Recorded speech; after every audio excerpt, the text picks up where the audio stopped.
Harper Audio presents The Watcher by Ross Armstrong, read by Catherine Steadman. 7 days till it comes. I look in her direction. About 50 metres away behind a sheet of glass stands a woman, looking out at the reservoir. She's in the building opposite. I've spotted him in that building before, but not her. I've been watching him. She's about my height, my build. She could be my reflection, except she couldn't because she's a little darker. Has an air about her. European. Her hand rests on the frame of the door softly. She's lost in thought. No, she's concerned. She scratches her bottom lip with her teeth. She wears lipstick. She has a tousled fringe. She has a light blue dress on for summer. I adjust the dial on my binoculars to sharpen the focus. Her eyebrows, perfectly plucked, knit in displeasure. Her face is half lit by the early evening sun streaming through her window, north-facing. Or perhaps it's not her window. I certainly haven't spotted her before, in there, with him, which is strange. She takes a careful step backwards, steady, feline. The sun recedes now, kissing her features goodbye. The dark of the room smooths over her face like a sheet, enveloping her. She's harder to read, but I can still see her. She's so still, careful, intense, pensive, every muscle in her face firm and poised, rich with intent. She's still lit by the gentle glow of the room, but only just, softly, so softly. A single lamp, perhaps, a femme fatale, shadowed, like from a 1954 movie. How quickly they all turn into models, through my eyes, all the people behind the windows in the building across from where I am now. Like they're posing for me, for a photo shoot. How well they perform, how beautiful. It's almost like they know. Without thinking, my fist at my side turns into a gun. I lift it, slowly, until it points right at her. If I pull the trigger now, perhaps the glass of my window would shatter. Then hers would too, and the bullet would strike her between the eyes, 1 inch above the bridge of her nose. Her skull would break and she would fall. Bang, bang. Oh God, she's looking. She looks in my direction. And she sees me, she's got me. In her sights, her face tightens, but it's her body. Her body doesn't move a muscle, and neither does mine. I'm still, but not frozen. I'm ready, poised. My elbow rested on the sill, my left hand gripping my apparatus, the right fixed in its gun-like pose. I hold firm for some reason. I'm not embarrassed. She breathes in through her nose. Her chest lifts just a touch. Through my sights I see her eyes refocus. Her pupils shrink a fraction of a millimetre, and she stares me down. Meaningfully, she raises her hands to her dress, and keeping her eyes on mine, she delicately lifts it and shows me her right thigh. A purple bruise, and above it further still, a burn. She's looking right at me. Oh, God. Showing herself to me. She holds it there, then glances behind her. Sees something, lets her dress fall. Maybe she's not alone. It's so still here. And then from behind me the rumble of building work begins. Metal crushes concrete. Maybe it's always been there, but I drowned it out with my focus. They're still working on the last few buildings between this one and the park. As I stare at her, the noise of the machines and the crunch of the wrecking ball goes on, behind my back. They crescendo and then dip inexorably. A heavy drone, a wall of sound dipping and rising. I look at her. And she at me. She could be trying to tell me something. Is she play acting? Is she pleading for her life? Trying to communicate something, woman to woman? The corners of her mouth rise into a kind of smile. Rumble, rumble, rumble, rumble. I'm going to call her Grace. From nowhere, a hand fixes around her throat and pulls her into the darkness. Her arms and dress flail forward as she's dragged out of sight. She disappears. My breath, which only now I realise I was holding, leaves me suddenly. My home phone rings. I jump, clutching my sweater, resisting the urge to cry out. It gets louder and louder, as if it's getting closer, homing in on me. It's strange, my phone ringing, because it never has before, not since I moved in. I'd forgotten it was even plugged in. Ring, ring, ring, ring. My hands grip my jeans, needing something to hold on to as I brace myself, and turn to look at it. Ring, ring. Ring, ring. It's strange, you see, because no one even has the number. No one. Not even you. Something crashes against my window. I fall and put my back to the solid white wall, out of plain sight. I'm breathing so hard now, shaking. The hairs on my arms stand on end. My heart is beating out of my chest. The glass is cracked. I daren't turn my head, but in my periphery I can see something. Pressed against my now cracked window. Don't turn your head, I tell myself. But I can see something. Out of the corner of my eye. Don't turn. I can see something. Sliding down it. Slowly. Dreadfully. So I breathe in through my nose. I bite down hard on my tongue. I turn my head and look. Part 1. The Look. 42 days till it comes. HS, Parsa domesticus, wetland, good viz, wind light, 12 degrees, singular, 2 leucistic patches, buffish, pale, supercilium, rich dark streaks on mantle, female, 16 centimetres approximately, social, dominant. I thought I'd send my findings over to you in particular, as I hoped you of all people might understand. We haven't seen a lot of each other recently, of course, but I've had to think about it, and there are a few things I want to say. Even if I'm not that keen to say them to your face exactly, or on the phone, or Skype, or the other platforms, I'm not up for it. I don't want a scene. I'm not keen to have it out, woman to man. I had thought I'd made everything pretty clear, had said my piece.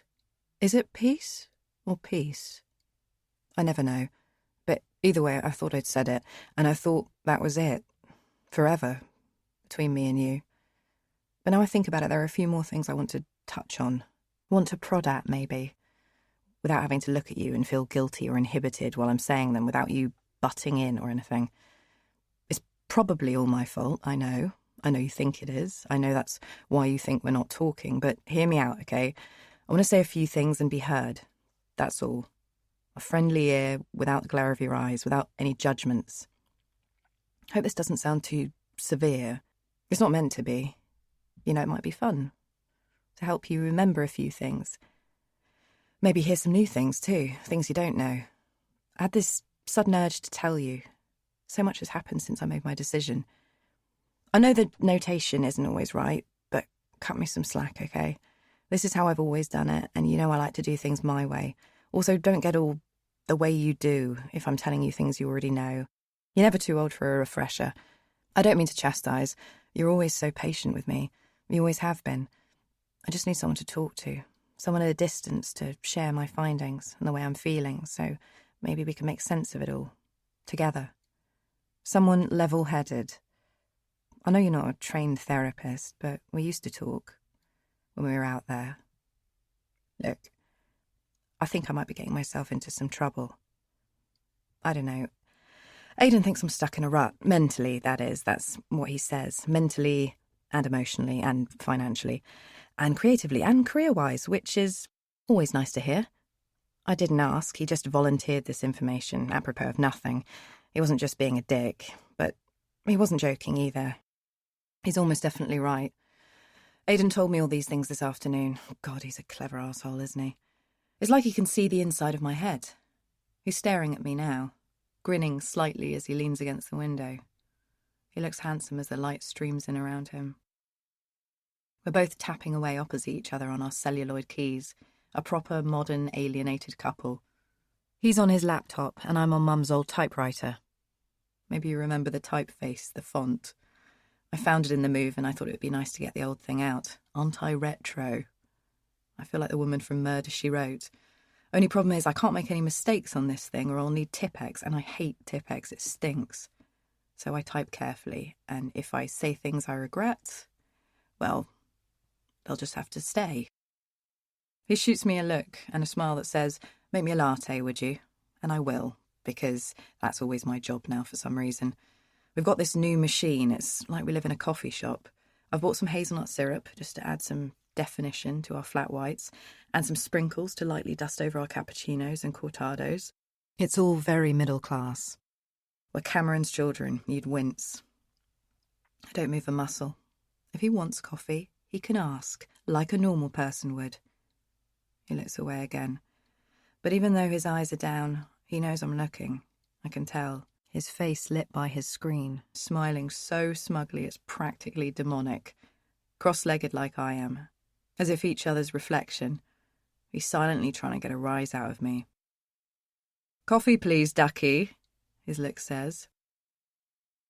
He can tickle me by barely moving a muscle, make me giggle with the way he sits or the rise of a single eyebrow. He can clear his throat and it feels like a jab in the ribs. A soft hum can be a gentle hug. That's how close we are. We send each other our thoughts by the smallest vibrations. He's found a new way to make me laugh. He uses this stupid voice he's been practicing. I can tell when he's going to do it. I see the thought drop in. Then I see him smile when he's about to do it. I see right through him. He looks up now to give me the full force of it. Here it comes. "You tapping away your little thoughts, huh? Using the little grey cells?" I smirk, despite myself, cheeky bastard. "I am thinking about the brown mark above your elbow, on the back of your arm." He's decided it's time to stop for a moment for one of our micro-chats. A tiny ellipsis before we dive back into our worries and fears. A wry smile envelops my face. "My birthmark?" "Yes. Your mole." "My freckle?" "Your tea stain, yes." He's dropped the voice now. He's got serious, or as close as he gets anyway. In the silence, his eyes wander over me. I was just thinking about how it's like a small button. I've always thought of it like that. Then I remembered I had a dream where I could press it and it would make you lose your memory. What do you think about that? I pause, breathe in through my nose and consider this. "I think you're a very strange individual." "Interesting you should say that. Very interesting," he says, nodding, narrowing his eyes and archly taking me in as if he's some sort of Buddha Yoda enlightening me with his abstract bullshit.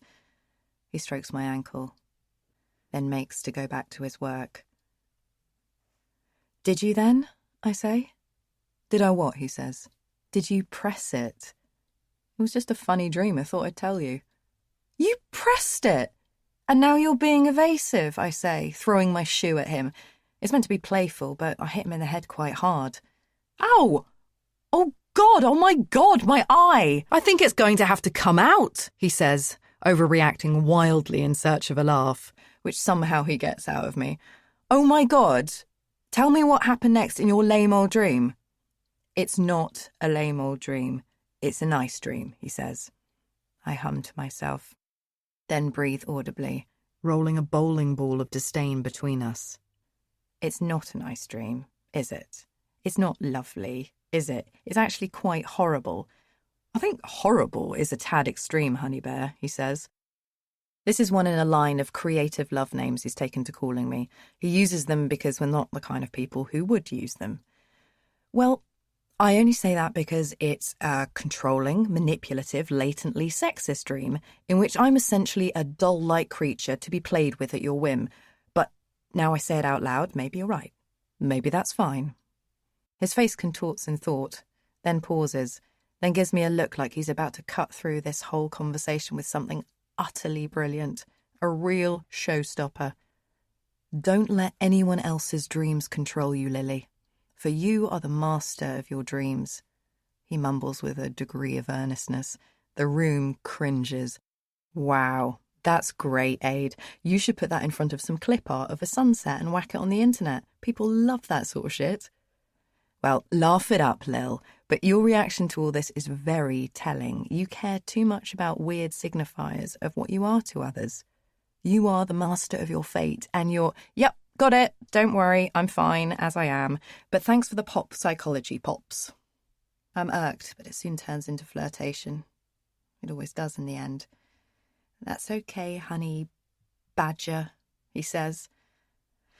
He absorbs my mocking. It's one of the many things I like about him, his discretion, his lightness of touch. He's self-effacing and utterly pretentious at the same time. And somehow, I'm still intrigued as to how exactly he does it. It's a puzzle, the sort of thing that keeps a relationship going. He glances back at his screen again. 6, 8, 10 taps. Oh, one more thing. What happened when you pushed the button? He mutters. Dunno, as soon as I pressed it, I woke up. Without formal ending, Aidan's eyes fall onto his computer. I am to consider this conversational cul-de-sac over, as we segue seamlessly back into our own worlds. And then he peers up over his device and smiles at me for a second. Full beam. All of him there, without any side. And then he disappears behind it again, and the tap-tapping goes on. As I look at him, I see the binoculars sitting at his side, and I get up and grab them in an instant and see what I can catch. I'm limiting myself to 2 sightings a day. I don't want to get obsessive, you know how I get. That's why I'm writing to you above anyone else, because you know me, what I'm like. I fancy seeing one more bird while there's still a little light. A wood pigeon or a goldfinch. Just a little one, you know, just for a bit of fun.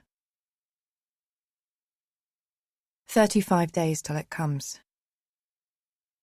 BT, Canis caeruleus, grassland, magic hour sunlight. Still, 18 degrees, 10 flock, bright yellow breast, black chest line, male, 12 centimetres perhaps. Excitable jerky hops and aphid swoops. I've never been creative. I'm more of a facts and figures type. My oeuvre is no great loss to the artistic world. I'm the only person I know that literally cannot paint. Not on a canvas or wall, nothing. You may say this isn't a thing, but it is. Even when I started painting the flat, Aidan would say, long, smooth strokes, and I'd try and do it, but somehow I couldn't, and he ended up doing the whole room himself, telling me to just watch and make funny comments to keep me going. Hey, you know what? This is creative. Ha, Aidan, ha. This will be my project that will lift me from the partial doldrums, maybe engage my heart a little as well as my graph paper head. But I think what he really wants to know is when I'm going to get back to my book. I know this because he said it today. He said, "When are you going to get back to your book?" To which I sighed, then thought, then replied, "Aid, enough sweaty academics have written Hitchcock essays. I don't think I need to throw in my tuppence. It's rehashing. It's a remake of a remake. It's just regeneration." He raised his eyebrows to this. I knew it without even looking up. I felt it. "Sure, agreed. Damn right, you give up on those dreams. Anyway, I mean, it's not like nobody told you film studies doesn't make anyone any money, honey." Oh, don't do the dad jokes, Aid. My dad did them all at the time. "You don't need a degree to work in Saturday night video," he roared. "There we go. Thank you," I shouted. I read his mind. I always do. We're that close. "Well, it looks like it's medical market research for you forever then. Sounds like a strong plan." Is that the plan? Trust me, this was definitely not the plan.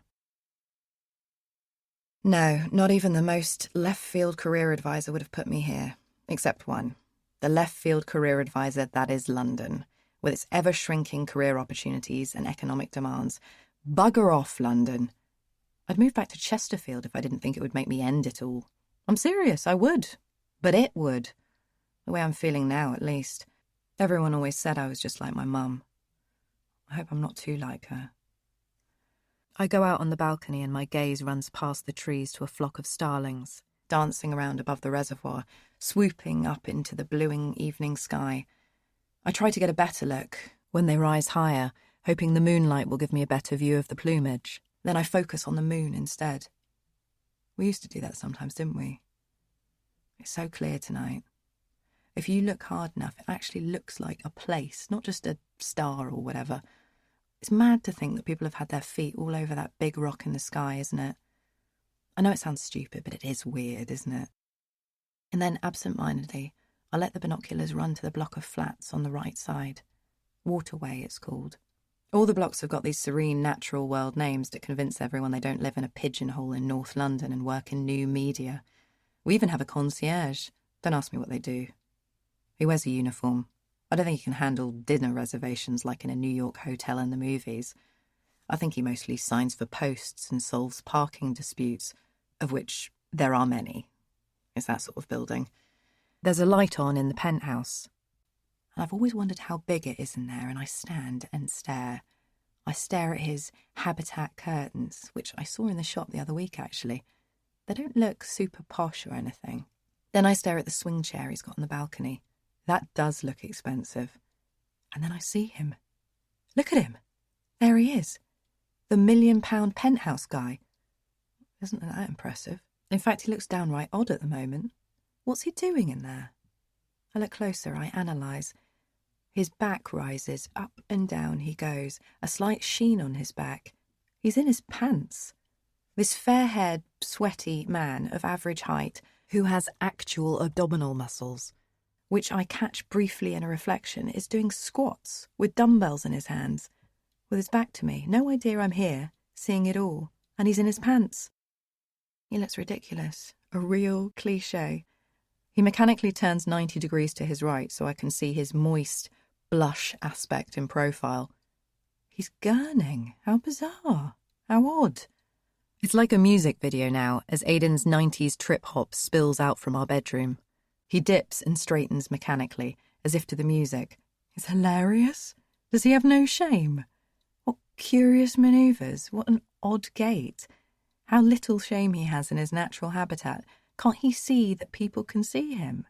If they look close enough. And then he stands, turns, and looks right at me without thinking I duck. And I'm giggling like a schoolgirl. I disappear from his view, gone in an instant. I peek up again, and he can't see me. I think he's resolved his mind was playing tricks. He thought he saw something, me and my apparatus, but then resolved it was his imagination, or... No, he's venturing out.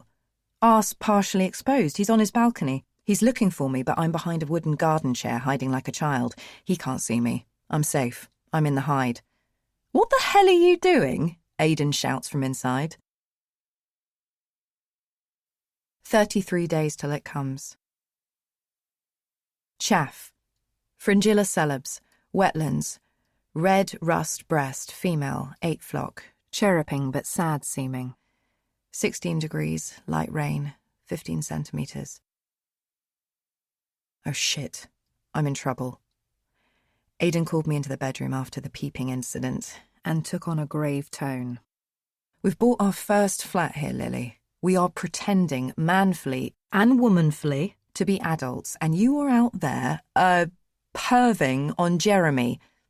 Can we call him Gregory? Gregory. On Gregory, the account manager, as he bellows at you in his skin-tight underwear, while the woman below dashes out to see you crawling back inside on your hands and knees. I can see him smiling, though, all the while. Just that tiny smile in the corner of his mouth that lets me know he still loves me, that it's all okay, really. That little smirk I fell in love with, followed by the smallest snort and snicker. He's still there, that man I fell in love with. I know it seems awful, but it was funny. It's amazing what people do when you're not looking. Not the pants squats as such, I understand that, but it was the look. That expression on his face that he must only use when he's on his own. It's like the birds. But they know they're being watched. They're ready for it somehow. They're natural show-offs. We used to say that. But humans are incredible. They're these amazing, living, breathing things that get up to things and have these looks on their faces. I'm not going to prescribe spying on people as a remedy for your aches and pains, but I do have to say there's something about it. Just something. Something thrilling. I think we got in just in time here, you know. The whole thing's being regenerated. It's a 25-year project. And yes, that's another word for gentrification, and no, I don't think that's awful. It's nice round here. It's beautiful. And we scraped together the money, so we deserve to live here. I do feel sorry for the people in Canada House, though. Some of them have lived there for 30 years and they're being turfed out. Half the place is boarded up already. The others are just waiting until they get the shove too. Rehoused, they say, but who knows?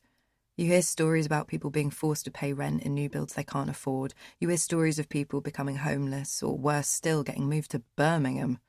That's a joke. I know you were born in Birmingham. I went to one of the exhibition centres for a conference, and it was fine. I mean, nice. It was nice. Yes, I know there's more champagne drunk per square mile than anywhere else in Britain, so they must be celebrating something. Yes, I know.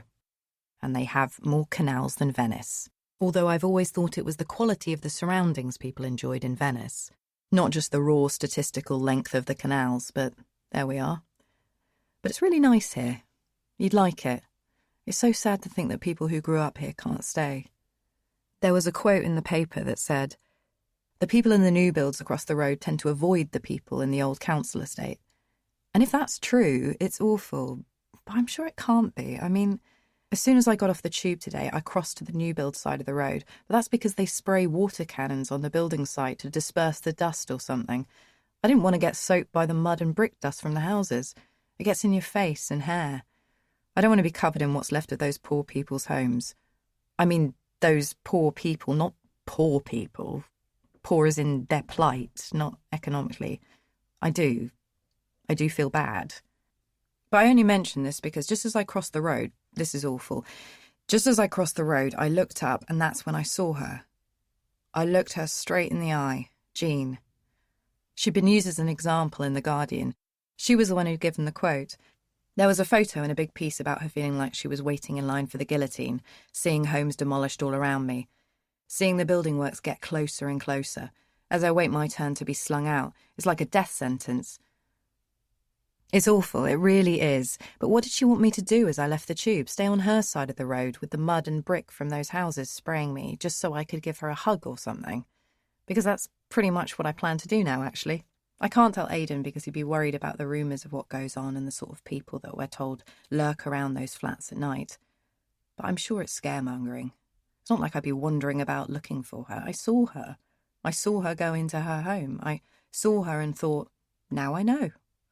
So as soon as I'm ready, I'm going to go and see her and apologise for crossing the road, for everything. I'll see how she is, what she's like. It'll be interesting. Maybe take her some soup. Would that be condescending? People like soup, right? Perhaps we'll be friends. I saw a missing poster today, stuck crudely to a lamppost as I cut through the estate. A girl from over there has disappeared, it seems, into thin air. I won't tell Aidan. People go missing all the time, but he worries about that kind of thing. He really worries.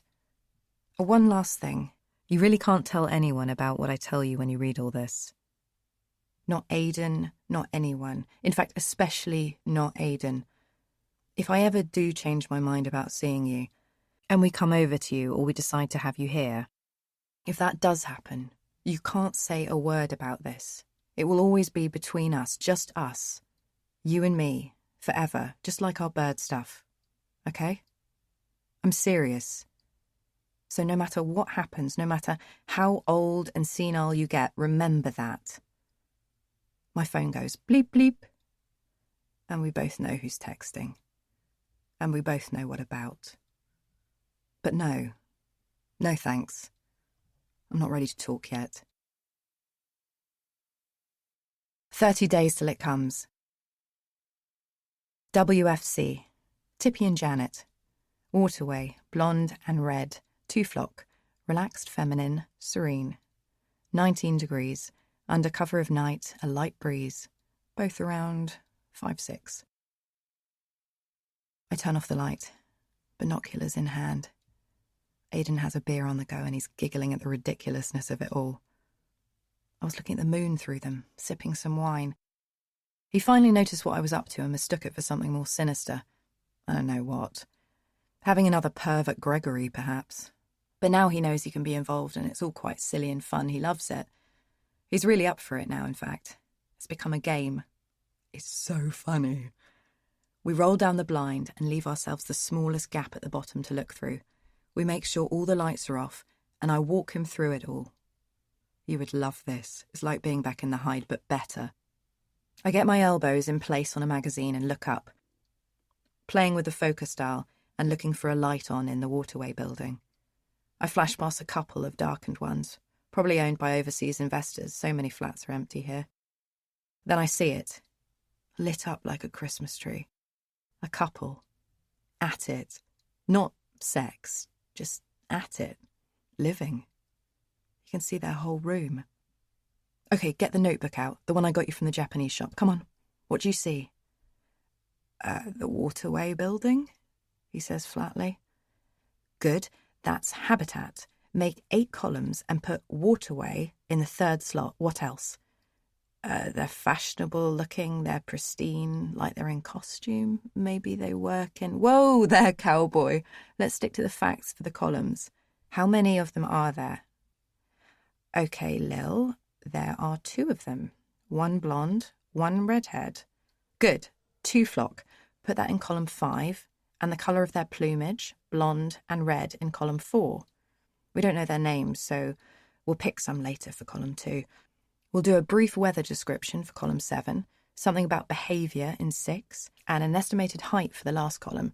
I'm good at this, so let me suggest 5'6" for both. It's a skill. You can get better with practice. It's my party trick. Have I never told you that? I'm usually right to the centimetre. Inch, he smiles. He loves corrections. He loves a bit of control.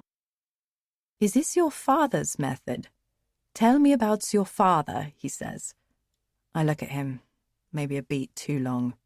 It's my method, so for column 1, I'm going to say WFC. What do you think that white, female couple? Very good, very good. Now, a lesbian couple. They're a lesbian couple. How exciting. Not that it's unusual or anything, it's just I don't have any lesbian friends, and I'd really like to. I would have voted for the marriage thing if they'd asked me. Definitely. I'd have knocked on doors, if I'd lived in Ireland or something. I heard a podcast about people knocking on doors over there, changing people's minds. Sounded really cool. It's a no-brainer. Look at them. We could be friends. We could have lesbian brunches. Or a lesbian book group. I'd love to have a lesbian book group. And now I have some lesbians. They've got a globe that lights up. They've got a record player. They've got a retractable punch bag on a stick. They've got an oak bookcase. They have blue fairy lights. They have a Dulet toaster like we do. Oh, they've left the Country Life butter out. Perhaps one of them thinks they might fancy some more toast in the not-too-distant future. They've got cushions from Heels. Not cheap, those ones. I've seen them online. They've got a tall fern in the corner where the exterior windows meet. They've got a pink orchid.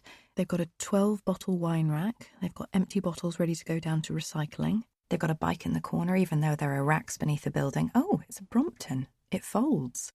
They've got a Chinese frame print of the original poster of Knights of Cabiria, the Fellini movie, and I think, yes, it's limited edition. How do you think they do it? He says. What? Keep the place so tidy? They both do their fair share, I'd imagine. No, the sex, the 2-woman sex thing. It's pretty much the same, just with 2 of one thing rather than the other. Yeah, but God, you've led a sheltered life. Use your imagination. In fact, don't. Don't do that. You're ruining this. Sometimes he needs a scold. I mean, do you think they're a get into their pyjamas kind of couple? Or do you think at some random moment the blonde might just grab the redhead, throw her on that wooden table and just give her one? I wouldn't have thought so. They're varnishing it. They're only half finished. How can you tell? The difference in the colour of the wood? There's newspaper on the end there, look. And by the sink, brushes in a glass jug. Bloody hell, you're good at this. And now I come to think of it, I've seen these 2 before. Where? He holds my gaze. I look away from him. Shit. Wow, you are mental, he says. Don't say that, it's not nice, I say, breezy but firm. Whoosh! A plane shoots overhead. They come very close here. It's like they're getting closer every time. The women look up. You can see their pale white necks. Janet strokes Tippy's red hair. She dyes it. Must do with that shade. Footsteps plod along the hallway. We pause and give each other that grinning look of recognition. Uh-oh, I think our next-door neighbour is home, Aide says, his eyes twinkling. Soon I'll tell you about the man who lives next door. Part 2. The night and the day that followed. 20 days till it comes. Night. 10 p.m. SWF, Carrie, Parkway, brunette, singular, pensive, 21 degrees, under cover of night, windy, both around 5'4". Carrie has his favourite Breton top on. He's recently got one of those new haircuts. It's slick on top and shaved at the sides. It's the haircut that would occur if De Niro from Taxi Driver became the 3rd member of Wham. He probably works in Shoreditch. It's probably a normal haircut there. He's finishing the look with a red scarf/neckerchief, which is bold. I get the feeling he's been plucking up the courage to do this for a while, and surprisingly, it looks okay. He's dancing around a bit, probably to electronic sounds. I wish I could hear what band or DJ. I really wish I could, to get a better idea of it all. His mates arrive and they do ironic fist pumps. They're probably going out somewhere, actually. Mate 1 has a Hot Chip t-shirt on. One of them disappears and then comes back and pinches his nose. Then the other ones disappear and do the same. They start playing on the Wii and it's competitive. One of them licks his teeth as he flings his controller forward, lets go of it, and it smacks into the window. It's kicking off. They're all laughing, but Carrie doesn't find it so funny. He probably only part owns this flat as part of that scheme. It's not as posh as the Waterway flats, but it's nice. Same floor plan as ours. He knows the window isn't broken or cracked, but he's telling them, "Dude, careful! These windows cost a fortune." Yes, I think that's what he said. And he's right. I bet they do. They wouldn't be cheap to replace. He thinks there's a mark. There is a mark. He's got a cloth. Oh, he's pretty much got it. Oh, I see. It wasn't a proper mark. "How's Tippy's table coming along?" Aidan says without looking up. Not bad, I think. Looked like it was nearly done and drying about an hour ago. Do you think they sanded it first? I might do something like that. He never does anything like that. Not anymore. He barely even leaves the house. I'd imagine so, Aid. I imagine they've done it with a few tables before, mate. Doing my mock urban upper middle class voice. Oh, I'd imagine so, babe. I'd imagine they sell them online, actually. That's what I'd imagine, babe. He loves it when we do this. Oh, yeah, that's what I'd imagine too. It's probably reclaimed from some suburban yard, somewhere you wouldn't heard of, mate. Oh, yeah, mate, I'd imagine it's difficult to tear Tippy and Janet away from the reclamation yard. There's so much there you can, reclaim, babe. Well, exactly, mate. I'm not sure who we're making fun of, really. Everyone, I suppose. And ourselves. Oh, dear. Oh, no, Carrie, you poor thing. You poor little hip, upwardly mobile thing. You're bleeding. Ouch. No sooner had the lads put Clothgate behind them when catastrophe struck again. I caught it in my sights perfectly. I could see it before they did. Those boys in their high spirits were larking about on their Wii, and Carrie was standing too close to the action. I thought someone's going to get hurt here, and bang! He caught a controller right in the face. He's bleeding quite a lot. From his top lip. The one with the mohawk is looking for something, maybe ice? While mate 1, still clutching the blood-flecked controller, apologises profusely while pacing from foot to foot. I'd call an ambulance, but I don't think it's my place to. It might prompt a few questions like, who the hell called this ambulance? Dude, is one of us sending messages out into the airways without knowing it by mental telepathy or like some other discrete human transmission process we're as yet unaware of? And, hey, bloody hell, man, who's that woman staring at us through her binoculars over there? I think an ambulance might be a bit extreme anyway. I'm sure it'll stop bleeding in a moment. I still wish I could help. I'd go and give it the once-over myself if I was a doctor. But I'm not. No, I'm not a doctor. You're obsessed, Aidan mumbles. No, I'm not. People always say that sort of thing about women. She's mad. She's mental. She's obsessed. You should know better. You write good women. I think I just write people, hopefully. But you're right. Sorry. I won't say that, it's stupid. I'm just interested. Yes, and you're good at it. It's probably from your past as an avid bird watcher. You big old geek. I was never a bird watcher. What? Of course you were. Told me on our first date you were. I certainly never said that. Let me educate you a bit. Bird watchers go to their local park with standard gauge binoculars and mark down all the little birds they see in the local area. Birders may go to other countries, recreationally or professionally. Professionally? Who pays them to do that? Or wherever, in search of more birds they haven't seen to add to their life list. There are around 10,000 varieties of bird. Even the most ardent birder is unlikely to see as many as 7,000 in their lifetime. Now, those that go birding may visit specific hides and spots to see birds for an afternoon and may also keep a book or a list of what they see, like birders do. And lastly, twitchers. Twitchers. he snorts. Twitchers set their sights on a particular rare bird and travel specifically to find it. Oh, right, and which one are you? He says. Well, you couldn't say I was a twitcher, which, incidentally, my friend, is so named because one of the most famous rare bird searchers, Howard Medhurst, had a rather nervous disposition, if you must know. Like you. You have a twitch. Yes, so that's what you are. No, I don't. No, I'm not.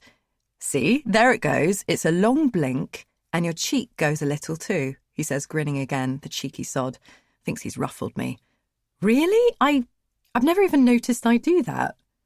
Well, you do. So there, says my Austrian psychoanalyst.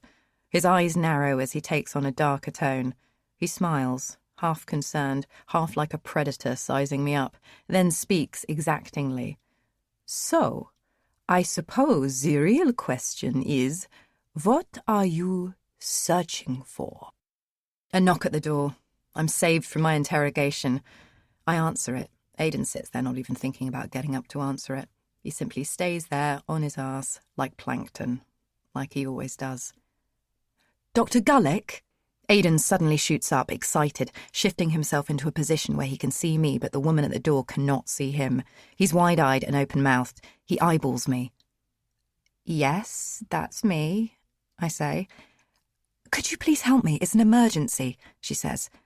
Yes, of course, I say, swallowing hard and reaching for my black leather wash bag. Here we go. I told you, I am not a doctor, as you well know. But this does tend to happen from time to time. 19 days till it comes. 11 a.m. Work. W.M. Phil. Desk by the door, brown hair. Very singular. Open, friendly, maybe too friendly.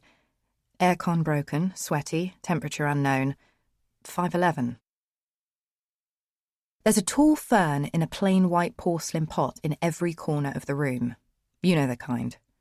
Blackening bananas litter an enamelware fruit bowl, and people have started to sit on awkward seats that force you into a position somewhere between riding a penny farthing and kneeling while being held at gunpoint. It's good for the back, they say, but what you gain in posture you must lose in dignity. There's no place like home, and this really is no place like home. They say that in 20 years' time, everyone will work from home, will communicate with colleagues and clients purely through the net, and companies will save millions on the office space. I'm counting the days. I turn off my phone because it's been ringing again today. I don't want it interrupting me now. There was even a voicemail, and we both know who's calling, don't we? But no, I'm not ready to talk yet. Take the hint. I spend most of my time at work talking on the phone. To people in far-off countries, people I don't know and have no desire to. This is how it goes. Can I ask you how you found the seating arrangement during the conference? Was there enough seating in the relaxation areas? Interesting. What sort of seating would you like to see for the conference next year? Okay. Right. Did you? Oh, of course. Well, of course. Did you ever hear that rumour about office temperature? That an ancient office law comes into play during the summer if your aircon is broken, which is probably more likely to be enacted if your windows don't open. Apparently they worry in this place that if they did open, everyone would spontaneously jump out, opting for the sweet release of death rather than filling out another spreadsheet. That rumour about that law that states if someone is officious enough to take an official reading with an approved thermometer and the mercury inside hits that magic number, you all get to go home on full pay. Yes? You've heard that one? Well, apparently, that rumour is complete bollocks. I'm so tired from everything that happened last night, I just want to sleep. I know that rumour is bollocks because Phil, who has the desk by the door, has just attempted to invoke this medieval law. He used a thermometer he oddly happens to have in his drawer. He's that kind of guy. Then he went to confront our line manager with his findings. He did all this because I asked him to. He's the only one I speak to. The only guy in the office that seems even vaguely interesting. The only one who shows any sign of a possible personality now Lena and Rob have moved on to better things. In a moment of desperation, I Skyped him with a cry for help. It was a nice moment. It went like this. Gull 1978. Get me out of here. Kentish Phil. Why? Gull 1978. I'm sweating. Even my sweat is sweating. It's like I'm bathing while I sit here. Kentish Phil. Graphic. You look tired. Gull 1978. Thanks. Couldn't sleep last night. Again. Kentish Phil. I understand. Gull 1978. Get me out of here. I'm serious. Kentish Phil. Okay, have a plan. And then he tried it. He reached for his thermometer, took a reading, then very skillfully and with the utmost charm took the findings to Deborah in a valiant attempt to bust us all out of here. Deborah laughed, said, "That isn't really a thing. I've literally never heard of that rule. Sorry to disappoint you all." We all laughed it off and secretly seethed. She patted him on the shoulder and asked him if she could get the Friday report by Thursday. If you were to design a perfect conference for cardiologists, what would it look like? Well, just say anything you like. Really? Lots more toilets. Okay. Hotel provision closer to conference centre. Good. Free hot dogs. Okay, haha, very funny. No, you never know. How about a water slide? No, just joking there. No, I know that wouldn't be appropriate. Yes, I know heart disease is Britain's biggest killer. Yes, I do know that. Sorry. From out of the window, I see a plane go by that could be headed anywhere. The sky is so blue. The plane cuts through it at tremendous speed. Everyone in it has a comfortable seat and someone is bringing them coffee and a decent enough meal. They are heading to Barbados or Tenerife or Ibiza or Honduras or Tuscany or Agadir or Catalonia. I think about that missing poster again. It flashes into my mind occasionally. I look down at my trainers. I've still got blood on them from last night. Back to last night. 20 days till it comes. Dr. Lily Gullick. 11 p.m. WF, me, Lily, in an apartment at night, light brown hair, married, but utterly singular. In the mirror. Could be a doctor in another life. 5'7". To cut a long story short, sometimes our internet goes down. We had to call out a local guy in the end because our provider takes so long to actually send someone to fix it themselves. Our guy says there aren't quite enough sockets in the building for everyone, so every so often someone's internet guy changes around the sockets, pulling one out at random so there's a free socket for whoever is paying them that day. It's like there were 3 in the bed and the little one said roll over, so they all rolled over and one fell out.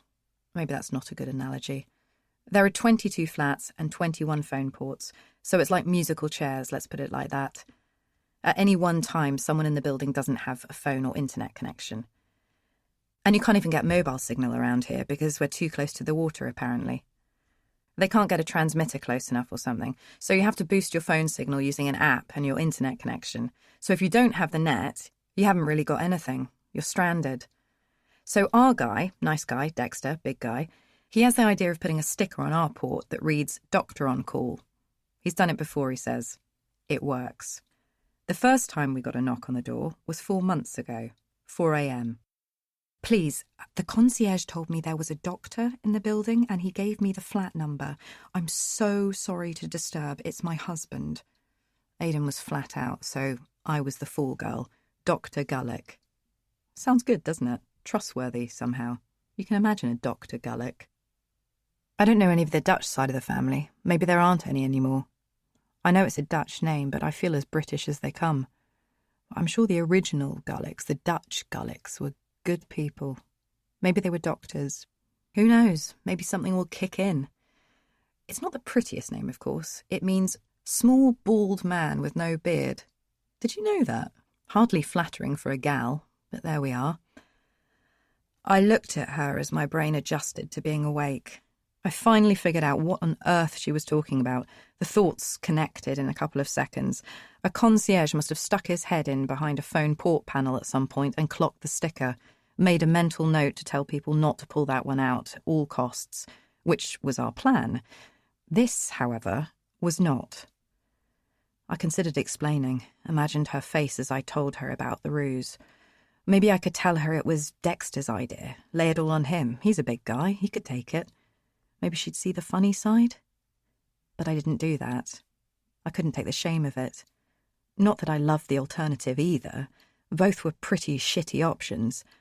It was a less heart-rending but more socially awkward version of Sophie's Choice. Anyway, somehow I instinctively reached for my leather wash bag, which could be generic enough to have my doctor's equipment within it, nodded, and we left. I gave her husband the once-over. Sharp abdominal pains had kept him up all night. I put my hand on his bare stomach. What a strange interloper I am. It's funny where one little lie can take you.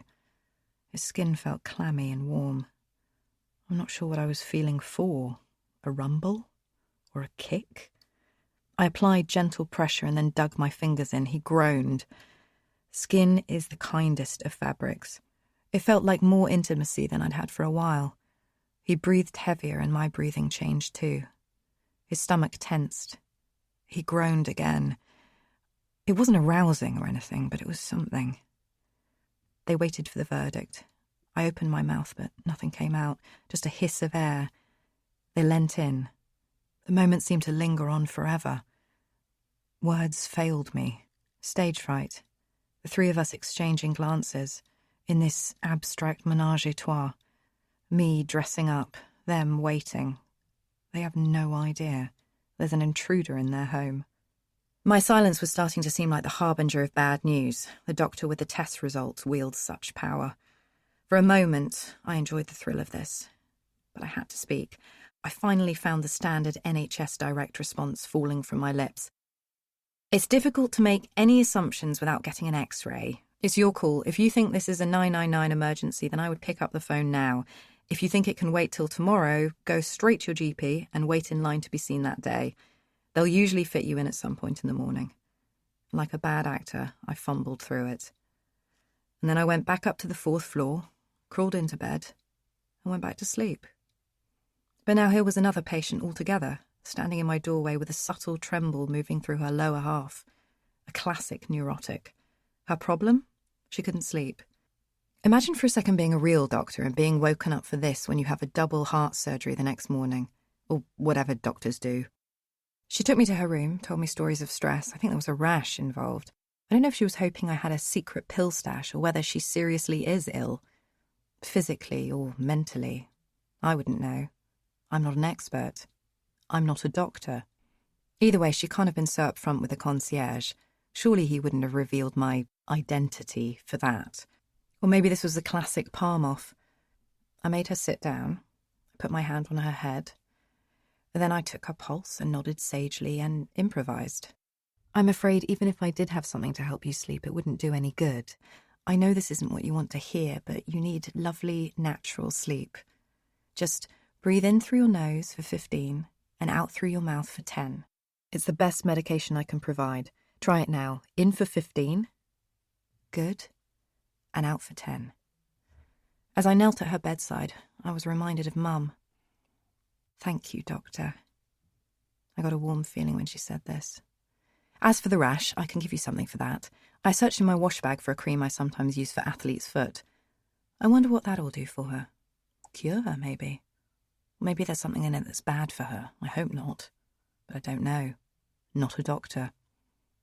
I keep my bag low so as not to reveal that rather than a stethoscope and thermometer, my doctor's bag contains only tampons and hair clips.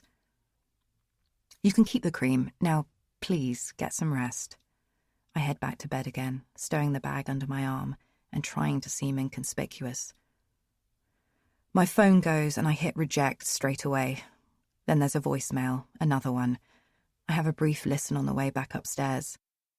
If you don't answer, I'm going to come round there. I will. No matter how far it is, I'm coming. You know what? That's it. I'm coming. I hit delete. Then I see a figure in the hallway. The guy next door. Lol. 19 days till it comes. 2:30 p.m. Knock, knock. Phil knocks on my desk and asks if I want to go for a cigarette. I wake from another daze. I don't really want to go. but it's awkward not to. Awkward is the predominant word I associate with him. I look at him and imagine it emblazoned across his forehead. I don't smoke, but he says if I hold one, I get a free 10-minute break. So I do that. Outside the sun shines and he talks, which is nice because it saves me doing the heavy lifting. Until you're feeling like, I don't think I can actually take it anymore because my ribs are hurting. Then the movie gets kind of thoughtful, then a little weird, then kind of sad, which is, then it gets really funny again, and then it ends. Sorry, what are we talking about? Adam Sandler's Click. Is it good? Yes, of course it's good. He can pause and play time. He finds a magic remote control. It's probably my favourite Sandler film. You like films? Yes, I do. Never seen one of his films, though, to be honest. You like films, but you've never seen an Adam Sandler film? Oh my God, what? What was your favourite film, would you say? Psycho? Wow, I don't think I've seen that one. Is that a black and white one? Yes. I don't tend to watch those ones. There's an awkward pause. Listen, just so you know, we all know. A pause. We heard.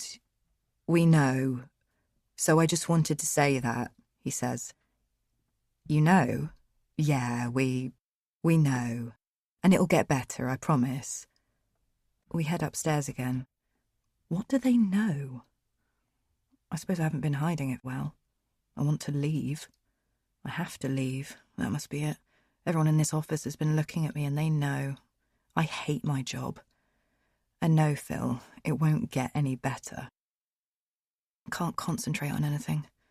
For a moment, I think back to Carrie and his poor face. Hope he's all right. He always calls his mother every night at 7 like clockwork. I'm not a great lip reader, but I'm pretty sure he always signs off with, I love you. Phil is nice. He's a good guy, a simple guy. Certainly. But there's nothing wrong with that. Just looking at him calms me down. He's like a lava lamp. He's a bit like Lowell in that way. Ah, Lowell. I like Lowell. Lowell lives next door. Which brings us back to last night. 20 days till it comes. Night, 11:45 p.m. WM, Lowell. Riverview. Fair, curly. Unusually in a 2 flock. Dependable. Interior.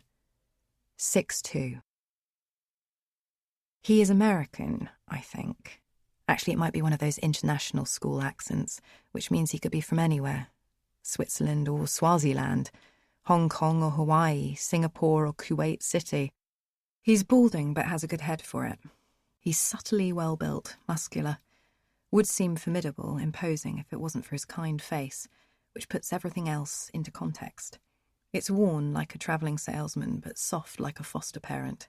He seems bookish, but with a superhero jawline. He's the kind of man that could never be an accountant. But in actual fact, I think he is an accountant. But some sort of posh one, for a big charity, I think. He does some work for a local organic bakery too. I don't know what, but I don't think he bakes the bread. Management, advice, and sums. You'd want him on your university challenge team. He's a winner. You trust him to hold your baby. He glides past me in the hallway. It's nearly midnight. He has casual khakis and a white shirt on. He looks like he should be sanding a boat on a beach somewhere. Barefoot with a little dog running around his feet. He looks like a 90s Gap advert, designed specifically to show you that he is a man. A healthy man. He's with a woman. They're sensibly dressed, equally dependable looking, in a gentle, middle-of-the-road way. He's holding her up, and she has had more to drink than him. He's an extreme moderate, always a couple of G&Ts, but not so many that he's ever out of control. I imagine. We've never been out for a drink. He's never been in our flat, and I've never been in his. We're not close, but we'd like to be. Aidan has a man crush on him, I think. He jokes that he once saw him cycling and he swooned. We have friend ambitions on him. He's always good for a stop and chat. I've never seen him with a girl before. Good for him.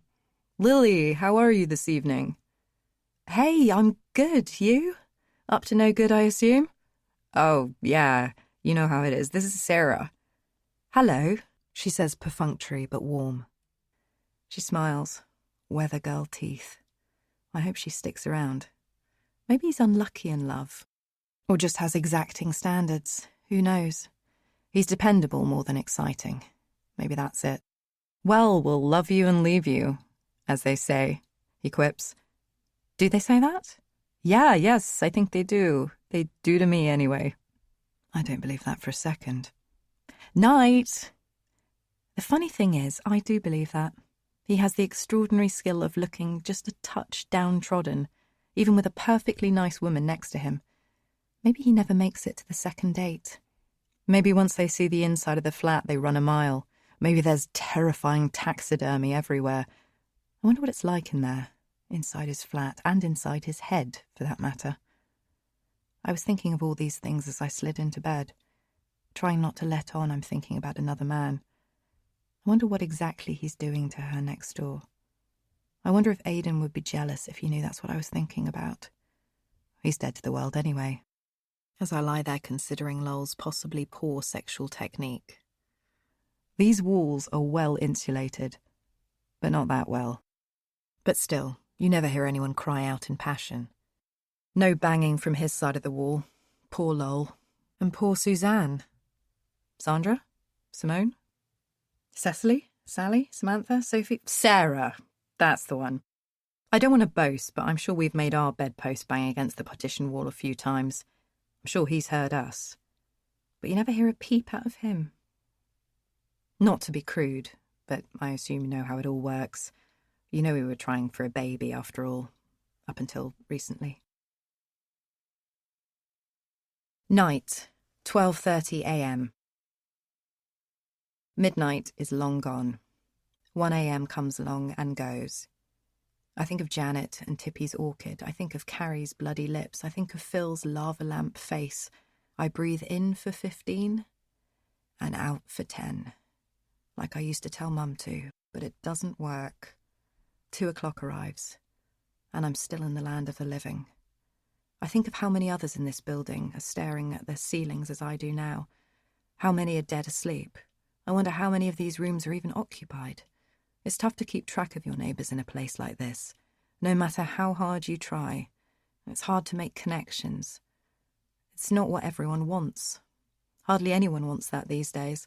They mostly just want an internet connection and a funny video of some cats or a horse. People come and go here. No sooner are they set up than they're looking to get out. The prices are going up all the time, which somehow translates into impermanence. People are renting for now, but looking to buy. People are buying, but looking to get something better soon. I overhear people talking about flipping the place on and making a tidy profit in a year or two. I hear them say, I might buy another one off plan, and by the time that's built, I'll have flipped that one on too. People are here for the week, but jump in the car to get away for the weekends. People looking for a chance to leave the city for good. Everyone seems to be trying to escape this place in one way or another. But me. I'm here to stay. Then there's the people in faraway countries who buy places for their kids to move into someday, or just have them as an investment, never bothering with the hassle of renting the place out, so they sit there like empty shells, as if haunted. Sometimes I wonder if they are haunted. It's difficult to see back into a building you're already in, to see what's going on above or below or to the sides. Binoculars don't work like that. You'd hear the sounds if the rooms weren't pretty well soundproofed. Sometimes I think I hear crying through the walls, from above or below. Then I think it's just my imagination. But even crying would at least be something. So I never know who lives here. I never hear them or feel them. Suddenly around a corner will appear a guy in flip-flops with a trendy full beard and an Antipodean accent. I'll have never seen him in my life before. I may never do again. Does he really live here? Is he an intruder? Is he a ghost? Maybe ghosts haunt spaces rather than rooms. I often think this. What I mean is, even though the four walls around me have only existed for a little over 2 years, and we're led to believe your home must be at least 20 years old, preferably 50 to qualify for a haunting, someone did once live here, in this space, in the old block, the one they tore down so they could build this one instead. The other one was built in the early 50s, plenty of time for anything to occur here. What were their lives like? What did they do in here, in this space where I'm lying? Were there births, deaths, sex and arguments in this space? Are these things the ghosts? This morning, on the way to work, I stopped and watched the wrecking ball bash open a building, like paper, brutal, efficient. You could see the insides of 2 or 3 homes in a row next to each other. One was painted dark blue, its walls now facing the open, its chest to the wind.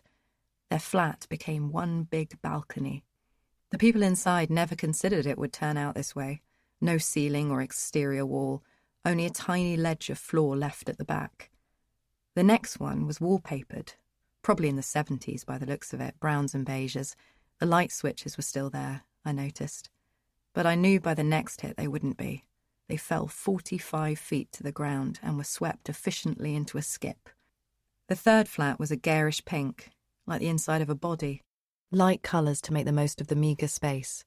The 3 homes sat there, blown open, for me to see the remnants and adornments of the lives that used to live inside, like a cross-section or a doll's house. It's a 10-minute glance, just for any lucky bystander that happens to be there at the time. By the 11th minute, the 3 will be completely destroyed in 2 firm swings of the forged steel ball. On the wall of the pink flat was a crucifix. It glinted in the light, visible to the naked eye. I watched the metal sphere hit it. I watched it drop, along with the concrete, dust and wires, and without stopping for a second to consider what they destroyed, the machines swept past and gathered everything up. Next it went into the skip, then into a lorry, then the landfill. Yes, without a thought, the little cross, the residents prayed to, would be buried beneath tons of nameless rubble and debris. As I lie here, thinking these nighttime thoughts, I wonder how many people are thinking the same things at this very same time, awake, somewhere in another part of London. What if we could find each other and connect? Just as I'm thinking these things, I notice something in the top right corner of my window. A single light still on, in a flat in Canada House. Unless I'm mistaken, it's number 41. Jean's flat. I pull on an old jumper and some trainers, carefully so I don't rouse him from wherever he is, from his slumber and dreams. I can't tell him where I'm going. He'd say I was mental again, and it would just make me angry. Really angry. Then I really won't be able to sleep. I grab my keys, my phone, just in case, and leave. I've never been through the estate before. Just before I close the door, I grab a handmade flick knife. Aidan bought it for me on our honeymoon in Buenos Aires. I shove it in my black wash bag, just in case. I'm walking through the estate at night. It's warm out here tonight, one of those warm, restless nights, but I'm surprised to see no other lights on in any of the apartments, or the estate, no other night owls in Canada House, just number 41. I skulk around, staring at the building. Many of the other flats are boarded up. Metal slats applied firmly to the windows to keep things out, the weather, squatters, animals. The left side of the building is almost completely empty, its guts hanging out for everyone to see. Glassless windows, dusty exposed brick, graffiti. There was a rumour that these houses once doubled for Warsaw and Schindler's List, and looking at them, I can believe it. A yellow advance warning notice tells us that the demolition of Alaska House, the largest of the blocks and the next one to go, will begin on the 29th of September. One of the roads behind it will be closed off for a while. This is their biggest job yet, their masterpiece. Until then, we have a few weeks' silence and grace, before the rumble starts again.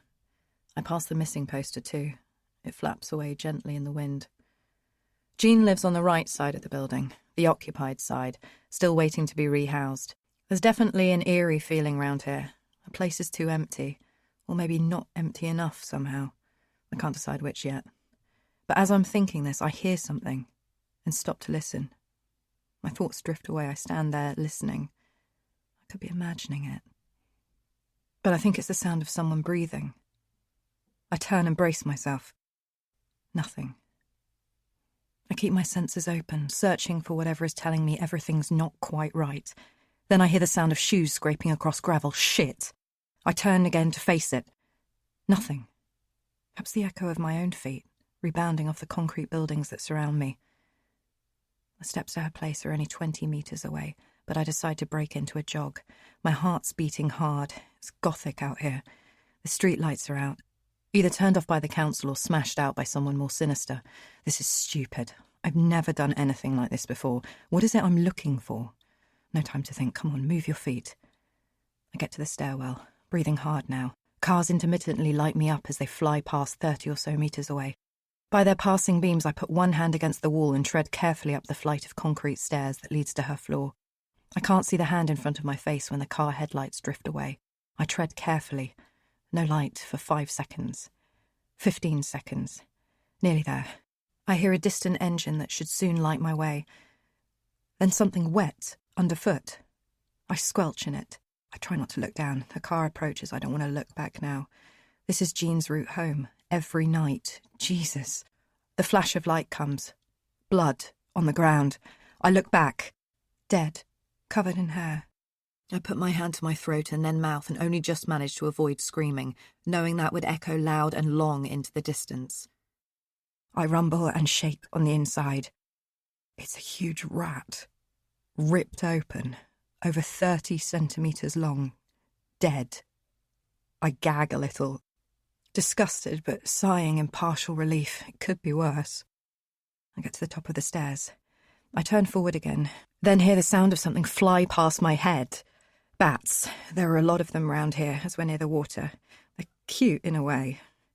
Then a metal pipe swings past my ear and I dive to the side. I hear the sound of the air as it narrowly misses me. I reach inside my bag instinctively and grip the knife. A blood-curdling scream. A car passes, lighting the pipe again, clearly held in a gloved hand. It's like a nightmare, but I'm definitely awake. I'm gonna fucking kill you! I breathe deep, gasping from somewhere deep within my lungs as I ready myself to attack. The one advantage of the dark is that my attacker can't see me either. I stay quiet, jumping back out to face them head on. My fists tighten as I flick open the knife, keeping it concealed within the bag until the last moment. I breathe in once more. You fucking... As the car comes past, I stare at her face to face. Both our hearts pumping fast, the cold, damp night air filling our nostrils. Jean holds a pipe above her head. She's a biggish woman. I would say it would crack my skull right open if she uses her full force. I hope she doesn't, but then maybe that's what intruders get. You stupid cow! What are you doing? She says, letting the pipe fall to her side. I can barely get the words out. I hold up my hands. I'm sorry. I'm so sorry. Please don't, hurt me. She looks at me and recognition flickers across her face. A frown. Get inside. We should get inside. Now. Night, 3 a.m. WF, Jean. Canada House. Grey perm. Alone. Wary. Tough. Gives as good as she gets. A warm evening with European breeze. Pitch black night. 5-6. People like you shouldn't be hanging around here in the dark, you stupid girl, she says, suddenly becoming a mother superior. People like me? Beehives. That's what they call you, bloody beehives. After that posh pub, the Beehive they open that all you yuppies go to. I knew when that arrived that was the beginning of the end for us. I'm not a yuppie. That's not who I am. Well, whoever you are, they can spot you a mile off. You're a different species, and you'll be an endangered one if you hang round here at night. You not need to stick to your side. They don't much like me. They certainly won't like you. And if they don't like you, you know about it. Who are you talking about? The kids. The ones they couldn't find places for. They're still here. They broke back into their own homes, some of them. Mostly in the Alaska house. Sleeping on newspapers, making their way any way they can. But I thought everyone had new places to live, I say quietly, guiltily. Yes, and if you believe that, you'll believe anything. They got us out all right with promises of bigger flats. Just that little further out. The ones that stayed, our places are falling down, and no one's coming out to fix anything no matter how much I ring up the council and threaten them. The others ended up in places like Ipswich. I mean, where's Ipswich? It's not my home. But some came back and stayed anyway, hiding in the building. Because their lives are still here, their jobs are still here, whatever they consist of. I'm not saying they're criminals. At least they weren't before. But once things start to slip, once you break the first couple of rules, the rest don't seem so hard to break either. Every morning I wake up and someone's pissed opposite my door. Every morning I clear it up. I see everything round here, and I've seen some things. Drugs and drink is just the start of it. I've seen blood on the pavement, and I've seen it shed in front of my eyes too, but no one cares about the things people like me see. Don't hang around here, you silly cow. Get back to your end, and lock the door when you're there. You couldn't call her kindly. She probably once was, but her manner had been hardened by the last couple of years. She looks 10 years older than the photo in the paper. Her hair wasn't so grey then. But inside, the place is still a home. Pictures of children and grandchildren smile out at you from behind floral frames. They're in Portugal now. They only call once a month at most.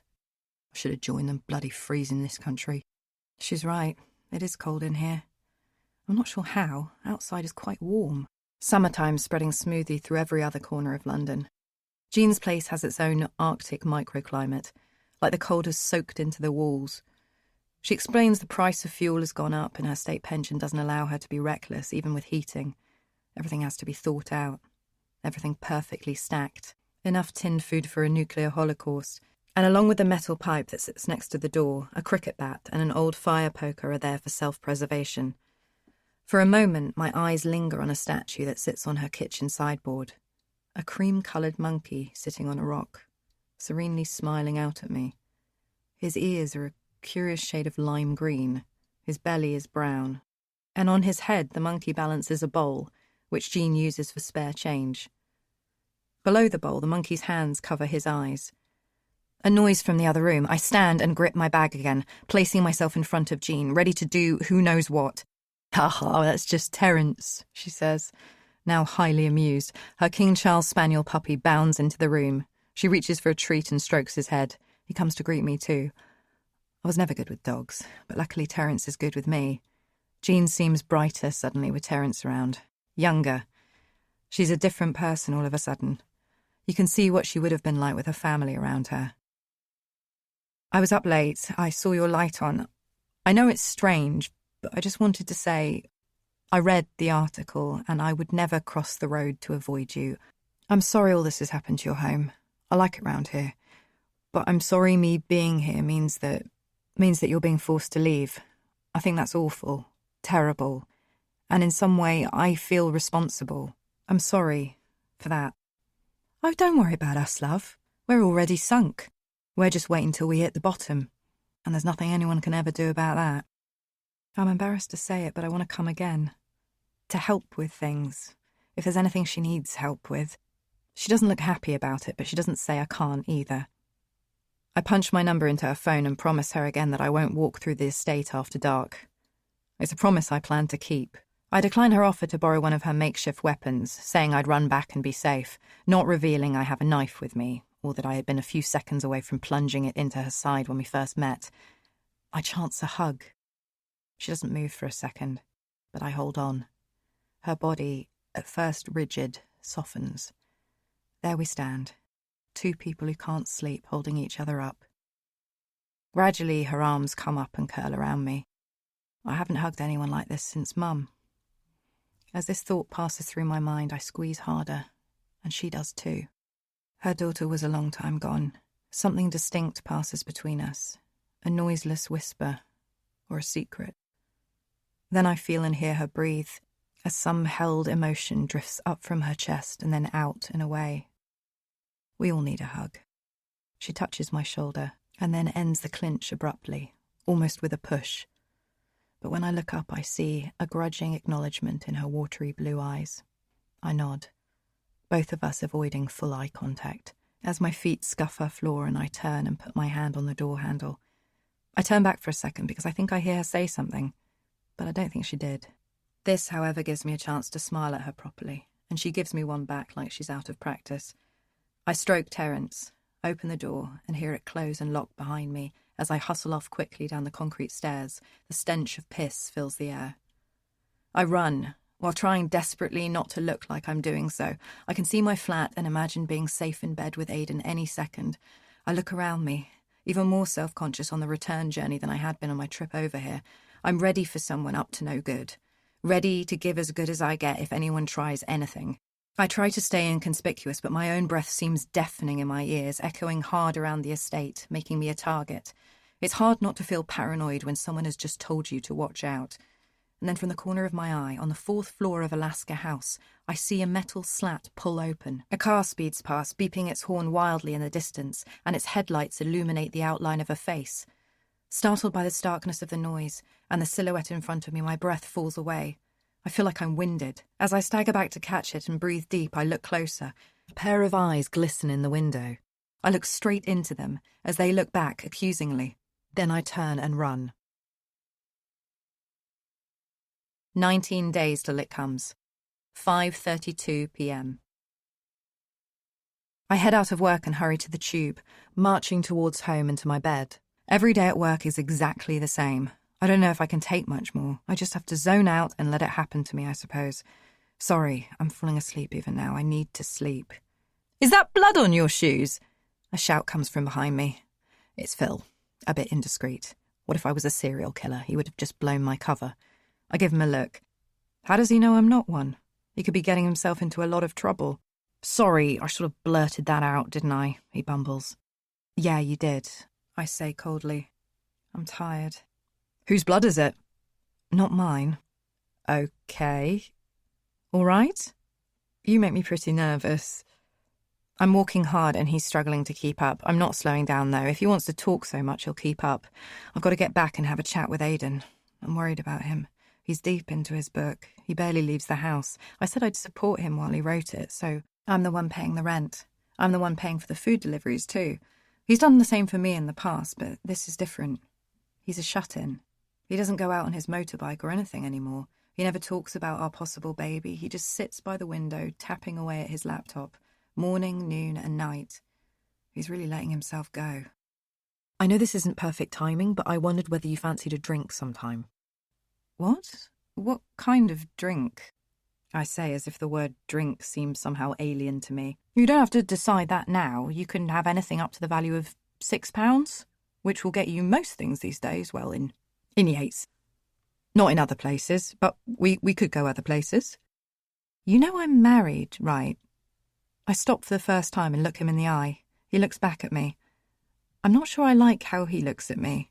He's very keen. Yes, of course, he says falteringly. He stops altogether for a second, then tries again. I mean as friends, just for a chat, just to pass the time. Oh, a friendship drink. Maybe. I'll let you know. I'm sure you're very busy. I am.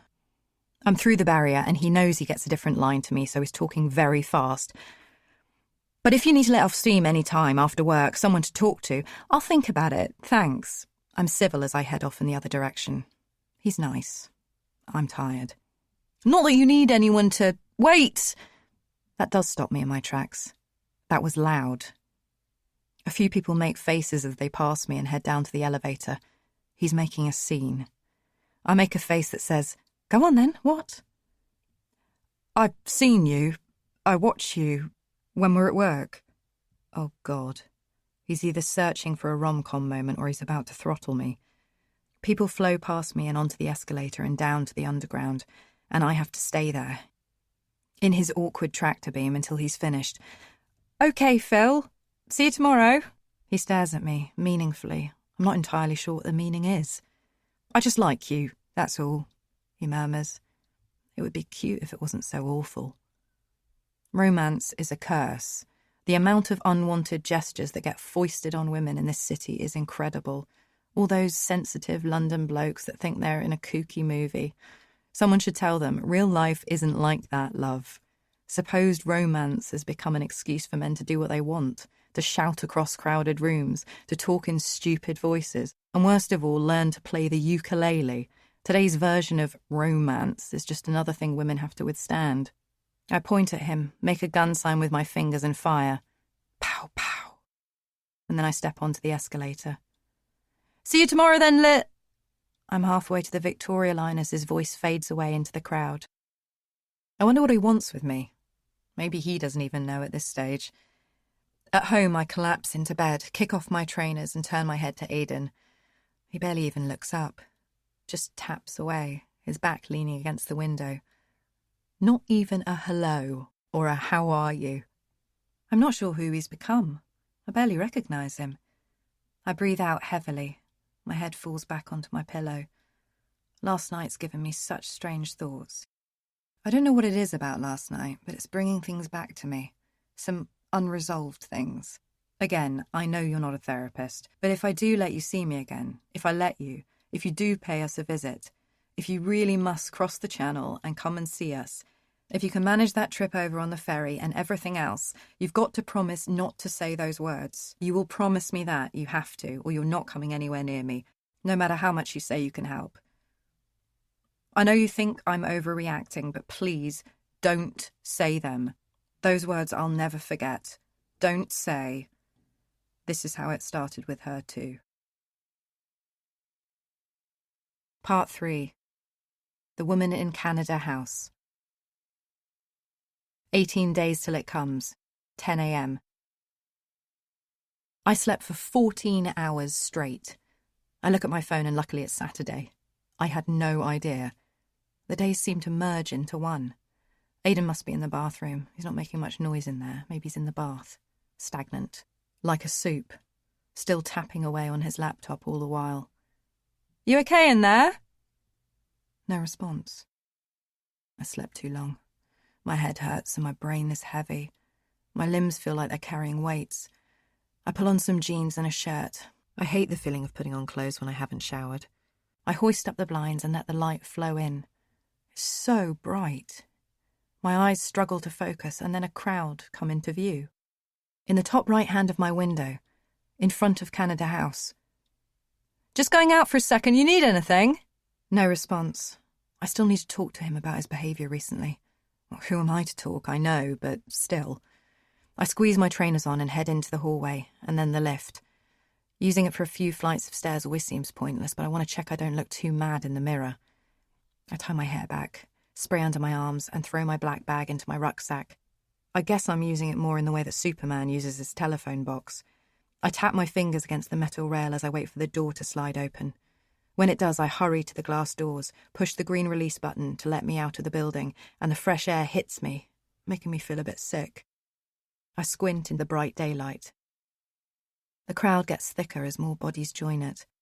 I could call Jean and ask her what it's all about rather than join the rubberneckers, but I only think of that when I'm virtually there. On second thoughts, I don't even have her number. I only gave her mine. There are faces I know from the new builds milling around, people from the council side too.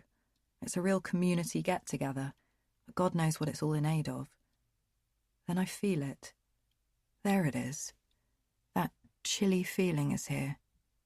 The one that goes through the flesh and into the bones. The sort that makes animals stampede. The "we need to talk" text. The unavailable number that calls and asks for you by name and beckons you to sit down because we have some news that might be difficult to hear. Carrie's eating a Cornish pasty at the edge of the group. Perhaps someone has erected a snack stand. He gets up on tiptoes to try to get a better look, but doesn't want to venture in any further. I'd say hello, but that would be odd. He's never met me.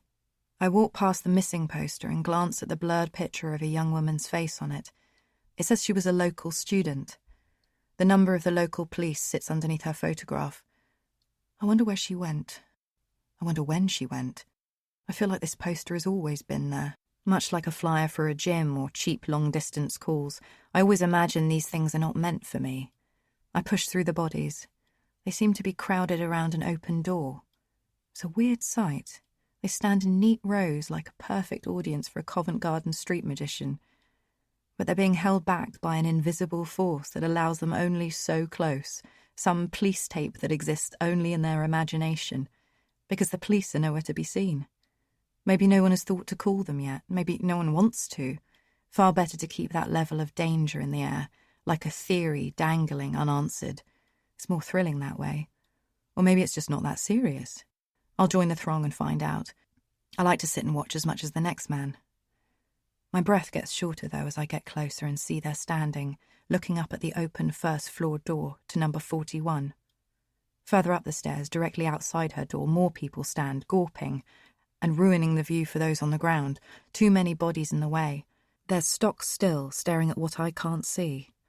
They part suddenly and a young boy shouts as something flies past everyone at knee level. It's Terence. I feel like he's an old friend, even though we only met a few hours ago, last night, when I was here. Terence barks wildly, spooked or just seeing an opportunity to play. He finds me and comes to say hello. I stroke his head and peer past the faces into the flat. Then I see her. There, face down in the middle of her kitchen, surrounded by her family pictures and an overturned dog bowl. Jean. It's strange how stupid people are in crowds, how insensitive to the moment. The import of the situation ripples through their bodies, but their brains struggle with what's appropriate, and the result is an open-mouthed gawp. Some hold phones, unsure whether to use them. A bloke in shades scratches his arse. They're all overcome by this unusual Saturday morning drama and have no way of coping with it. A man is venturing into Jean's flat, watched by the crowd.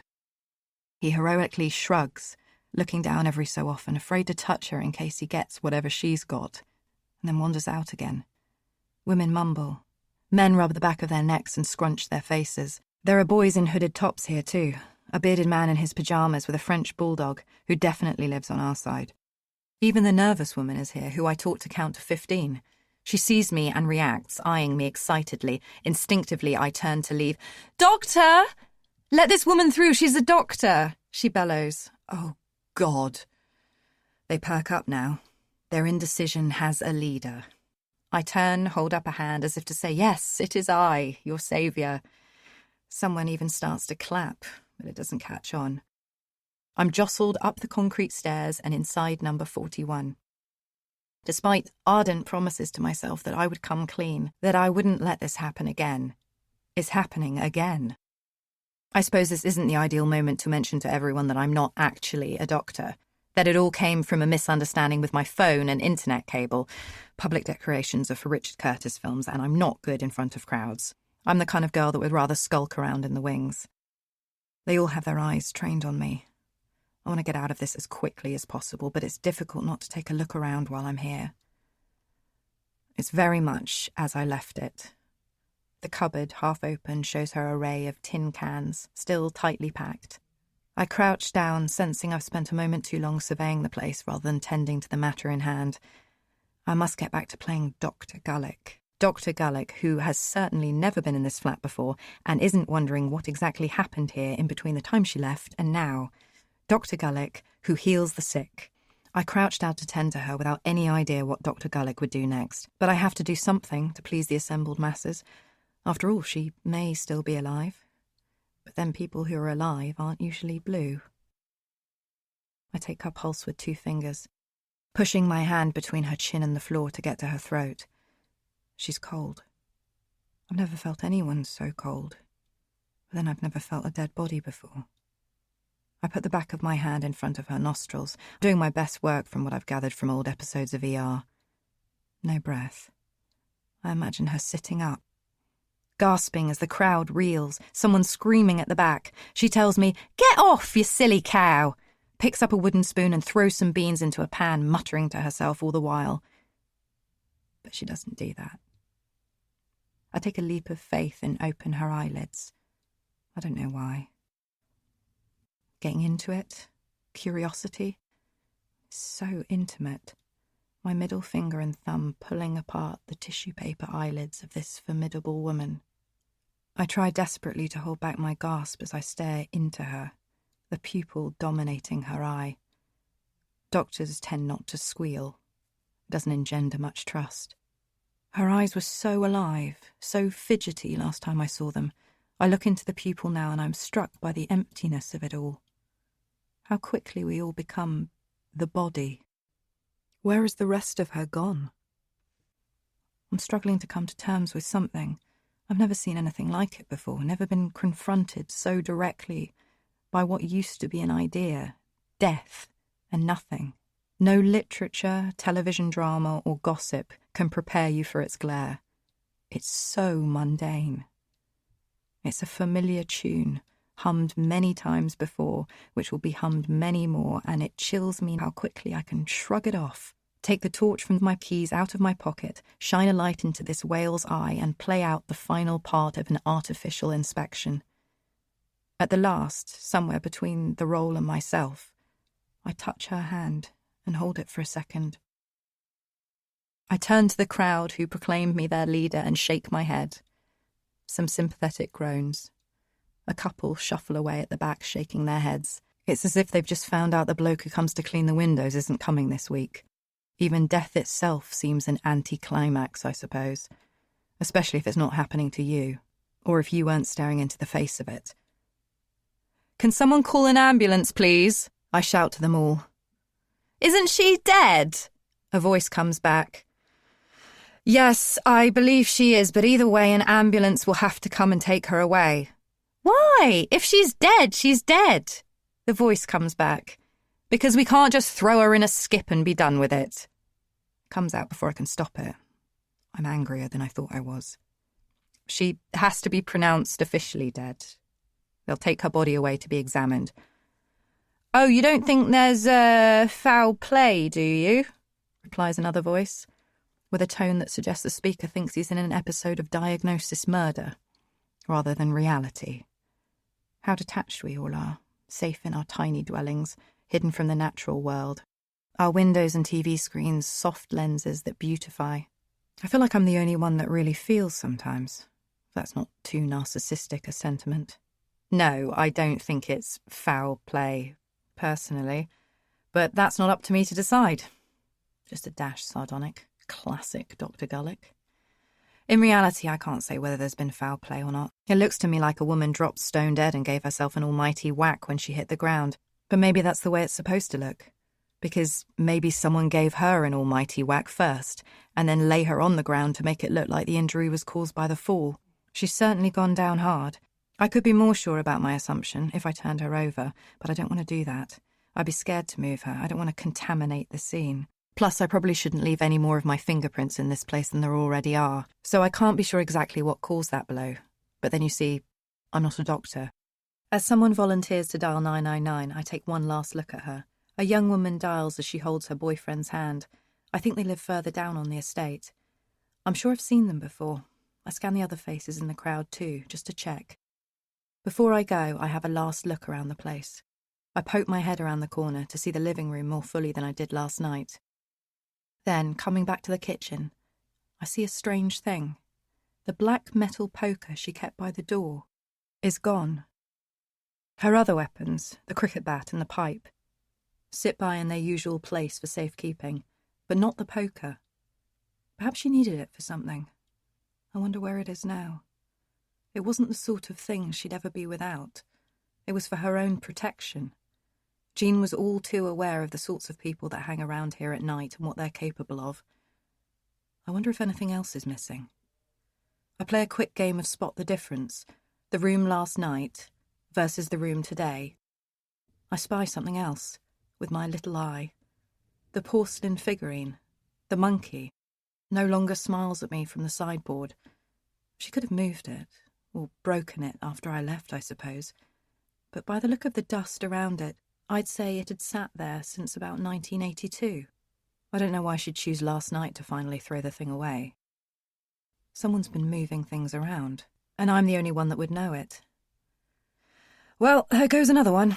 A passerby drops, a touch macabre. And anyway, who was the one before this one? The student from the poster? I make a mental note to look into that. I wonder what her story is.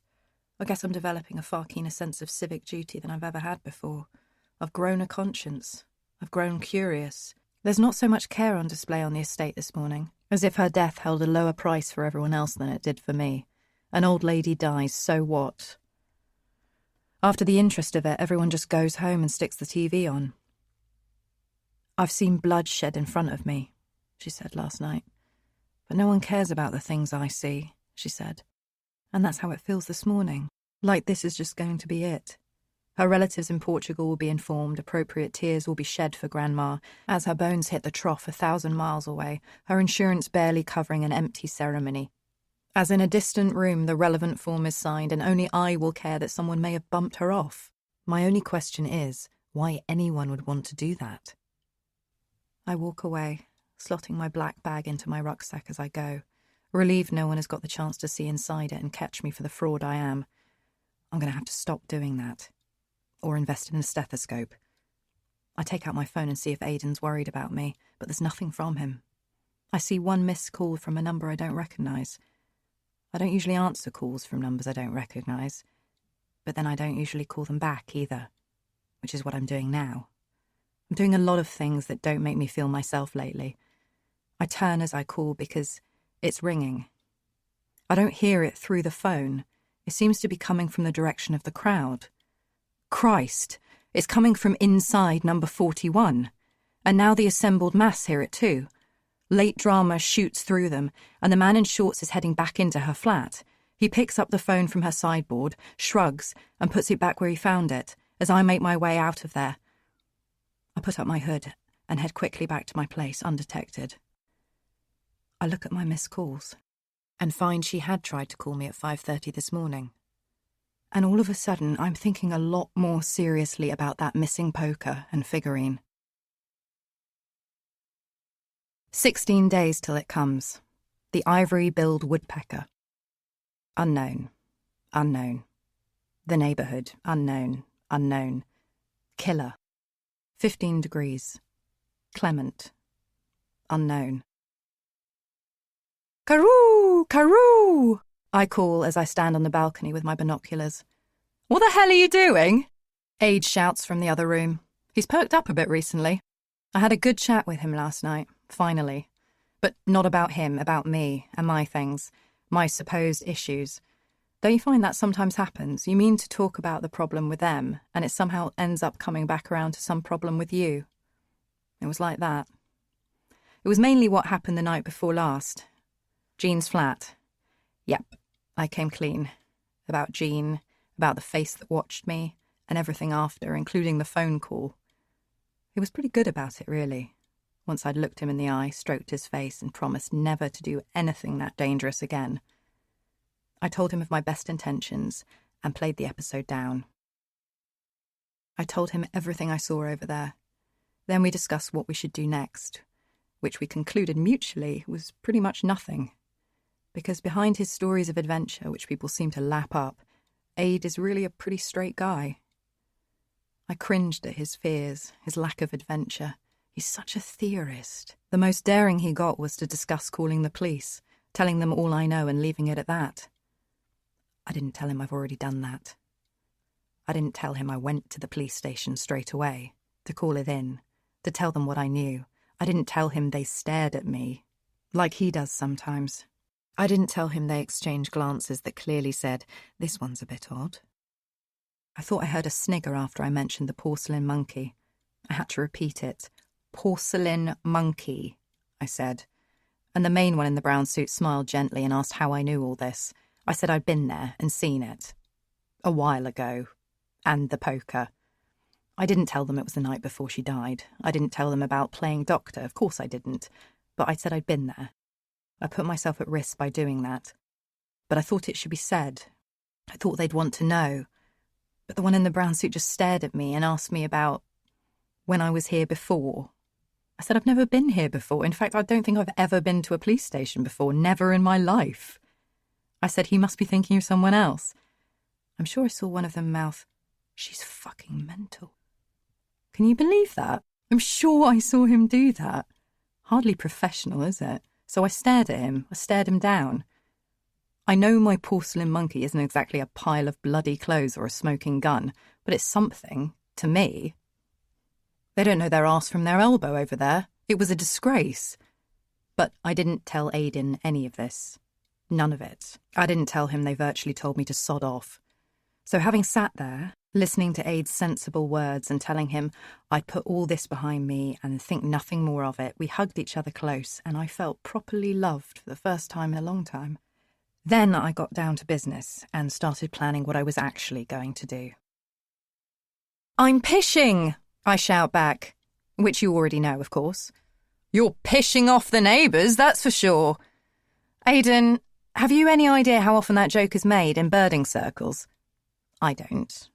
We never moved in birding circles, but the answer's a lot, I'd imagine.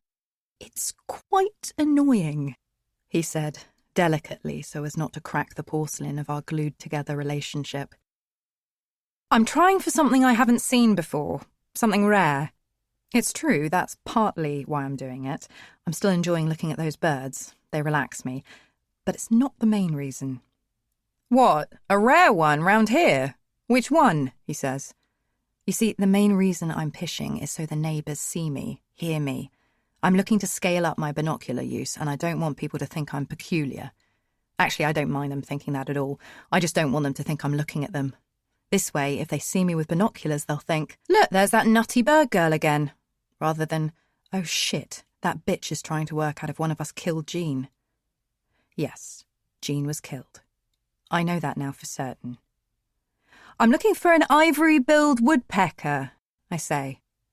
Now, you may now be at the stage where you're reading this and you're thinking, "Come on, Lil, there's no way you'll see an ivory-billed woodpecker in North London." I know. It sounds hilarious, but let me explain. It's more of a metaphor. I'm looking for something that's hard to find. A person hiding in plain sight, in a crowd, that doesn't want to be seen. So it's really more of a metaphor. Aidan doesn't know birds, so I can tell him anything and he believed me. Do you remember telling me about Phoebe Schnertzinger, the woman with the malignant melanoma who spent her family inheritance travelling around the world? She was killed in a road accident in Madagascar, I think. There was David Hunt, who was killed by a tiger in Corbett National Park, India, in 1985 while twitching. Very exotic. Then there was the glorious Ted Parker, who travelled around North America and saw an incredible 626 species in one single year from all over the continent. I think he survived. Why I mention all this is very simple. Birders are natural adventurers. This is the world you introduced me to. We're risk-takers. You, me, and the others. Yes, some of them came to a sticky end, but there are many that extended their life list way beyond what they thought was possible. Because they weren't afraid. It's time for me to take a few risks. I'm sure you'll understand. Someone murdered Jean, and if I don't do something, they'll get away with it. She'll just disappear as if she was nothing. I'm not going to let that happen. There are still signs up for that missing girl too, so I doubt anyone has come forward about her either. I can't find anything about her being found on the web anyway.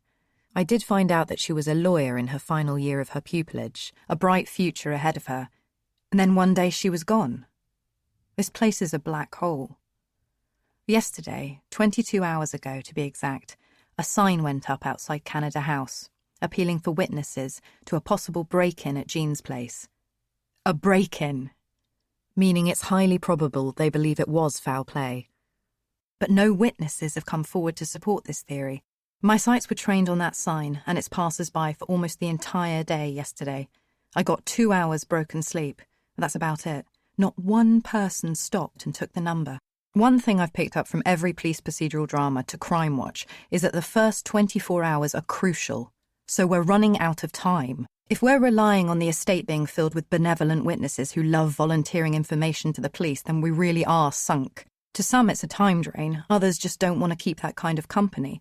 Many might be scared of repercussions, either from the killer or the police themselves. After all, half the people around here aren't supposed to be here anyway. Either way, no one is offering the police anything by the looks of it. "There it is, I think I see one," I shout. "Really? Is that good? Is it rare?" he says, getting up, but not quite brave enough to step onto the balcony. He's a shut-in, I told you. He's putting on weight. I worry about him.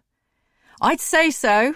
Come out here, come and have a look," I say, teasing him a bit. I know he won't. He hides away nowadays. "No, I don't see anything from here. There doesn't seem to be any birds out. That I can see anyway. Just because you dipped out doesn't mean I didn't see anything. What the bloody hell does that mean? Dipped out? Means you didn't see anything, and now you're gripped off. That's when you're annoyed that you dipped out." "Okay, whatever," he says, heading back into the bedroom. What we know is that I'm engaging in suppression. That's when you have information that you don't want to share with the other birders, remember? I know that's not playing by the rules, but that's the way it is. All day I've been thinking about how they did her in. I'm starting with the question of cause of death. Sadly for our killer, I'm guessing the angle of the blow or something about the wound itself told them it was carried out by an attacker. I'm guessing with a blunt instrument, hence the sign asking for witnesses. They wouldn't be pursuing a break-in otherwise. Another thing I do keep thinking about is that statistic about most people knowing they're killers. Is it a true stat? Or is it contaminated by some bias? That's what you have to find out in market research, where the flaws are in the statistics and what the real story is. Does it seem like most victims know they're killers because it's easier to catch the ones that do know the victim? There's a trail, coherent clues that lead to suspects emotionally related to the subject of the case, whereas when a killer doesn't know his victims as such, their crimes tend to go unsolved, skewing the statistics somewhat, creating a bias for solved crimes being committed by killers who know their victims, and not stopping to consider that a large percentage of the unsolved crimes could be carried out by virtual strangers, who by their nature are going to be harder to track down. Better to kill someone you don't know, is my conclusion. If I was going to kill anyone, I mean. You're so much harder to find. Just a tip for you there. Jean saw people, but she didn't really know anyone. Same as me, I guess. And the same as most people in these buildings. Progress has driven us all inside. We're a world of introverts, cohabiting strangers flung together by fate. All with motives, all with mystery, all suspects. That's why I've got to go back over there. To the estate. The nastiest side possible. I'm looking for something, I don't know what, a clue, information. Someone must know something over there. Someone must have been keeping their eyes open. Even if it's someone you ordinarily wouldn't want to meet in the dark night. If what Jean said was true, I won't need to find them. If I hang around long enough, they'll find me. I'm going to go over there. Soon. I'm going to make some noise and see who appears when I do. Then I'm going to cause some trouble. My phone rings. I was deep in thought and it startles me, but I managed to keep my cool. Aidan can't know what I'm up to. He can't see I'm on edge or it'll ruin everything, but staying cool is going to be harder now, because the number that just called me is Jean's number. It cuts out before I get to it, just 2 rings. Damn it! I stare at it, wondering how the hell it's possible. My head is spinning, I feel sick, and there's only one way to cure it.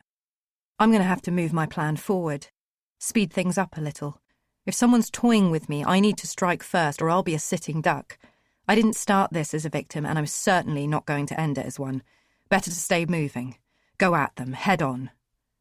I was going to save my plan for tomorrow night, but we're losing valuable time. It has to be tonight. I try a return call, but it goes straight to her answer machine. She'd recorded a message herself. People don't tend to do that much, I've found. Not anymore. As if offering the world their voice would reveal far too much of themselves. If you want to leave a message, then do that, she says bluntly. Hearing her voice again is uncanny.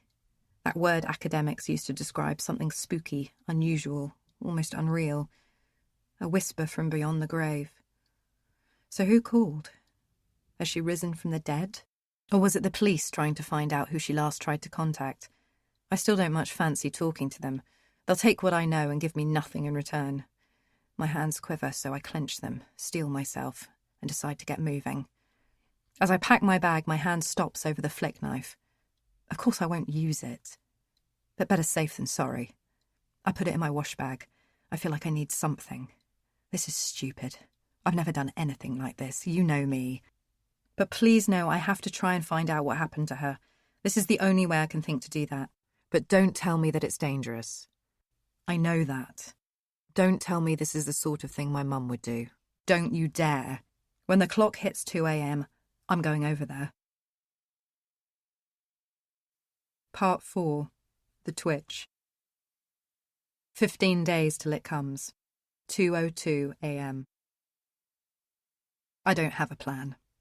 I said I had a plan, but when I think about it, as I creep from my bed and into my clothes, it's not really a plan. I think about stuffing some trousers and a shirt full of newspapers and putting them next to him, like I'm sneaking out of my dorm in a teen movie. But Aidan's not waking up. I know. I can sense it. No, it's not a plan. It could be the outline of something, but it's not coloured in yet. It's a sketch at best. I'm taking it over there to see if someone can fill it in for me. I grab my bag and casually walk downstairs, pulling my baseball cap down, throwing my face into shadow. I don't need to be quiet for any particular reason, I don't think, but I sneak down the stairs anyway. I don't know who hangs around in the hallways in my building at night, but if they're there, then they're probably up to no good. I'm going to tread carefully, keep my eyes open. I'm being paranoid, of course, but if it gets late enough, every place gets reduced to the status of a haunted house, even if it's lit by automated fluorescent lights. Anywhere can spook you when it's quiet enough. That's what this place is doing to me as I descend the stairs silently, ghost-like. As I press the green button and make my way into the clammy summer air, I see the moon bounce off the edge of the reservoir. Sometimes this place has a clear enough sky to look like anywhere else than London. There's a constructed romance about it that shouldn't be able to exist around a place built in 2012.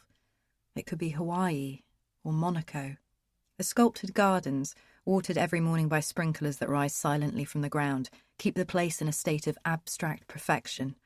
The moon hits the dew on the grass and it shines idyllically. The flowers smell fresh and new. They're always changing things, pulling up plants that have been there for a matter of weeks in favour of something fresher, to keep the residents happy, to keep that sense of wonder, that out-of-the-box sheen. I think I see another pair of eyes looking at me. Oh, God! I gasp and reach for my backpack. Then I realise it's my reflection in the spotless glass of Residence Tower, the last new build before the small road that currently separates the new estate from the old one, before the project moves over the road and turns everything into the new, consuming everything that came before, rendering it dead and obsolete. The middle-class land grab.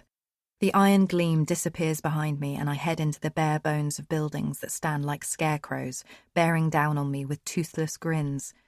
I'm trying to stay under the radar, silent, because I don't want to get set upon before I make it into the bowels of the place. As I walk, I busy myself by thinking of the possible motives anyone would have for murdering Jean.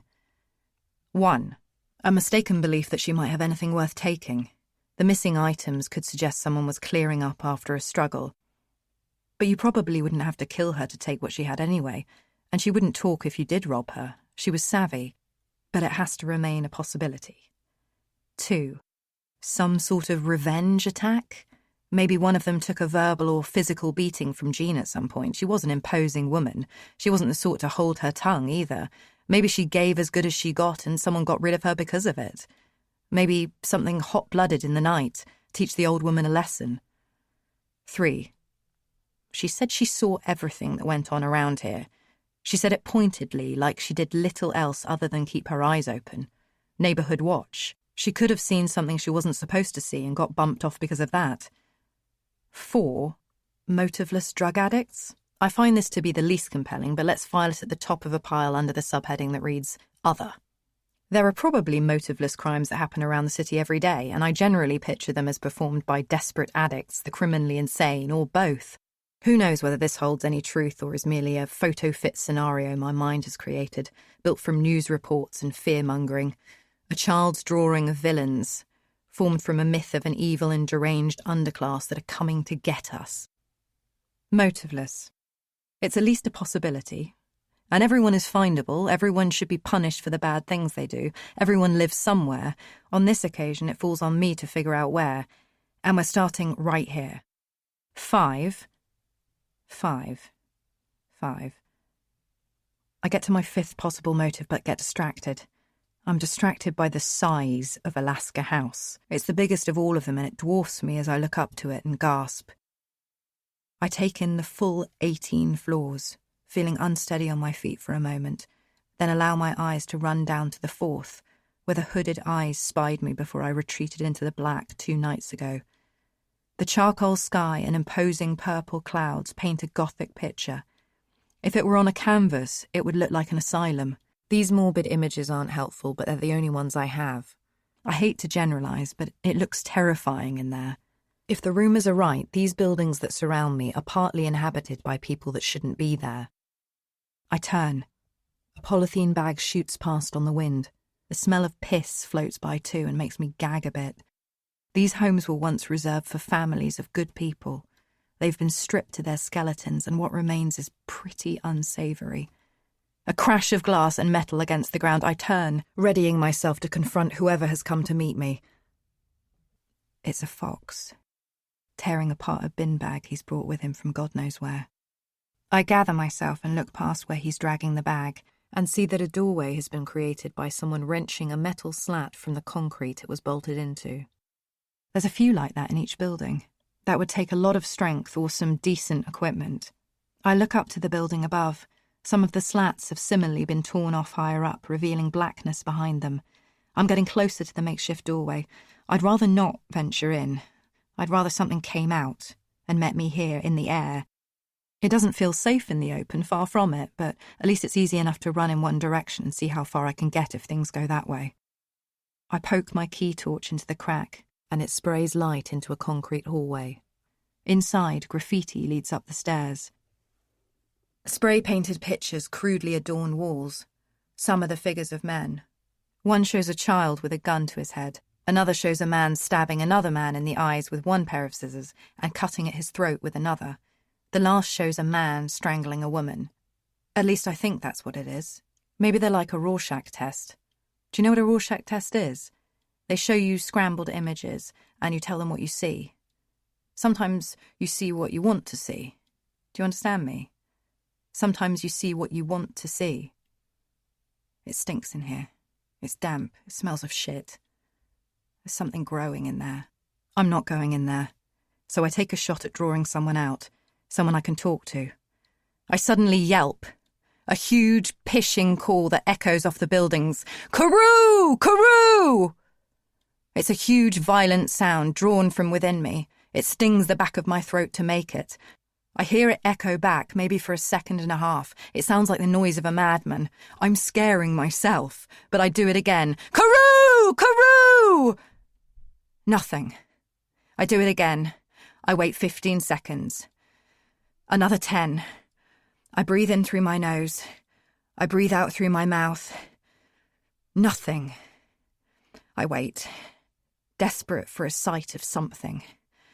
Quite quickly, without me realising it, things have slipped into a strange, uncanny place. I stand here, begging someone to arrive with a knife or implement to bludgeon me with. A street kid with a lust for blood that we read so much about. A huge Eastern European who wants to smash me to pieces for no reason at all.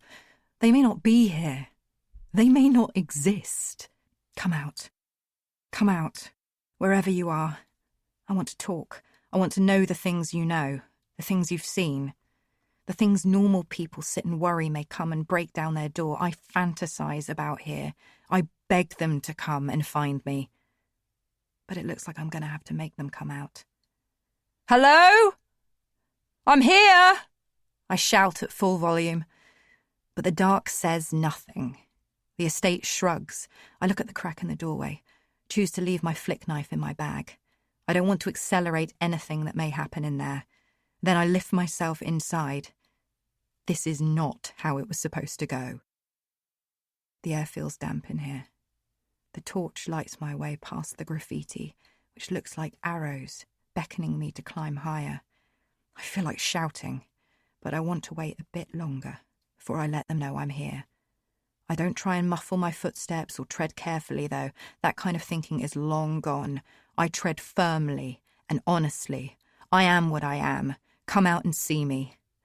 I feel like a sacrificial lamb, walking into the arms of its killers. I grip my bag hard and unzip it. I root around for my flick knife, while struggling to keep the torch straight. I stumble, using my hands to break my fall. I need to sleep. I've kept such strange hours these last few weeks. I hope they won't be the death of me. I run my hands along the wall. The sound feels like it's being amplified. Maybe it will rustle up something nasty. If Jean's place had its own Arctic microclimate, this is the opposite. Heat has clung to the walls, like we're in Morocco all of a sudden. I breathe in the heat. I'm sweating. It really is hot in here. How is it so hot? I continue my ascent, getting closer, closer, but to what? The pressure gets to me and I shout again. I want it over. Now, whatever it is. My terrible squawk leaves my body. As I do it, I take out the flick knife and drop the torch. Footsteps. I hear them loud and clear. I grab for my knife again, but I can't find it. I'm losing my cool. In fact, I think I lost it some time ago. Someone appears to squawk back. Fuck! Fucking hell! I search for the torch. My hands grapple through moss, through glass, through piss. I can't find it. All I have is blackness. As the footsteps get closer, I think I'm bleeding. If I was back home in my hallway and the lights were out, I'd be close to hot tears with frustration, but there's no time for that. My hands scramble artlessly along the stairs behind me as the noise is almost upon me. The footsteps get closer. There it is. I find my knife and flick it open. Here I am. Come and get me. I lie low, still no light, my hand not calling off the search just yet. It rustles around. But if they want to attack in the dark, then so be it. I have my weapon. It's a fair fight. I'm not scared. But that feeling has just kicked in, the instinct to bolt. But I cannot retreat, even if I wanted to. It's too late, anyway. The footsteps get closer. I hold firm, grip my teeth, and make a promise to myself that I'll get out of here alive. 15 days till it comes. 2:32 a.m. Boom. Rattle. Rattle. I lie low, one hand still scrambling, the other ready to attack as the noise of feet comes closer. I plan to attack at shin level, dig the knife firmly into the flesh and through to the bone. If possible, I'll rip around the back too, straight through the Achilles tendon. I have no idea if this will work and couldn't care less at this point if it's necessary. How quickly we all become Rambo when the stakes are high enough. Boom. Rattle. Rattle. My right hand still searches, my left tightens its grip on the knife. Boom. Rattle. Squeak.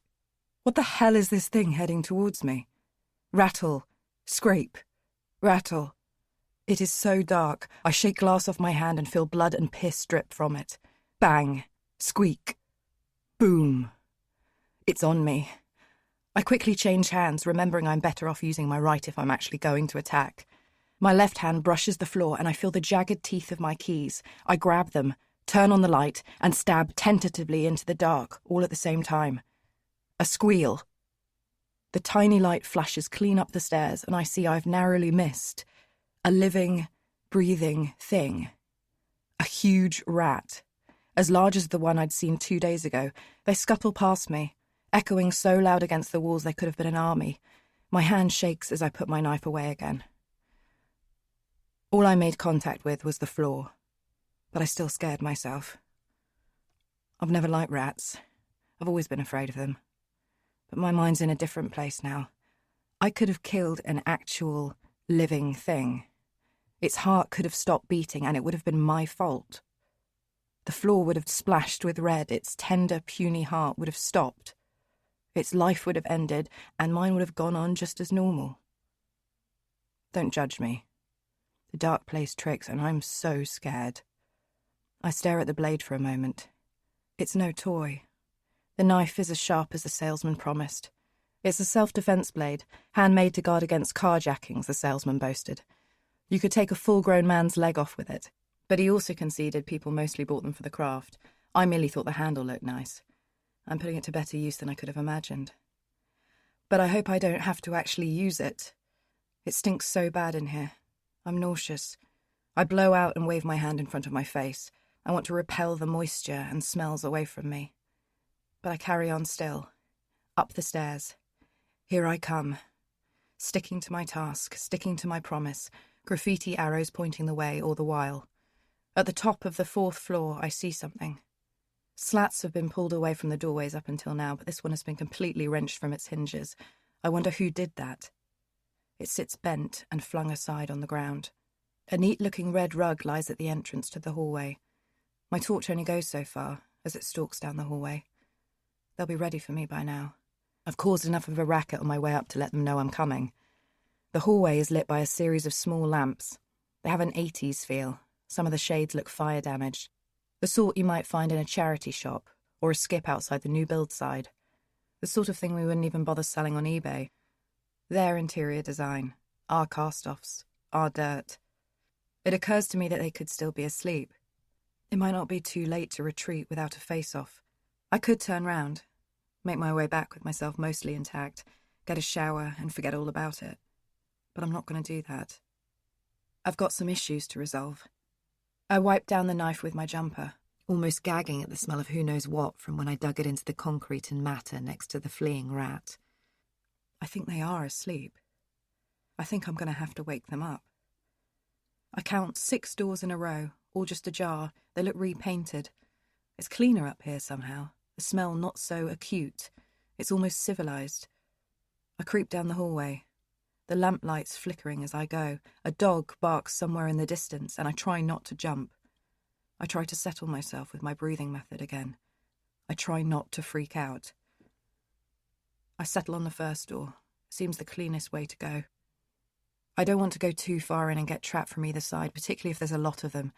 I brace myself, hold my breath for a second, and then kick it open and run in. It's dark in there, and there's no sign of anyone.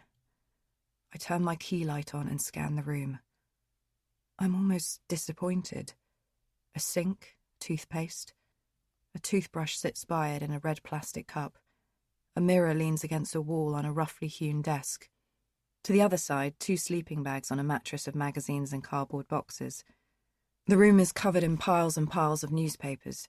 I turn and trip over them. I rise and stack the ones I've knocked over back up. I was always an excellent guest. I leave the room and move to the next door. I look at it, imagining what the hell might lie behind it. The half-man, half-human behind the bins at night, the desperate addicts that exist only in my imagination, imaginary needles sticking out of their imaginary arms as they salivate. I see a picture show of terrible images, wild animals. I breathe and kick the door open, and when I see what's before me, I scream. An eagle. A crudely stuffed taxidermy eagle stares at me from the other side of the room. A golden one. God knows where it came from. I struggle to imagine it was ever alive, ever real.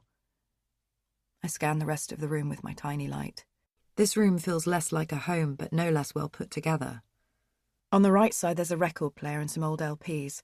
The basin similarly has a toothbrush as well as shaving cream and a razor. The slat has been removed here in favour of some ragged curtains. Crates lie around the floor, perhaps doubling as seats. I smell something like gas and turn my torch leftwards to see an old electric heater oozing liquid, sweating onto the concrete. It's off, luckily. I have a feeling if you turned it on, it would kill someone with what it emitted. They'd have no use for it in this heat anyway. Summer's still here with a vengeance. Then my cloud of light lifts and hits something stranger. A well-preserved kitchen. A toaster, an electric frying pan, a plug-in grill, cereal, various other foodstuffs piled into a corner. This is not a nightmare. This is a home, or something like it. I flash past it again and catch a face. A human child's face, staring at me. He looks scared. He's about 6 or 7. He murmurs, too scared to move or cry, his face scrunched, his hands dirty. I pause, unable to speak. I put my hand to my chest and mutter, God. Then I walk towards him. Then my phone rings again. I put my hand to it in a flash, but before I can get to it, something hits me in the head hard, and immediately I know I'm bleeding. I stagger back, my body in shock, as I turn to face what's behind me. 15 days till it comes. Time, unknown. WM, unknown. Alaska house. Shaved head. 2 flock. Aggressive. Sweat drips from the walls. 6'1". I see him. Around 6 foot tall, track-suited, and holding a big piece of brick. My vision blurs as I look at the outline of his jaw, shrouded in his hood. The brick has specks of my blood on it. Mine, I assume. Somewhere behind me, the child is screaming. He doesn't scream in fear. He shouts a kind of war cry, which is intended to knock me further off my guard. It works, too. I'm thinking about my mum, suddenly. I'm so sorry. She was right. I so often was a silly girl, and now I've grown up to be a stupid cow. What was I thinking? Hanging around at night, poking my nose into other people's homes. What was I trying to achieve? The big one in front of me raises the brick high above his head, higher and higher. It will soon come crashing into my face, the foundations of which will not survive the blow. All I can do is wait for it. I stagger. Here it comes. Go on then. Finish it off. Just do it. A disembodied voice screams. He pauses. He takes a breath. But it doesn't take him long to recover. His stature says he's not afraid. He can do it if he really wants to. What are you waiting for? Just finish it off. Do it. Come on. From behind him, the child lets out another raw scream, and the big one grips the brick harder. Put that down, for fuck's sake! What are you doing? Put it down now! The voice changes tack. It is hard and guttural, the stuff of 80s horror, sharp, shrill, but full of intent. My mind falls back to Hellraiser. The possessed exorcist girl, Texas Chainsaw Massacre screams. The voice terrifies me, and it's coming from me. His hooded top billows open, and underneath I see his arms tense under his vest, and he lifts it again, ready to release. He's strong. My bravado could only hold him for so long. He's unperturbed. He may have killed before. He grunts and effortlessly brings it crashing down with his full force onto the floor. It slides across the room, echoing all around the walls like a bullet.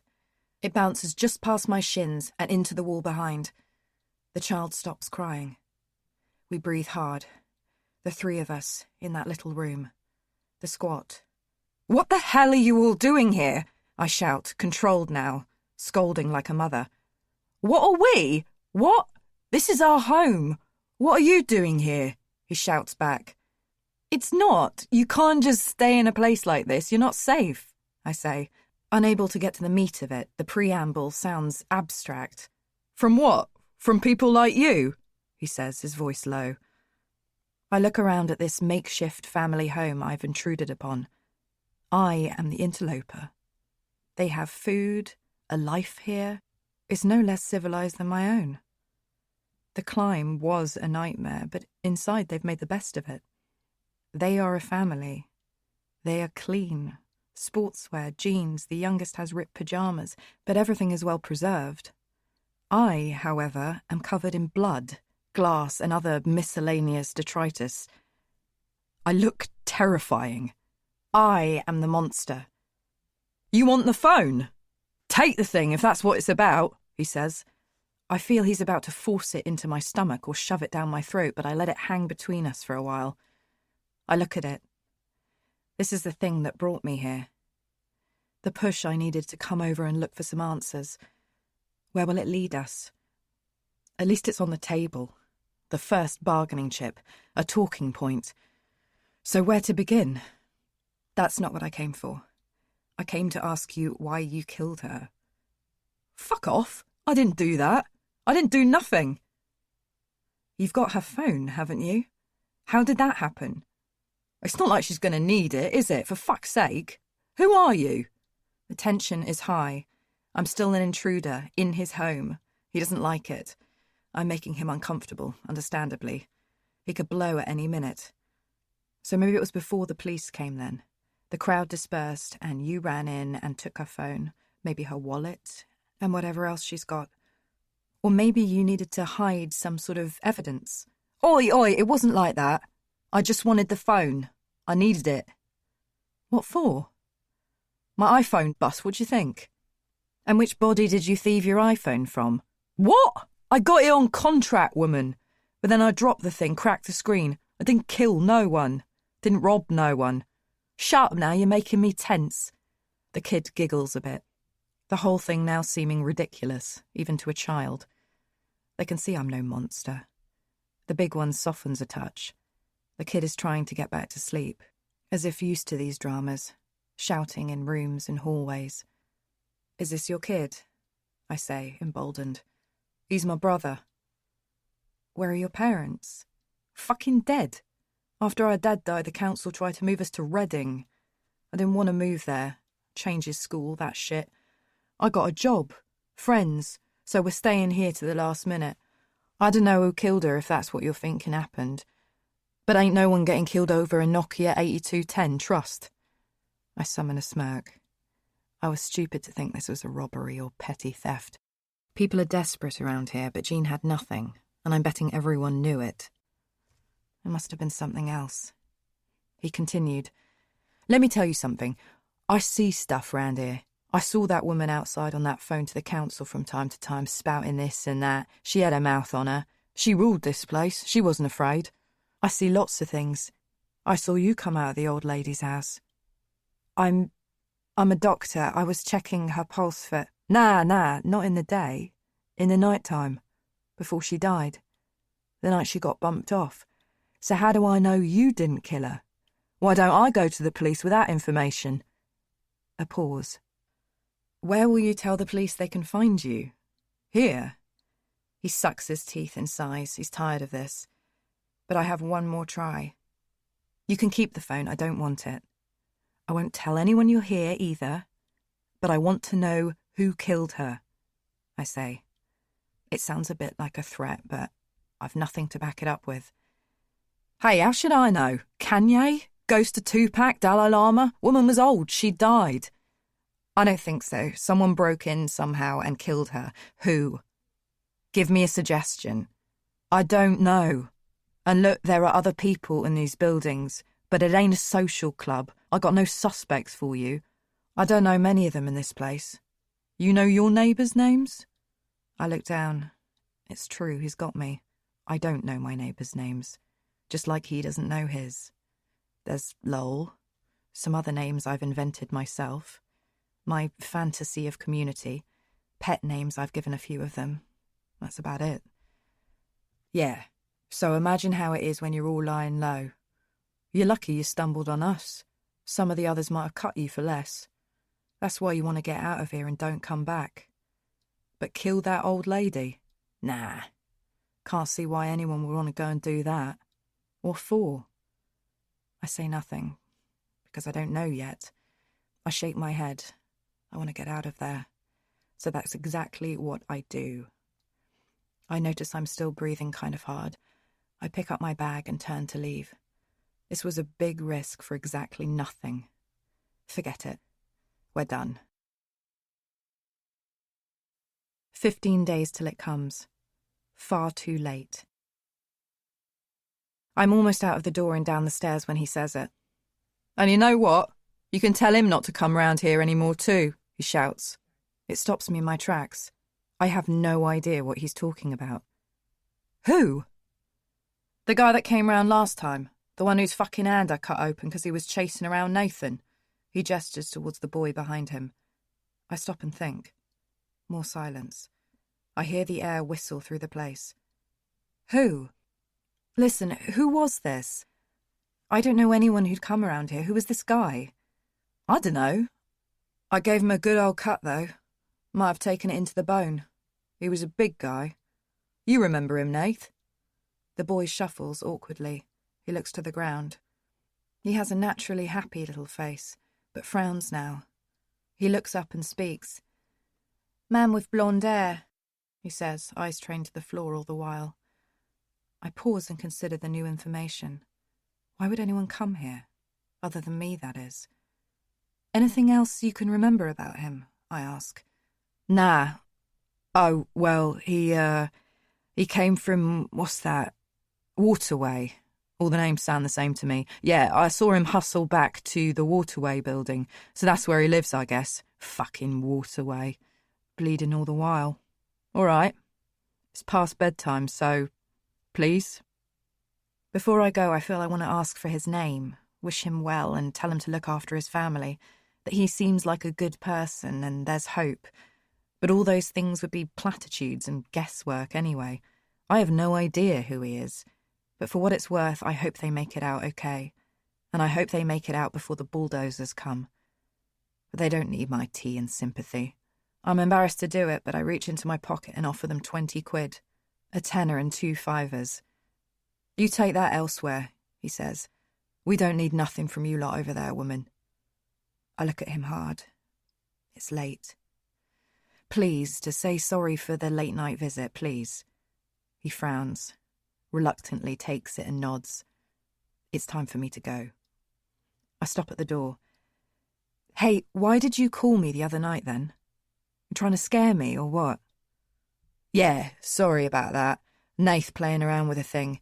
Hit missed calls when he was trying to play Snake, didn't you, little man? Nathan smirks and grabs the phone and fires up his little game again and walks out of the hallway sucking his thumb. It's Lily. My name's Lily, I say. He sizes me up, runs his tongue along his top lip. He thinks. He doesn't want to give me too much. Maybe I shouldn't have given him that. I don't know a thing about this guy. You can call me Chris. So I guess that's his name. I nod, trying to seem tough, but I'm not kidding anyone. I'm newly self-aware. I know how badly cast I am as the tough girl. It's like the lights have come on at the end of the party and I'm half naked somehow. I nod again and get out of there. I manage to negotiate the stairs with little mishap on the way down. Outside, I take out my notebook. I write blonde hair, injury to the hand, male, 5'11" at least. I've got a description. It's something, just enough to go twitching. I look about the estate as I head towards the road. I'm not planning on coming back, but I'm not afraid of it here anymore either. This is my estate and no one can do anything about that. I own it. And I'm going to find this guy. Then I'm going to stop him screwing up my neighbourhood, but first I'm going to take off my piss-soaked clothes and have a shower. Something approaches from the distance behind me. I turn to face it, chest out, raising myself rather than shirking. I've learnt a thing or two in the past few days. It growls, pants, and comes to me. Terence. Where have you been all this time, my friend? I look in his dark eyes for a second. Then I grab his collar and take us both home. 14 days till it comes, 7 p.m. Various. Waterway apartments, various. Sleeping, hiding, laughing, eating, cooking, cleaning, crying, reading, watching movies, exercise. 16 degrees. All the shapes and sizes. I took the day off today to keep my eyes open, trained on Waterway. My bum's gone a bit numb. I was sat here all of yesterday too, waiting for something, making notes in my book, getting more specific, headings and subheadings, graphs and charts, crisp white paper stuck to walls. My art teacher would be proud. Research, waiting for my man to show his face. Aidan thought it was a good idea to skip work as I looked tired and smelt a bit funny. But he has no idea about what I got up to the other night. Perhaps he wouldn't want to know. No interest even. He feels very far away at the moment. Does he care about me at all anymore? He's got stories of his own he's working away on. He doesn't have time. It's a fragile commodity. It's slipping away from us all. With every hour that goes by, finding Jean's killer becomes statistically more unlikely. He barely blinked when I told him I was looking after a girl from work's dog for a while, even though he knows I don't have any friends at work anymore. And the building rules on animals are sketchy, but tend towards, no thanks. He didn't consider how suddenly and mysteriously Terence appeared one night, or that I hate dogs. His mind is elsewhere, on spies and espionage, on 80s politics and Cold War secrets, bow-tie cameras and exploding cufflinks. He hibernates inside his mind and taps away at the keys. Tip-tap, tip-tap, clatter-clatter-clatter, tip-tap, tip-tap, tip-tap-tap. I only ventured outside once today to get supplies from the corner shop. Milk, cereal, assorted tins, pita bread, Gouda, the nice toilet paper, carrot soup, pomegranate juice, miscellaneous vegetables, my top 3 favourite types of biscuits. Essentials for holding up for a while. On the way back, just outside our building, I saw Lowell, coming down the footpath, jogging home from his lunchtime trip to the climbing wall. He still had his gloves on to demonstrate this to anyone watching. He works from home sometimes. I waved. He did too. As he got closer, it seemed like he was limping. This made me nervous. "Hi, Lil, how are you? I think I might have pulled something. Think I overdid it a bit." My worst fears were realised. "Oh, I thought something was up. Anyway, must get off. Sorry, Lil, didn't someone say you used to be a nurse or something?" This was exactly what I didn't want. Chinese whispers travel fast. "Doctor, actually, used to be. I trained for a year or so. Then I packed it all in for my market research stuff. You could be talking to Dr. Gullick right now. Imagine." That sounded at least vaguely feasible. "Would you mind taking a little look? Sorry to bother you." Deeper and deeper. "Course! Where's it hurt?" He pointed. I nodded. I bent down and put a hand on his thigh. In the open air. I held it tightly. I squeezed. My hand rose a touch, under his shorts. I breathed in and thought demonstrably, then looked up as if the answer is in the sky somewhere. "How's that feel?" I said, his leg hair against my palm. "Tight," he said, grimacing. I hummed to myself in agreement with some phantom theory of my own invention. It's a big muscle, the thigh one. One of the biggest, maybe. I don't know. I ran my hand all around it, front and back, foraging. I needed to get out of this. Aidan could be watching. I didn't want him to see me like this. I didn't want him thinking I'm taking my practice any more seriously. The door to the building was just there. I punched the leg softly for no reason. I looked up at him. His pupils shrank a fraction. Ice it. Bag of peas. Whatever. Give it a good ice. Ice it up. Got a dash. I ran off before he could say anything else. I didn't want to be out there. I had to stop doing that. A bead of sweat dropped from my head as I climbed the stairs. I hadn't realised I was sweating. I got straight back to my hide and took a deep breath. I examined my paperwork, my research, my findings. I have a grid now. There are 37 flats in Waterway, all built with glorious balconies that either look at the reservoir face on or from the side. 9 flats on each of the first 4 floors, and the penthouse on top. From my vantage point, the bedroom window, with my elbows on the carpet and the blind low to stay undetected, not one of them can escape my gaze. That's if they don't have their blinds up, which many of them have.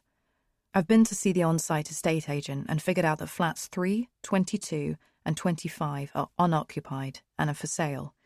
An awkward conversation with the concierge, which involved him slowly staring at me and trying to figure out why exactly I needed to know all this, informed me that 1, 9, 10, 12, 16, and 30 are owned and unoccupied. I will mark them on my grid with the abbreviation UN. The other abbreviation, NS, refers to no sighting, as in their blind is up. I've seen into the apartment itself, but I haven't seen anyone in there. Yet. Thinking of getting another one was what I came up with, and wanted to know more about the demographic of the buildings. That's how I squeezed the intel out of the concierge. I mean, as if I could afford another one of these places, please. I put my new information into my spreadsheet.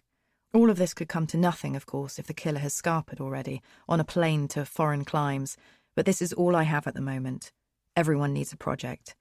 Me more than most. Terence licks his lips and puts his head in my lap as I make a grid. 1. Hanny.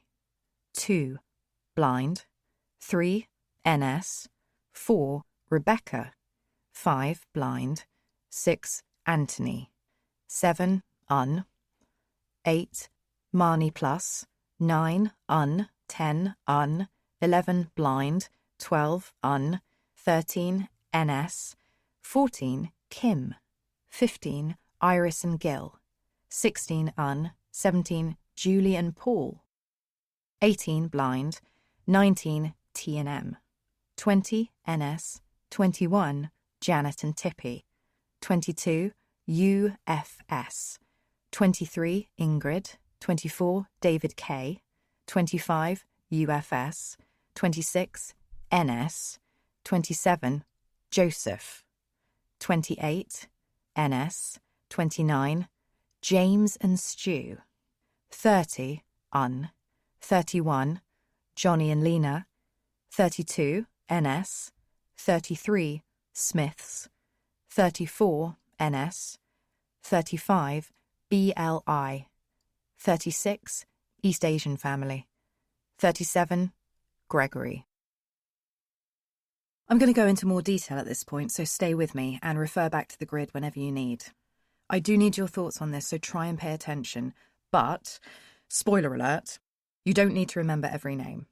I haven't narrowed them down yet, don't worry. Let it blow over you like a warm breeze. Just stay cool and stay with me. Okay, here goes. After previous documented sightings in the previous weeks, I can be pretty certain that Joseph, Hanny, Ingrid, David Kentley, Kim, Anthony, Rebecca, and Gregory live alone. I had thought that there would be more couples in the buildings. I predicted they would be the predominant demographic, but single working professionals, I was told by the concierge, are quite prevalent in the new builds, and that is well borne out by the findings you see here. It is also a demographic that is too young to have any children who would be large enough to fit the criteria of the murderer. Approximately 48 is my predicted top age, with the lowest being Anthony, who I believe to be a 19-year-old student with cash in the family. Mr. and Mrs. Smith are a Japanese postgraduate couple, possibly both in the field of medicine.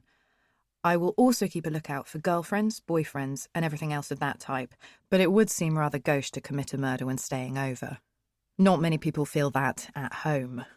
It was 8 months before I chanced even leaving a toothbrush and slippers at Aidan's old flat. Marnie, you will find, has a plus, as she is a recent sighting, and I believe there could be a partner. I'll give it 3 more days studying her behaviour before I file this possibility under unlikely. All of this means I'm close to extinguishing the option of any extras being our culprit. Having obtained a good set of floor plans from the local estate agent, again on the pretence that I might be looking to get another one, I can confirm that the single people are in 1-beds, so I'm discounting the possibility of rarely seen roommates. It's amazing what information you can easily rustle up if they're constantly trying to flog these places. We're then left with 5 people who haven't yet opened their blinds. 5 very private people, or lucky holidaymakers. I have seen frequent nudity in the other flats, as they're dominated by glass fronts, so a desire for privacy born of not wanting to literally expose themselves to their neighbours is not an impossibility. It's also recently been the weekend, so I don't discount small sojourns to the coast or abroad. Similarly, there are 7 no sightings. I'm hoping the holiday situation or the away on business scenario resolves itself with the no sightings too. I need the last few to worm their way out of the woodwork and allow me to fill in the rest of my grid sooner rather than later. So why don't we cut to the chase and start the friendly game of guess who killed their elderly neighbour? Male, tall, blonde hair, scarred hand. Extracting the women, who sidestep our first criteria by virtue of avoiding that troublesome Y chromosome, who count for 12 of the 23 inhabitants, it leaves us with 11 males. Gregory, Tony and Mr. Smith are on the short side, standing at 5'9" or below, so let's discount them straight away. Remember the kid described him as a big guy. Hanny is the oldest, at around 50, probable divorcee. His age is something that would have, in all likelihood, been commented on by Nathan and his brother, but I understand this point is debatable. While he is blonde, he is also slight, so if they meant build by the comment big guy, then that also counts him out. Importantly, and we're getting down to the nitty-gritty here, Anthony, James, Stuart and Paul could under no reasonable conditions be considered to be fair-haired. So, that leaves Joseph, David Kentley and Johnny. Johnny is a big bloke. He could pick you up and throw you over his shoulder on a night out, despite protestations, with considerable ease. He also stalks around his tiny flat like a wild beast, slamming his fridge and Skyping with intent. Not that his aggressive Skype technique represents the perfect profile of a murderer, but it is necessary to consider anything that could be helpful at this stage. The problem with him is that he is, technically speaking, ginger rather than blonde. But so few people are what I would term a 1989 Jason Donovan blonde that I think it's necessary to widen the search as far as ginger to allow for the dark night and the fleeting nature of the encounter. David Kentley is fair-haired. He's a touch slight and a tad effeminate, but this does not discount the possibility that he is a murderer. Norman Bates, anyone? He is precise as they come, foodie and solitary. He would prefer an early night with a herbal beverage and a new ottolenghi recipe over anything else. Last night, he also watched a horror film, one of those torpid Hollywood remake ones which doesn't speak much for his taste. A diseased mind, perhaps. Then there is Joseph. There have been few sightings of him in his natural habitat. In fact, just a single but very clear one of him doing squats. My first recorded bona fide sighting, in fact. He also jogs around the area very frequently, and at 6:45 every weekend meticulously cleans his racing bike using water from the fountain. This leads to some contention with the overly officious concierge, but it's always calmly handled with good humour by Joseph, which I think is to be regarded as a feather in his cap in this day and age. When the aggravation of the rush hour seems to be hitting fever pitch, when you bump into strangers on the Piccadilly line sometimes and they give you a look like they want to tear you limb from limb. We're an angry breed these days. There really are too many of us in this city. The boys said the attack was just a couple of weeks ago and that they cut him quite deeply, so the task now is to have a good look at their hands. Something by no means impossible with these binoculars and at this distance. In fact, unfortunately, I have already examined David Kentley's hands while he made a salad, and they are very much pristine, which I think concludes our need for him in our investigations. Joseph and Johnny, however, have proved more elusive, and I will be staying here this evening with the express purpose of filling in the other gaps in this grid, and to get a better look at the hands on these guys. Terence stirs and goes for a wander around the house. I call to Aidan. "Can you put out his food, Aid?" But nothing doing. I'll do it myself. I walk to the kitchen and feed him the same dry stuff I saw in Jean's cupboards, which you can get from the little shop next to the cafe. I stare him in his stupid, lovely little face. "What happened to your mummy, eh? What happened to her?" He snorts and runs back to the bedroom. My phone vibrates, a text. I sigh. I want to be left alone. It's from Phil.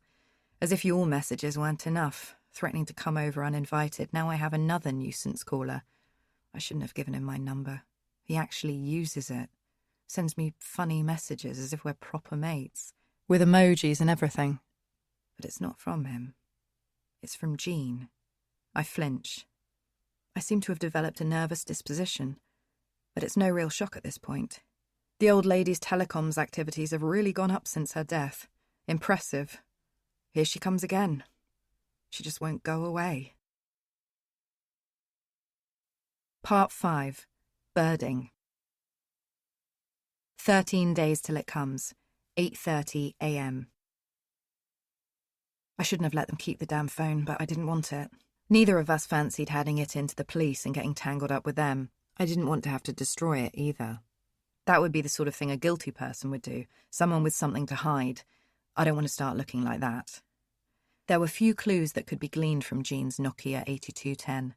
When punching in my number, I'd already noted I was only the 4th entry in her phone. The other 3 read gas, electric, bastards, brackets, council. I wonder how her family got in touch with her, or if they ever did. She only had calls from those 3 numbers in her call history, and she was the sort of woman that thought texting was the devil's work. She had one single unopened text from the gas company. I opened it. I'm nosy, I guess. They were asking her to set up an online billing system. It was from 2013. They were barking up the wrong tree. I don't think Jean bothered joining the internet age. I found all this out in a matter of seconds without her ever knowing. That's just the way I am. I've always been like that. I look at things and see a lot.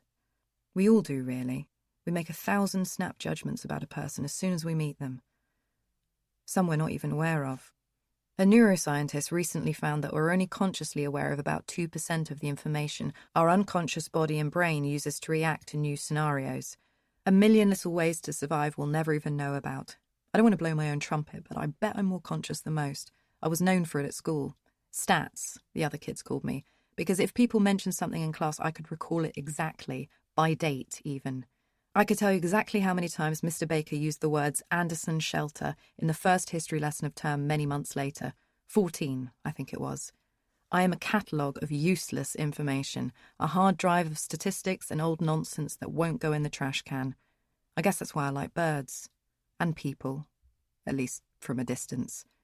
I see their distinguishing marks, and in an instant, I take it all in, and I don't forget it. And then they're mine, in a way. Beautiful things committed to memory, mine to keep forever. So don't give me your phone, even for a moment. Who knows what secrets I'll discover. They've got my number. That was stupid. I've left myself open. I don't know these kids. If they're dangerous or what. Now they're calling the tune. I don't want to be dragged around by their whims. I've got work to do. I suppose it's good that what's left of Jean's pay-as-you-go texts are being put to good use. But there's something eerie that hits me every time I see her number. That little, mysterious electronic envelope icon stares at me threateningly. Even though I know it's them, I open the message and take a look. Tomorrow, the Z Cafe, 8:30. Thompson, it read. I don't know whether they're trying to help or if they need something. But maybe I owe it to them to turn up and meet them at least. It's public, too. Should they try anything funny? The only thing I know about those kids is that Jean's said to be wary of anyone hiding out in those buildings. But I'm curious, to a fault. So at 8:30, I rush downstairs and past the fountain to the cafe and shop, and I head inside. They're nowhere to be seen, so I order a latte from the nice Greek guy who owns the place and take a seat at the back. The Polish waitress with the constantly perplexed expression slams my drink, and its accompanying tiny biscuit down in front of me. Around the corner, a group of kids can be heard playing distorted hip-hop from their smartphones. One of them has a hoverboard. It's not the sort of hoverboard I was promised would exist one day. It dribbles along as dynamically as a faulty Stannah stairlift. But he seems proud enough to dick around on it in a crowded cafe, to the delight of the rest of his gang. The perplexed waitress has asked them to turn it down many times, but the last time they told her in no uncertain terms to fuck off. These are not like the boys I met in the squat. These are bad kids. I say kids. They're probably in their early 20s, but God knows what they do with themselves. They don't look like they're part of the workforce. There's not a management consultant or postman between them. Their grey tracksuits, like baby grows, seem to have granted them eternal youth. Boom, boom, boom, dab, boom. Their phones blare away. There are 3 of the patrons in the main body of the restaurant as I wait anxiously, uncomfortably. It's the figure I've cut most frequently since this all started. A trendy type sips at a fruit juice and surveys his laptop so intensely as if he would climb inside and swim around inside if that were possible and permissible. A couple eat breakfast in silence, perfectly content, their minds 1,000 miles away on some Far Eastern beach, yoga types. The last is an older guy who leans into me, kindly allowing me to sample his stale breath. His face stays there. It would be menacing if he wasn't so frail.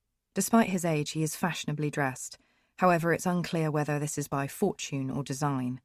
Maybe he's accidentally come into fashion recently, his angular face peering in at me, his blue striped jacket hoisted to the elbows. "Yes?" I offer. "Are you the lady that's looking around?" "Who wants to know?" Immediately giving myself away, which wasn't my intention. "Right.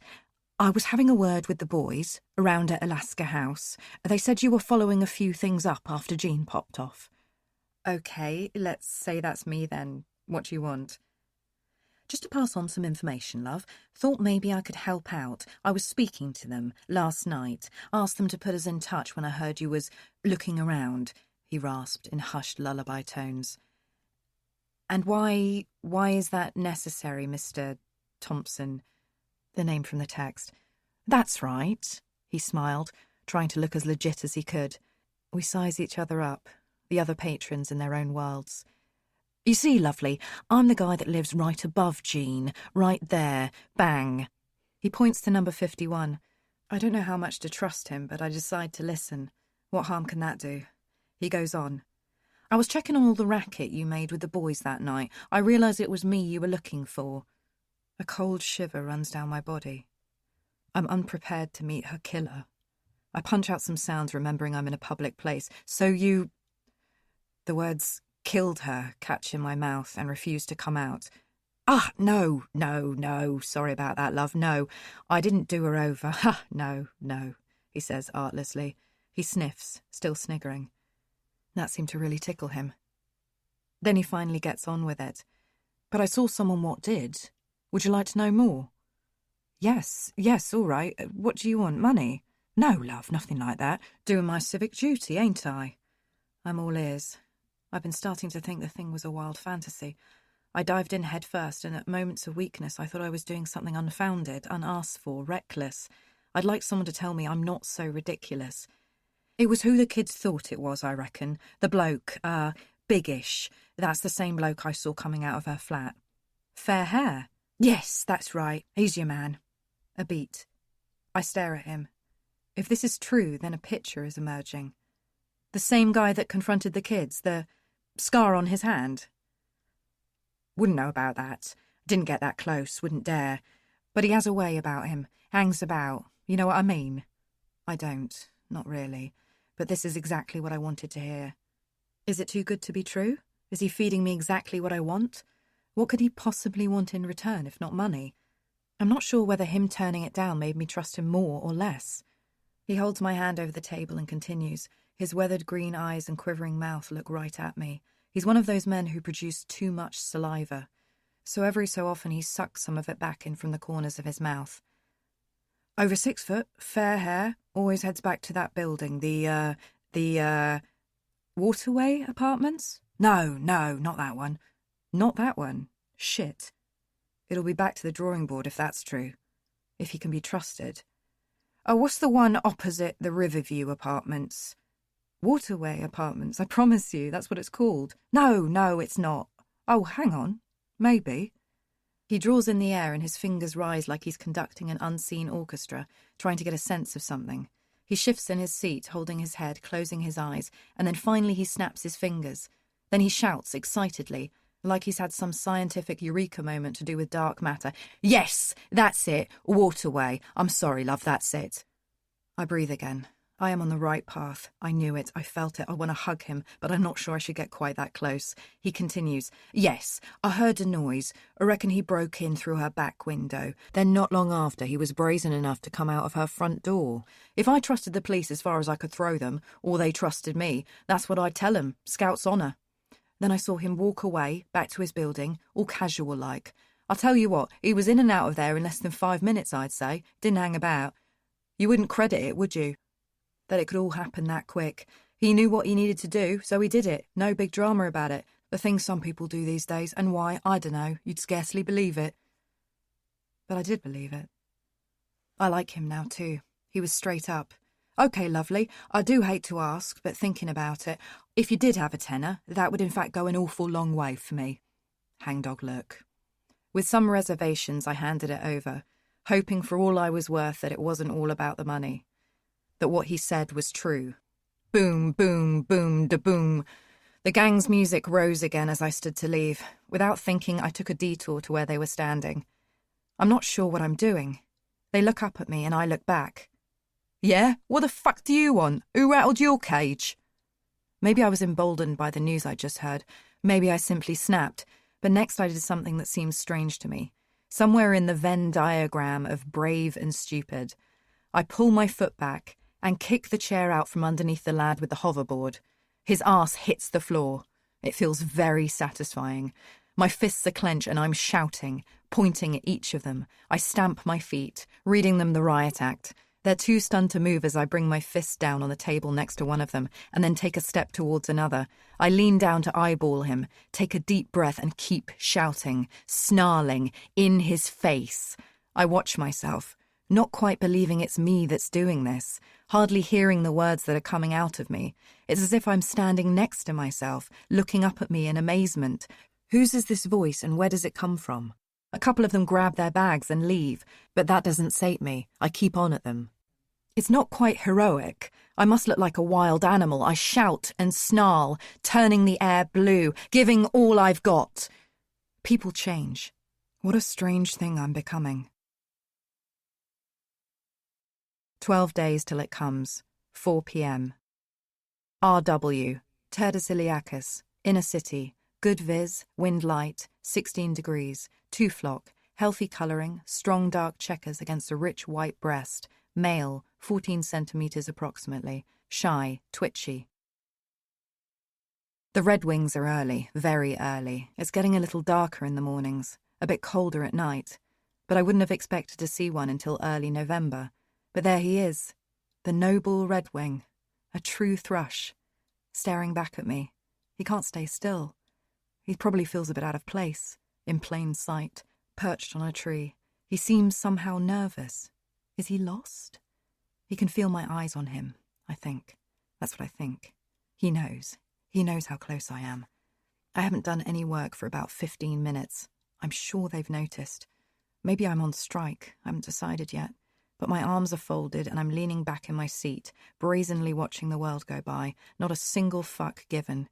Watching the light play against the leaves, examining the redwings, making rare use of my office window. I wonder whether I've had my hand up for the last 10 minutes. I've been miles away. I wonder what my body's doing. Do you ever have these thoughts, or is it just me? You pan back for a second, become hyper-aware of your body, get out of your head and think some left-field thoughts.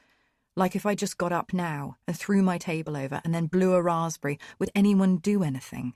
Would they just carry on? If I got some scissors and threw them at Deborah, my boss, right now, would she tear off her shirt and fight me? What if I just went, ma, quietly in a dull monotone until I ran out of breath and then started again and kept doing that for an hour? What would everyone do? Do you ever have these kind of thoughts? Maybe it's just me. It's just me, isn't it? Oh, I'm so bored. I want to get back to my flat, back to my watching, to try and find this guy. Instead, I'm just sitting, here. I turned my eyes to Phil. He said he'd been watching me. At the Tube, that time. So now I'm going to get my own back. Have a good look at him. Try to work him out. I'm good at that, working people out. I think I am, anyway. His bottom lip sticks out. He's not got an underbite or anything. He just does that when he's concentrating. He sniffs. He scratches his nose.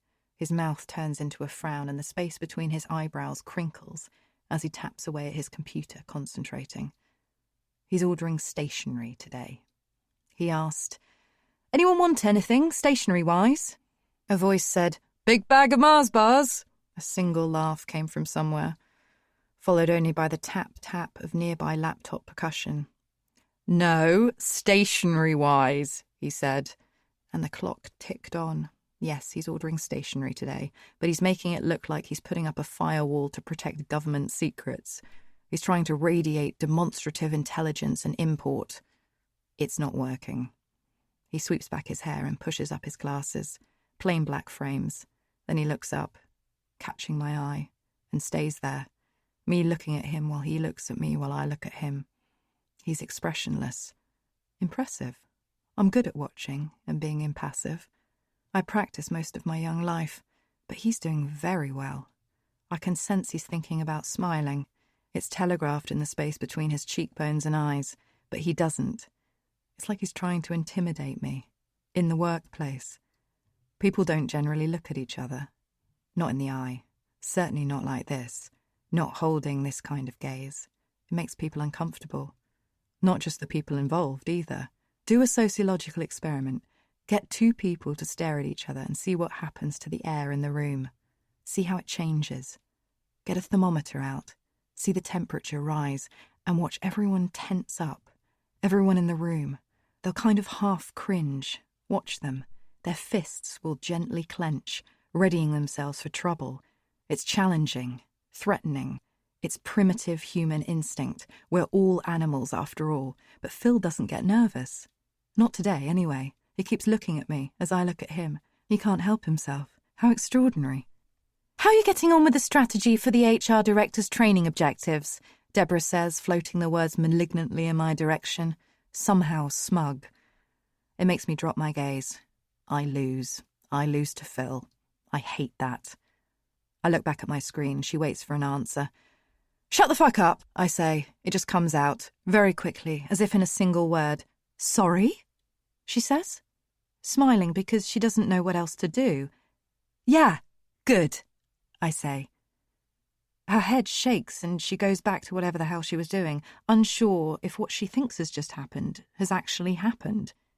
"Good," she says, now fully resolved that she must have been imagining it. I'm going to have to watch myself.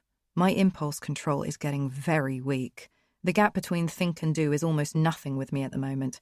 I'm going to have to watch that. Out of the corner of my eye, I notice Phil is still watching. He doesn't even crack a smile. He hasn't moved a muscle. He's so still. I can sense him looking, but I don't want to let him know I'm aware of him. I don't want to let him know that he's watching, but I know. Oh yes, because I'm watching him. I think about the girl on the missing poster again. His index finger rises to his lips, and he breathes. 9 days till it comes. The situationalists say there's no such thing as personality. I'll tell you what I mean by that. In the late 60s, after much work has been done on analysing personality by the preeminent psychologists of the day, Walter Mischel posited the theory that our personality was completely defined by situation. He wasn't alone. Many joined him in this belief. Yes, our levels of intelligence remain constant. We look the same no matter who we're talking to, but fundamentally they believed we are more a product of the situation we are being put in right at that moment than anything else. One could be seen as an entirely different person with one's mother, for instance, than with a work colleague. Our choices would be different. The way we sit, maybe even the way we breathe. So the situationalists argued, can we then really be said to have anything approaching a consistent personality? They believed not. 5 days ago, as the man-child with the hoverboard lay on his arse and the lad with the phone stood up to me, fists clenched by his side, his face scrunched to its full level of meanness, I felt like a different person. Maybe the situation took over and dictated what was to happen next. His brow pushing down over his eyes almost, his jaw fully tightened. He wanted to go for me, tear into me, but he didn't. This little bruiser let the situation get the better of him. He knew that with enough witnesses and people knowing he was a local lad, he wouldn't be hard to find, so he just sat back down and turned his music off. The other patrons looked on, their morning busted open by my outburst. They smiled as I left, but I don't know whether they were just as scared as me as they were of the gang. It wasn't like anyone was breaking into spontaneous applause. I grabbed my bag, paid, and left. Thompson was gone by that point. He shuffled off as soon as he got his money. I strode back, adrenaline up, head held high, and felt their eyes on me as I walked to the entrance to my flat. After that kind of thing, you really wish you could storm away out into the world and walk off the tension of the moment for a while. I'd certainly have looked more heroic if I'd walked off into the sunset, rather than a matter of 20 paces to where my electronic key fob let me into the hallway, through which I could still see the onlookers in the Z Cafe watching me go, thinking, who is she? What on earth does she want? Where the hell did she come from? Well, now they knew. Just upstairs, actually. What was it people say about shitting on your own doorstep? That low profile I've been planning to keep hasn't come to fruition yet. The last few days have helped. I haven't come perilously close to any dust-ups. I haven't wandered into any abandoned buildings, nor have I met any new friends from the neighbourhood. No, I haven't spoken to anyone, in fact. Not even at work. I've kept my eyes locked on my screen, giving nothing away. I've kept myself to myself and waited till I could get back to my spot and keep my eyes peeled. I barely even spoken to Aidan. We communicate in sighs and grunts. And if you're thinking that's some sign that we know each other so well we've got beyond language, that we're somehow post all that, in a good way, well, it's not that. We're strangers, ghosts to each other, hardly aware of one another's presence in rooms. That feeling you have, the way the air changes when you know someone has entered the room behind you, we don't have that. I'm deaf to his heartbeat, and he's deep under.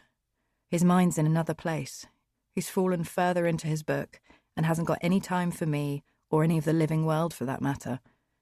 I wonder sometimes whether our indifference will turn into hostility. I think perhaps one night it did.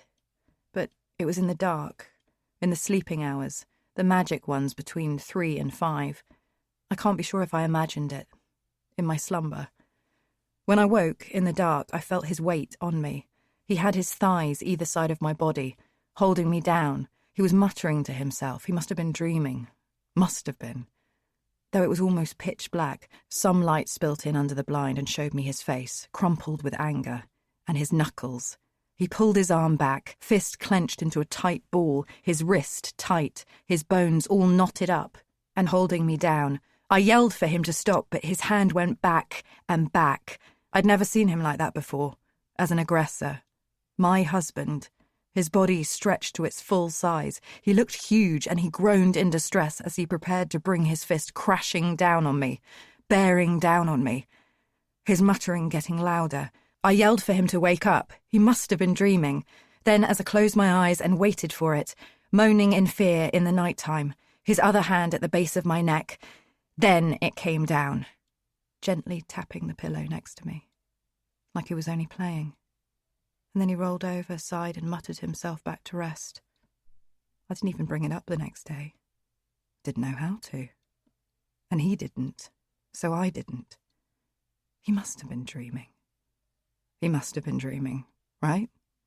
But, dream or not, he's changing too. I don't know what's happening to him. Sometimes he scares me a little, like Phil does. But I'm okay. I can look after myself. I'm self-sufficient. I've got my tip-offs and my project, my information and my grid to keep me company, keep me out of trouble. I've had a lot of watching to do. I'm not going to say it hasn't been frustrating. The first day was easy, some small sightings, nothing big, but I'm resilient. I'm always thinking about tomorrow, about what might come then, about possibilities and new evidence. You need patience in the hide. You need a different mindset. You need to be hopeful and prepared because the moment something rare sticks its head out, you have to be ready to see it. Otherwise, what's all the waiting for? I repeat my new mantra, stay awake, stay conscious, stay sane. Let me fill you in a little. I've been glued to the window. No chance to even write new entries in this journal, too busy. But now I've got a bit of breathing space, so let me get you up to speed with my last 5 days in the hide. Part 6. The Big Stay. Waiting for Johnny and Joseph's hands. Day 1. In short, I got nothing. No blinds came up in flats 4, 7, 11 or 18. I got home from work to catch Johnny, our angry Skyper, and our other main suspect, Joseph, him of the meticulously clean bike, both rear their heads, but their hands were nowhere to be seen. Johnny's girlfriend, Lena, is away, so he ordered a pizza. Joseph wandered around a little in there and read off his iPad. The whole day did not make good viewing. My eye was drawn to Tippy and Janet for about 20 minutes, when they attached a small net to their kitchen table and played a lively game of ping-pong. Janet won, 2-1 in games. In a hard-fought encounter, it was 21-17 in the decider, an excellent game, with Janet coming out the victor despite Tippy attempting to target Janet's weak backhand. They hugged afterwards, but Tippy secretly stored up a bit of resentment for another time. Day 2, flat 11, blind open, Vincent. Day 2 started at 7 a.m. with great success. With one pull on the cord of his blinds, Vincent revealed himself to me. Quite literally, in nothing but a thin dressing gown, which constantly billowed up and did little to preserve his modesty. He ironed his shirts and boxer shorts, would you believe? He then swiftly changed into the last pair he ironed, toasty, momentarily giving anyone outside who happened to be watching a full glimpse of arse. Vincent has a belt holster, which he slips his phone into like it's a deadly weapon he owns a license to wield. Vincent talks to himself constantly. I thought he had someone else in there for a good hour, a hostage tied up next to the toilet perhaps, out of view. But no, Vincent talks to himself. I've always thought it extraordinary how people find others talking to themselves so odd, as if people should be too private to reveal they have an inner life, terrified what people might think if they knew they had actual thoughts, so scared of the so-called mad, of looking at themselves, of the man muttering his shopping list to himself at the meat counter, as if every syllable could be the prelude to some indiscriminate machete-based killing spree, rather than just talking with no one else around. Vincent is also tall, thin, and kindly-looking. I would buy life insurance off him in an instant, which all could be leading to the classic, "You wouldn't think he could be a murderer," statements in the red tops. He was so nice, the last person you think would kill an OAP. And sure, I would be willing to go along with this possibility and proceed towards level 2, so I can try to scope out his hands. But Vincent is an Asian gentleman, not bleach blonde either. And so I dismissed him from our inquiries immediately and watched them all go to work. They flocked away, some towards the overground, some towards the tube, Carrie on his motorbike, Janet and Tippy together, a piece of toast each and some kitchen roll. Mr. Smith went underneath the building to get into his Volvo and drove off to who knows where, but I stayed here, birding. The evening session brought nothing from Johnny and Joseph, both returning late. Joseph having done some serious overtime, Johnny having done some serious drinking, neither standing still long enough in the darkness for me to catch sight of their hands, alas. I rolled into bed, kissed Aidan on his cold cheek, and hit the sack. Day 3, Flat 4, Alfred. Flat 7, Liz and Dickie. The morning brought great joys. First, a removal van with a glut of boxes arrived. I breathed in with the excitement of it all. The grip around my binoculars tightened, and I awaited which building they were heading to. In seconds, a team of burly blokes jumped out and started unloading the van. They were like a cross between an army and a synchronized swimming team. They grabbed the brown boxes of various sizes, passed them to each other, and headed towards Waterway. Yes! Behind the van, 3 figures stepped out of a Merc and followed in behind. It was difficult to see who's who, difficult to make judgments. I needed to identify the resident. They settled inside flat 4, and there was a clutch of biceps and hands putting things into place. An hour later, the room was fully assembled by the team, and 2 well-dressed parents, the older figures from the Merc, jumped into the car and drove off into the distance, all shorts and sunglasses, as if off to a yacht in Monaco. Maybe they were. They were all gone but one, their son. Inside, the skinny boy surveyed his surroundings, glancing every so often at his smartphone before flicking on the television. I'm calling him Alfred. That's a name that could come back into fashion. You never know. Alfred is 21, saturnine, dark and slight. Welcome to the neighbourhood, my boy. Your first home, all funded by Mum and Dad. There's nothing imposing about him. How unthreatening. What they call gentrification is at the end of it all. How unimpressive and easy it looks. All he represents is another cross on my grid, and the disturbing possibility that someone may have moved out shortly after Jean's murder. It's a slim possibility that anyone would kill and immediately sell up shop. That would be a hell of a swift move, and a beast of a story to get to the bottom of. Quite a way to leave the neighbourhood with a bang. But if I don't find that bandaged hand, then it's going to start to feel a lot more possible. But I decided to ignore that avenue for now and stay positive. Just a few hours later, the sound of a rolling suitcase announced the arrival back off holiday of Liz and Dickie. 3 weeks in Turkey, I'd say, by the look of their tans. You lucky lot. A lot has happened since you went away. They're in their mid-30s, and Dickie's are the most pristine gentleman's hands I've ever seen. Not a day's physical labour in his life. I bet he runs a successful start-up that's gifted him with long, luxurious holidays at the back end of August when London is at its best anyway. I wouldn't want to be anywhere else but here at this time of year. They can keep their holidays. I wouldn't miss this for the world.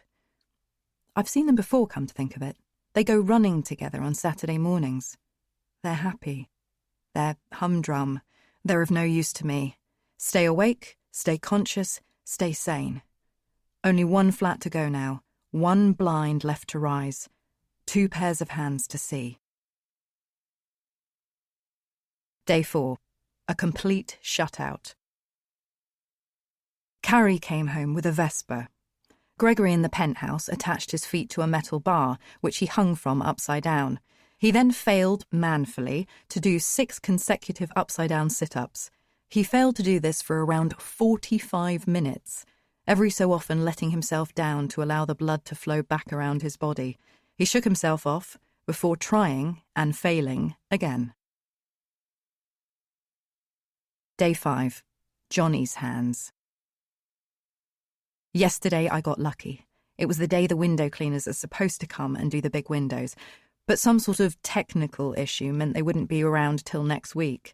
In their absence, a man like Johnny must step up to the plate and take on the task himself.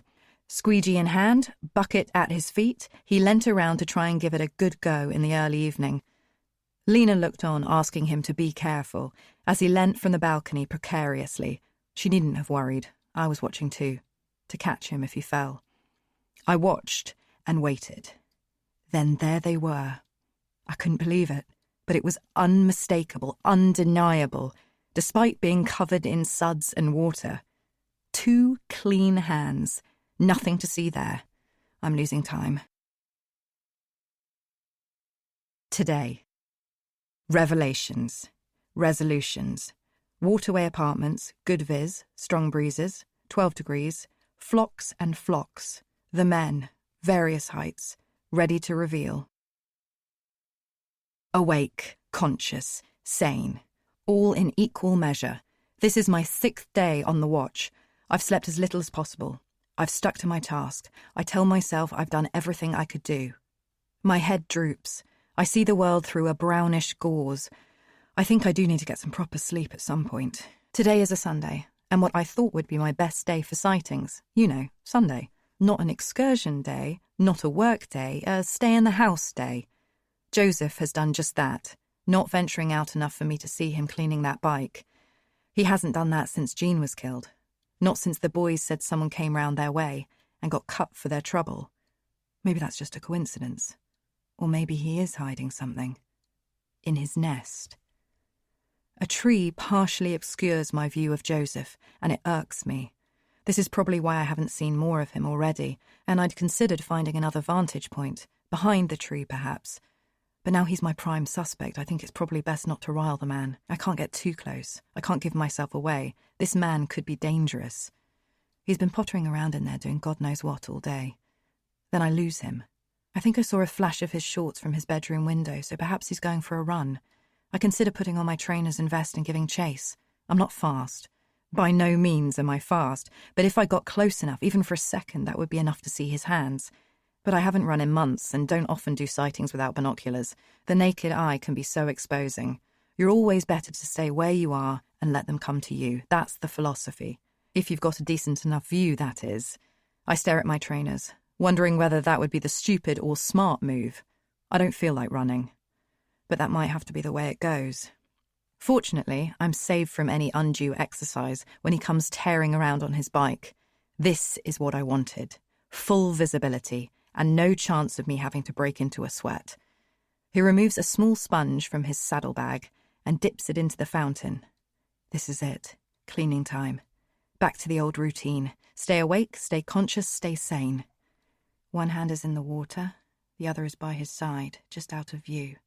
He pulls it out. It's obscured by the sponge. He rubs the bike down methodically. Now he crouches and rubs it along the frame. It glistens in the sunlight and obscures my view. I can't see. This is frustrating. I pull up the blind a bit, revealing myself more to the outside world. I'm taking a chance, but I have to. I need a better look. It's so close. He must be nearly finished. I can't miss this open goal. I take a chance. I leave my apparatus behind and go solo. I go out onto the balcony. I focus in on the fountain, as if lost in thought, serene, when in fact I'm desperately trying to stay calm. It's all a subterfuge, for his benefit, so he doesn't think I've got my eye on him. I'm pretending to be merely an ordinary person on an ordinary Sunday, not someone scouting for a killer. He possibly sees me, senses me. I'm not sure. I stay still. He's so close. Close enough for the naked eye, but his hands keep moving. Then he stops, wipes them dry and stands. His right hand is clean. So is his left. No bandage, nothing. I see it, as clear as day. If that was my smoking gun, I'm going to have to think again. No cut hands anywhere in Waterway Apartments. It's a washout. No tells, no giveaways. This leaves the whole grid open, everyone back in play, damn it.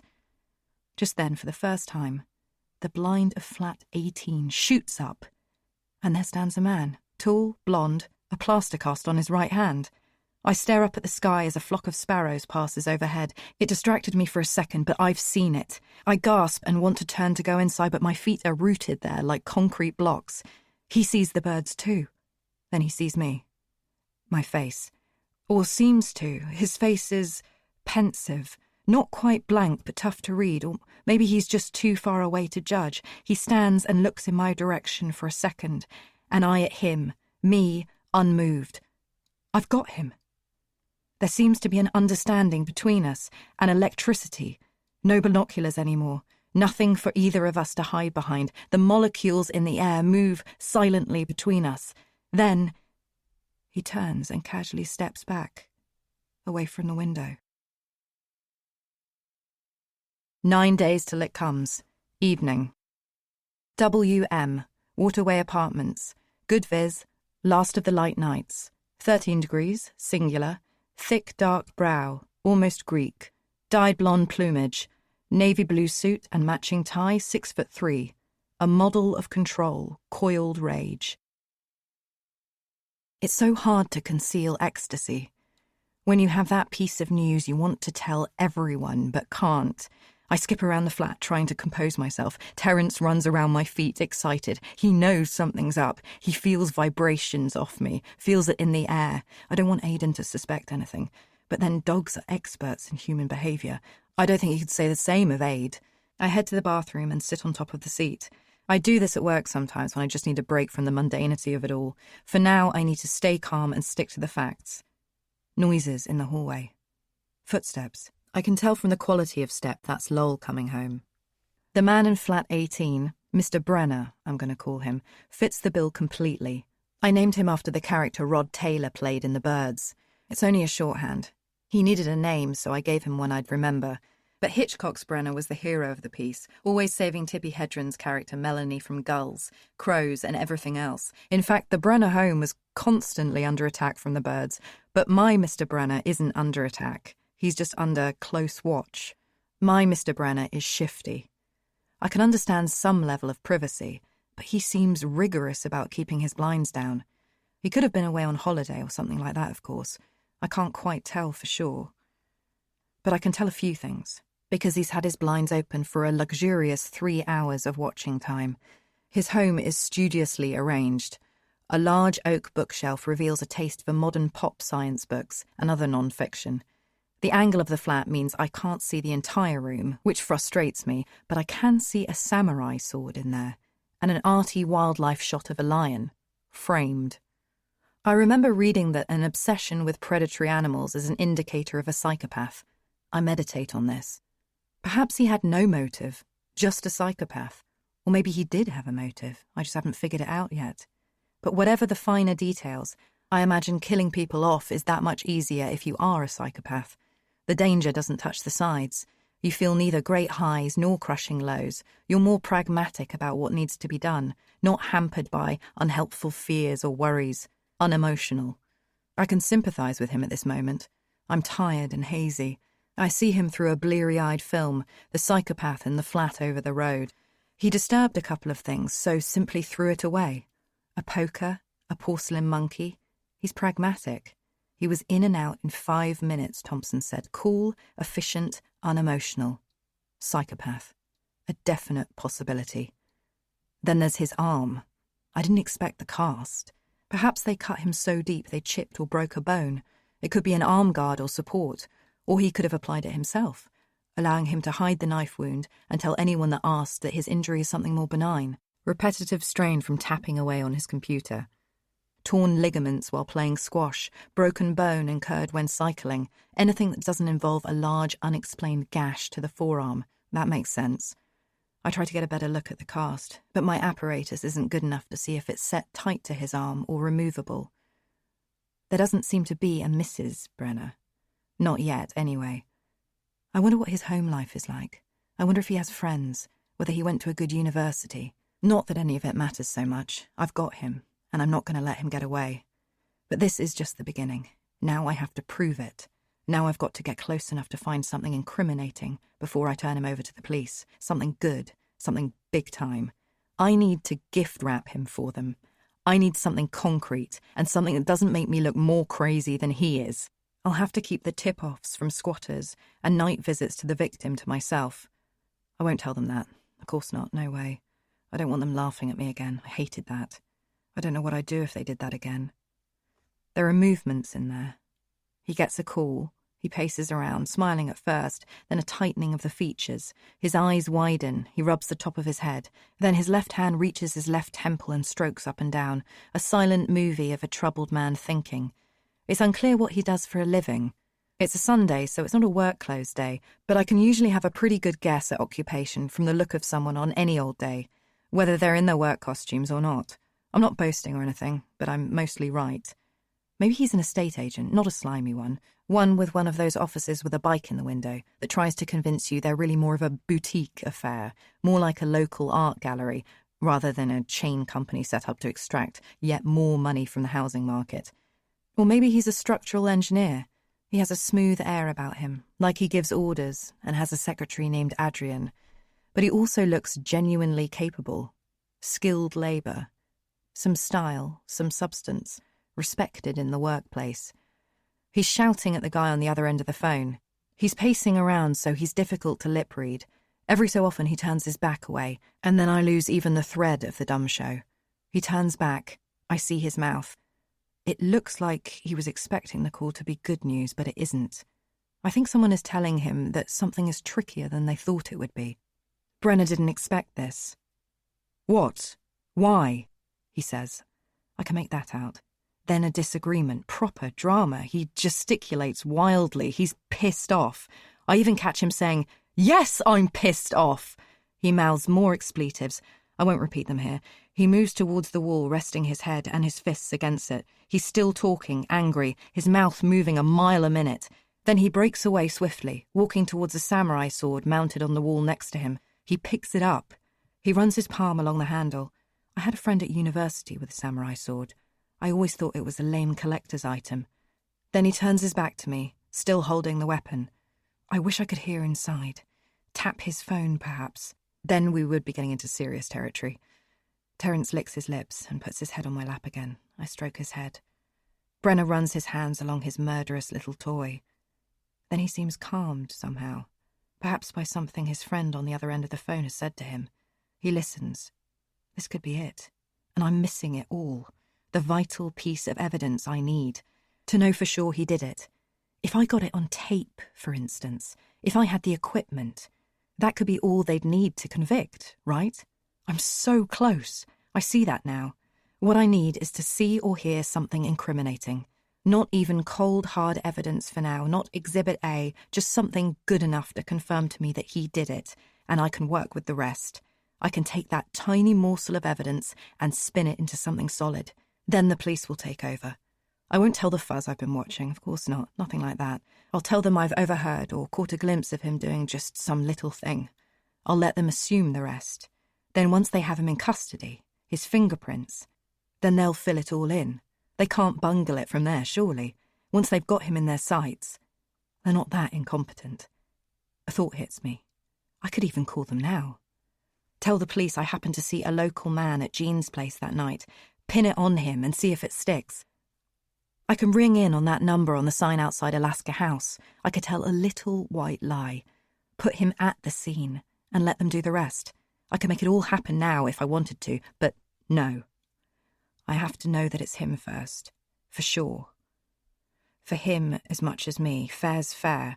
I'll get close enough to find out either way. Then when I've got what I need, I'll get it to the police, all tied up with a bow, with no suspicion that some strange woman has been hanging around rubbernecking at the case like some kind of pariah. Then it will be done. It's as simple as that. The call ends. His rage subsides. He takes his phone and throws it at the settee. PG anger. Then he turns and frowns. His eyes narrow, and he's thinking about something. Maybe his next move. If only I'd heard that call, I'd have a good idea of what that might be. That's what I need. I need to hear inside there. He goes back to his ornamental samurai sword, unsheathes it, then holds the blade in his hands, as gently as a newborn baby. It's a ceremonious act. He respects it. Then he presses one finger against the blade. It cuts him. It's sharp. He breaks the skin. Blood flows. I can tell because he puts his finger straight into his mouth, and then he pulls it out and admires his hand, which he holds towards him, just 20 centimetres from his face. Then it comes again, the bleeding not staunched. I catch sight of it trickling from his index finger down to his palm, and he just looks at it, cold, still, expressionless. 8 days till it comes. Single white male. Our drinks land on the table. We're at the nearest pub to the station. He went for a white wine. I wasn't expecting that. I thought he'd be a mainstream lager man. I've gone for a Bloody Mary. You should have seen his face when I asked him if he fancied a swift one after work. It was just like Terence's when I say walkies. So eager, so bright, so much hope. I thought maybe it would be good for me to get out of the house for a while. But that's not really why I'm here. I need Phil's help. I need a geek. I mean, I do think there's a message to it all. You wouldn't think a movie with Adam Sandler as an East European hairdresser would have so much depth, but it's actually a great performance. Certainly one of his most fully realised characters since The Waterboy. What are we talking about? I zone in and zone out, as always, my mind on, dare I say it, more important things. You don't mess with the Zohan. Oh, you gotta see You Don't Mess with the Zohan. It's a classic comedy. Talk to me about the sound equipment. I cut to the chase. What do you want to know? He responds like a cocky pro. I had no idea how much he'd know about this kind of thing, but it makes sense. I think he still goes to the Games Workshop, paints Citadel miniatures. He said he thought about joining the TA, but likes his weekends too much. He loves kit, all that. It's his favourite topic. Like I said, it makes sense. So say I wanted to hear what those people over there were saying to each other, those two, right at the other end of the bar. Well, you've got your bugs, which you'd have to pre-plant. That's not an option, I say, cutting him off before he waffles down some useless byway. Okay, you've got directional sound. You point it like an arrow at your target. You simply tune in depending on the distance, like a long-wave radio and, Robert's your father's brother, as they say. Would it work through glass? I say, not messing about. He stares at me. I'm giving myself away. Well, it should do. Not perfectly, but it should do. You can get the lot with the transmitter and headphones for about 100-odd quid at the spy shop. You can get anything in there, like, in the world. He grins sweetly, stares at me deeply. Spy equipment and Adam Sandler films may, for once, not be the only things in his mind. Good. That's really good. Thanks, I say, trying to break his trance. Yeah, cool. I mean, if you could plant a bug, that would be your best. No, it's not an option, Phil. I say, firm. I know what he's like when he gets on one. I don't have time. I suck hard through my straw. Time to get out of here. I did warn him it'd be a swift one. I need to get back home. Terence needs walking. I realise I'm not thinking about Aidan at all anymore. Hope you don't mind me asking, Phil says. I do. Best to cut him off early, whatever he's pushing for. I just thought I'd say I could help with whatever your project is. I mean, if you do need someone, an accomplice, put me in the game. I'm your man. No, I say, finishing up my drink. He's barely touched his wine. Oh, please, I'd really, really like that. Whatever you're doing, it sounds cool, and I'm always up for a bit of mischief. Remember when I hid the stapler? He says, puppyish. Please don't make a scene again, I think. Look, Phil, it's nothing exciting, just a little project. A solo project, girl stuff, you know? It wouldn't be the kind of thing you'd be interested in. Oh, come on, try me. I have night vision goggles, for God's sake. It's really not that kind of thing, I offer, a verbal rub on the back. His words seem to make me feel more ridiculous. Accomplice, mischief. This isn't a childish game. It's not Dungeons and Dragons, and I don't need a sidekick. And if I did, I'd pick Lowell, not him. Lowell and I. We could be a brother and sister crime-solving team. He could be my gem, and I his scout. Sorry, Phil. Cruel to be kind. You don't make the cut. I think about telling him I'm a lone wolf. But then I really would sound ridiculous. Anyway, I'm not. I've got a husband. And a dog now, too. That's virtually a family. Imagine Aid's face if I brought some bloke from work back to the house, too. Like I'm collecting strays. Just a mate to play around with some headphones and a directional microphone for a bit.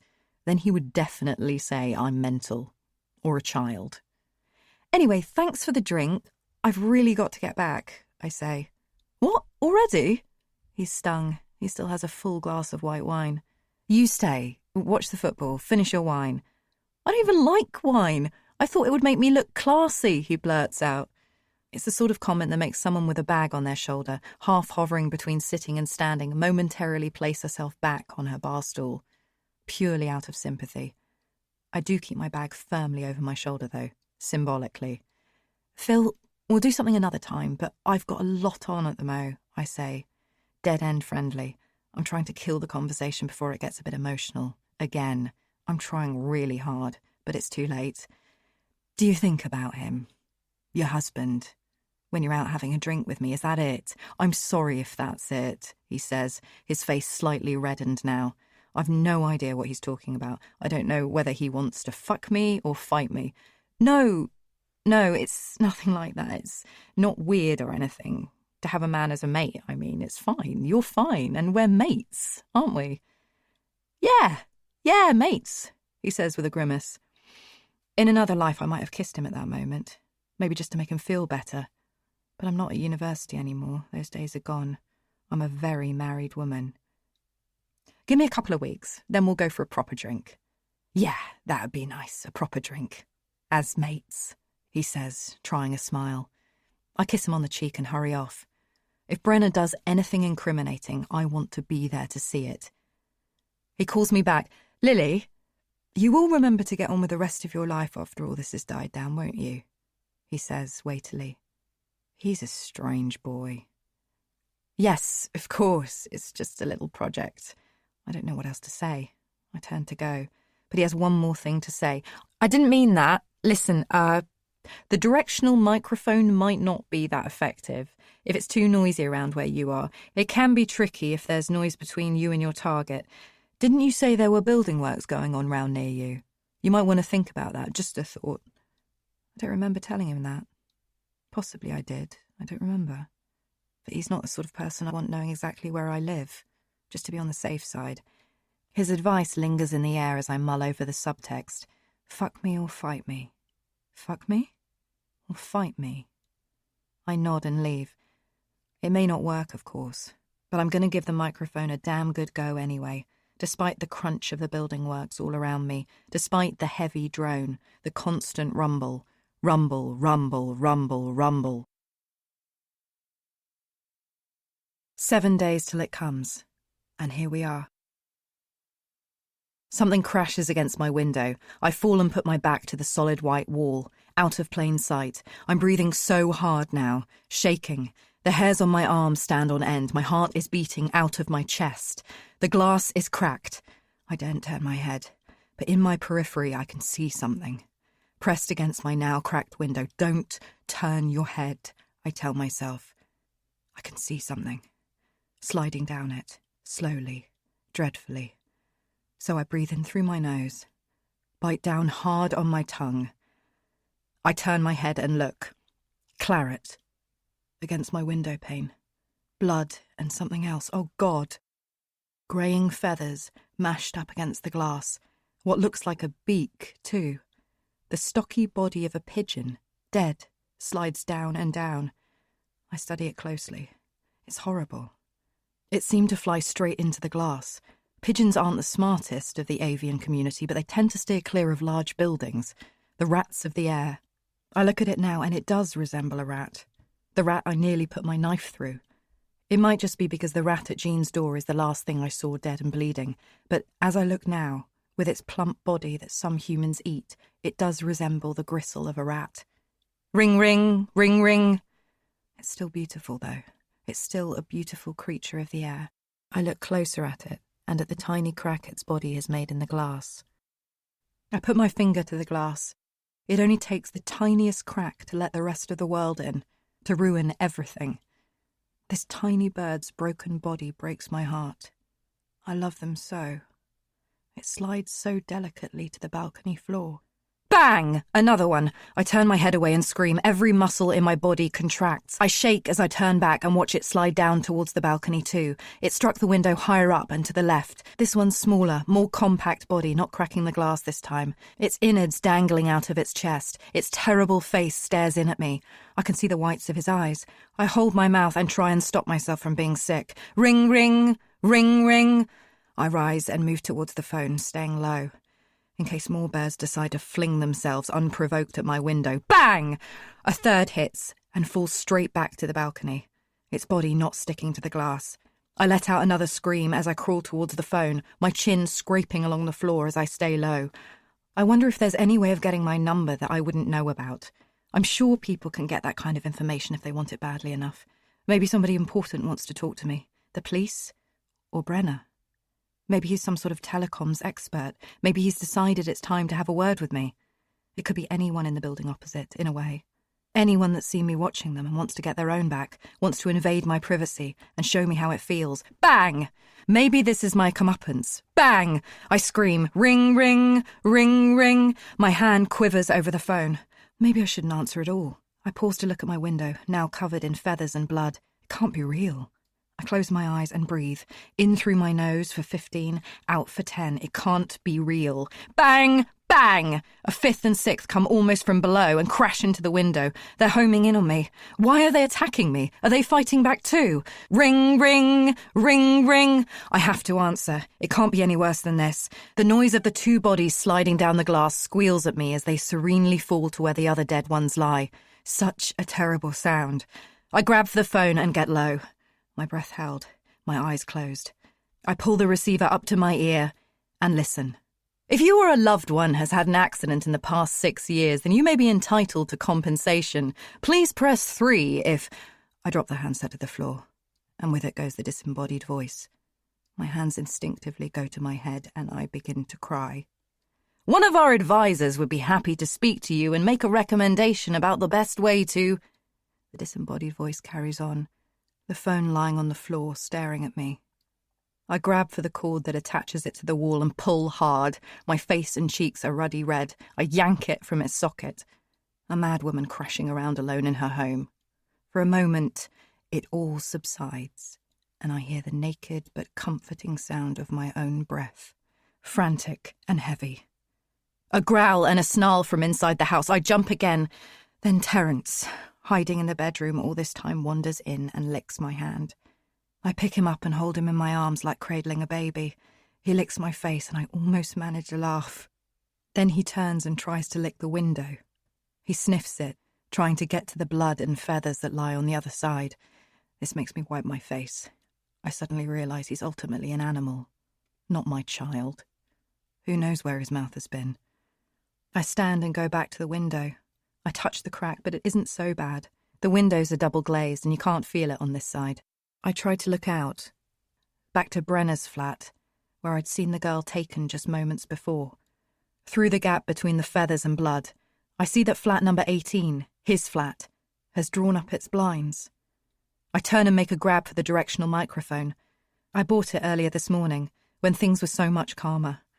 I put my headphones on and play with the dial, just in case I can hear something in there, inside number 18. I tried listening in earlier, but the rumble of the building works blocked out the distant sounds, as Phil said they might. I did have some luck before that, though. I listened to some music in Alfred's flat, number 4.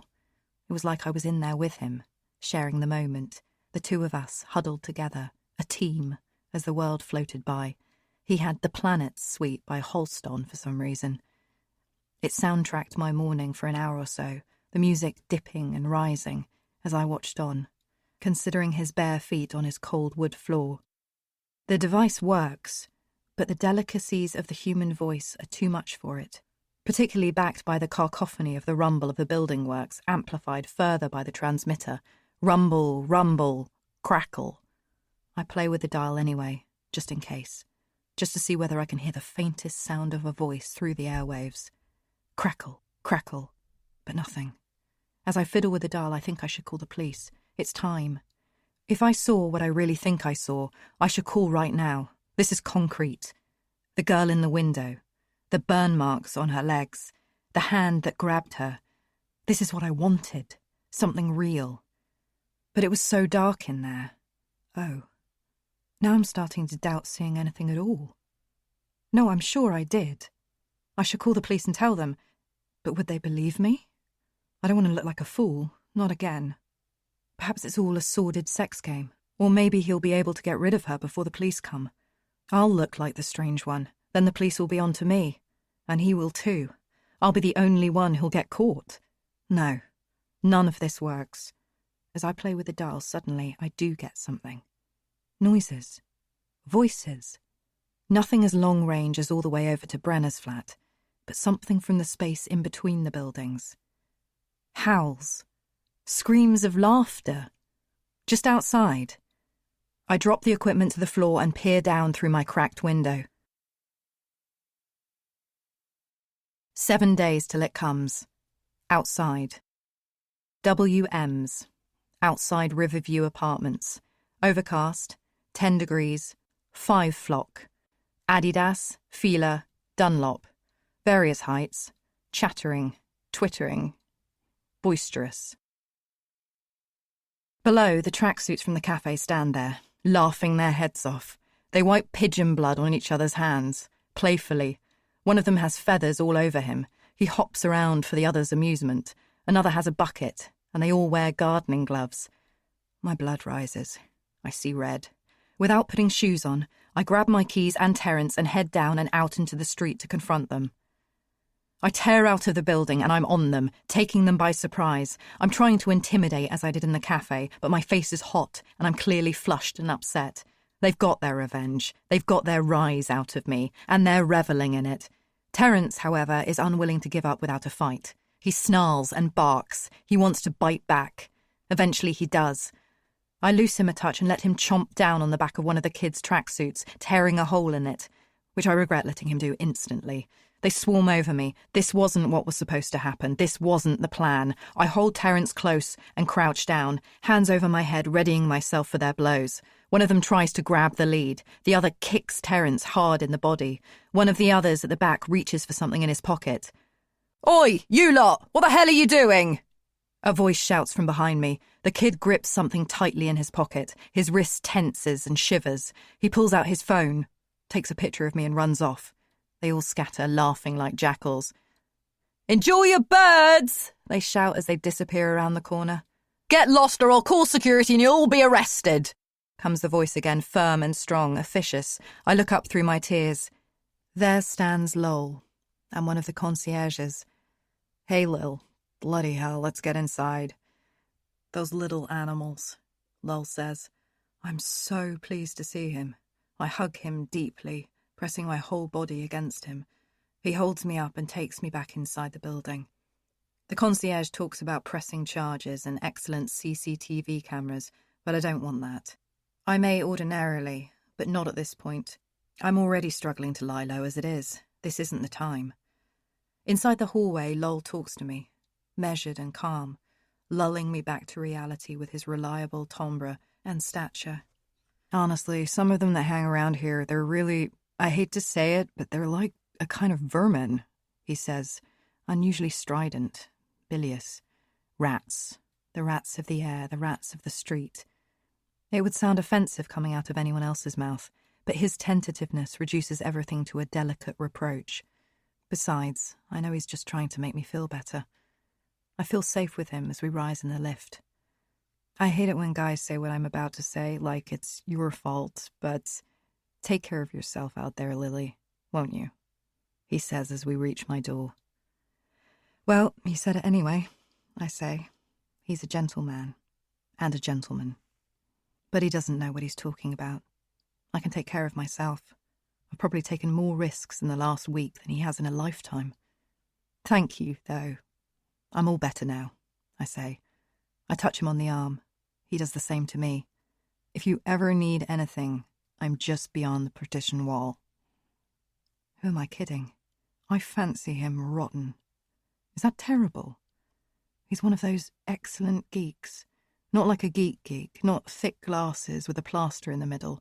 A new geek, a good one, with strong features, characterful and defined, the kind of face you want to lick and then hit with a hammer. Or maybe that's just me. I'm reading that back and it makes me sound a bit odd.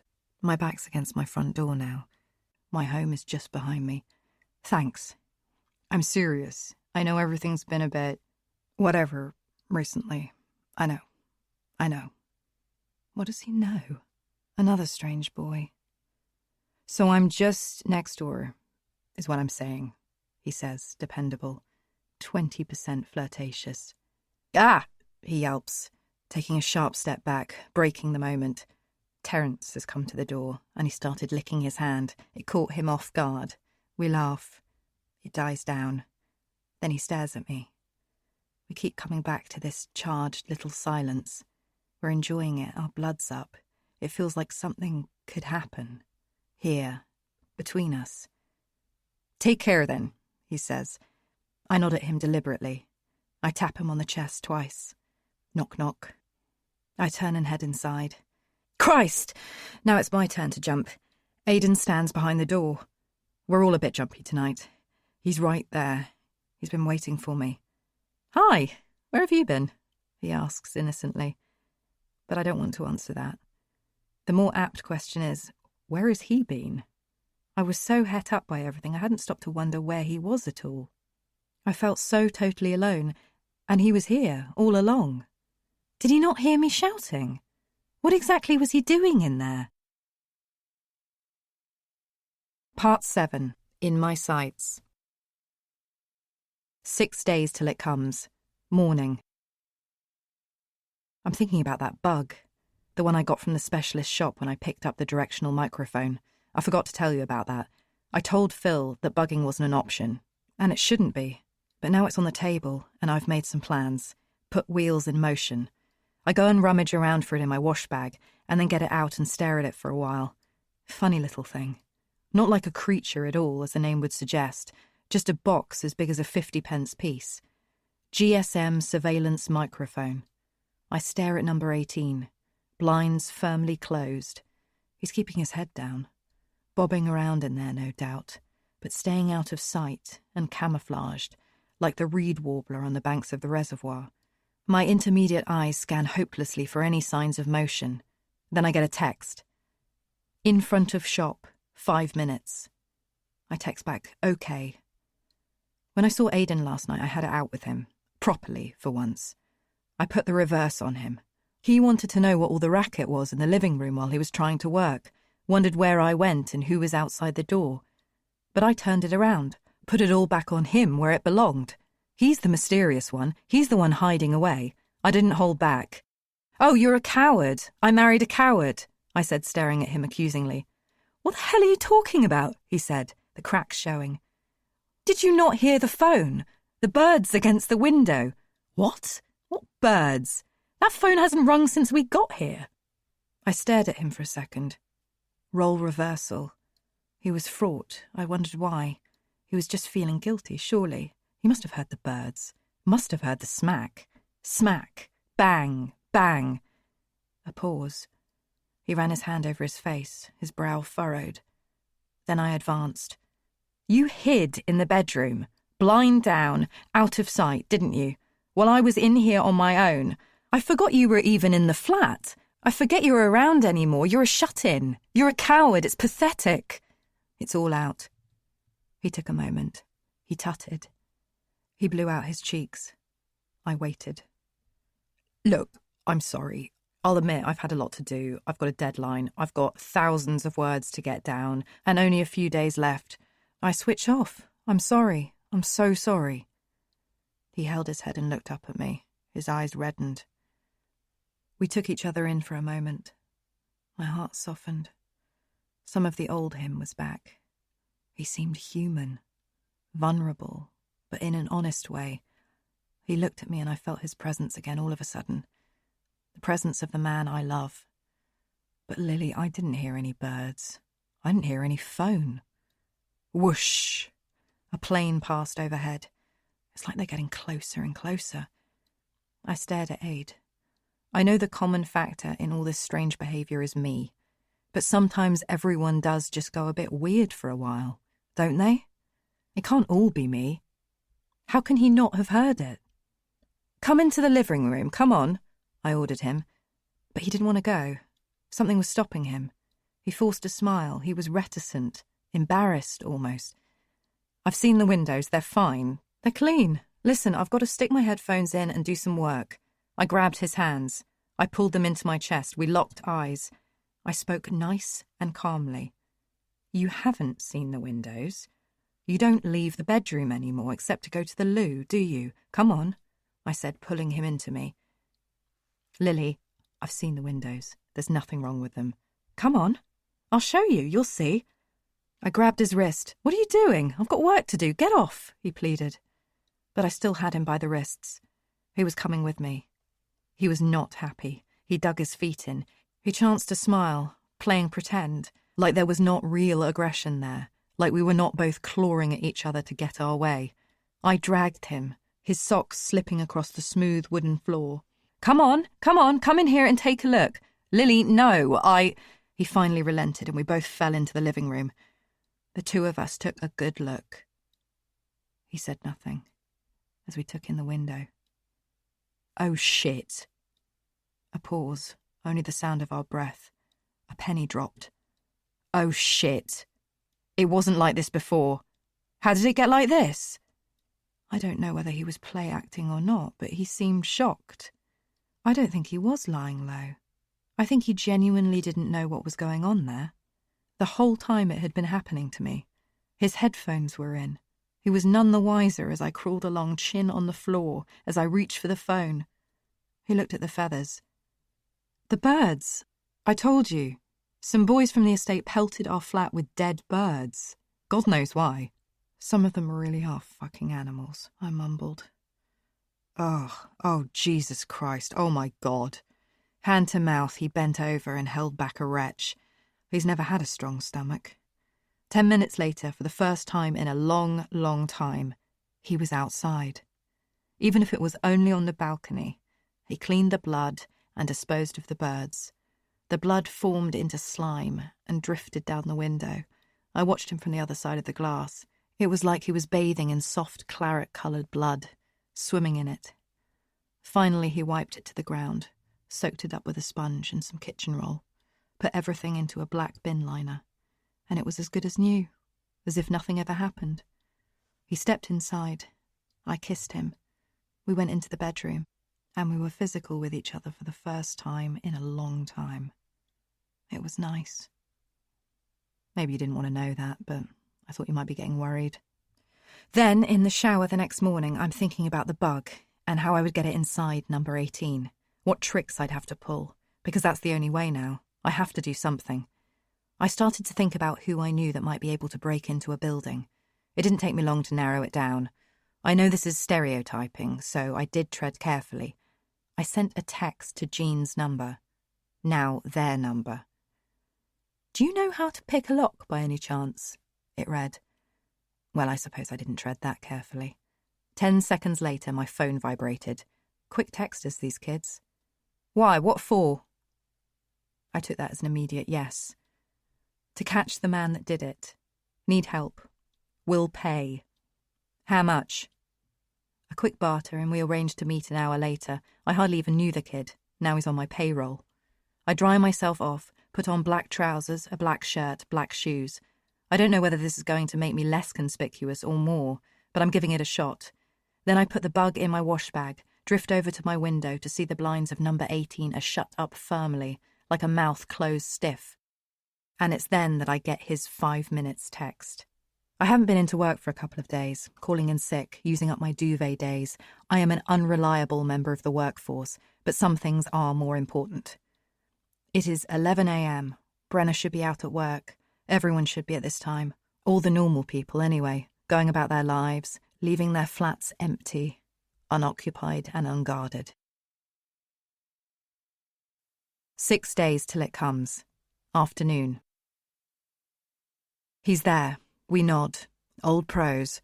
Chris is wearing dark colours too, so I don't feel my choice of outfit is such a dick move. I give him some cash, which he pockets immediately. He doesn't seem to have anything with him, tools, anything like that. When we get to the waterway entrance, we settle on a plan. You're not supposed to hold the doors open for anyone. Emails go around to that effect. Saying that, there hasn't been a robbery in these flats since they were built, and they'd like to keep it that way. Problem is, this translates to the mind as, "No robberies? Oh good, I can relax." Which means people do tend to hold doors open for each other. They let their guard down. I've done it. It's natural.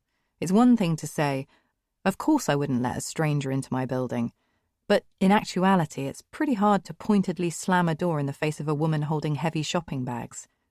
A woman that looks like you. The sad fact is that there's no chance anyone would hold the door open for my friend here, but every chance they will for me. That's how things generally work in life. You trust faces that look like yours. So say psychologists.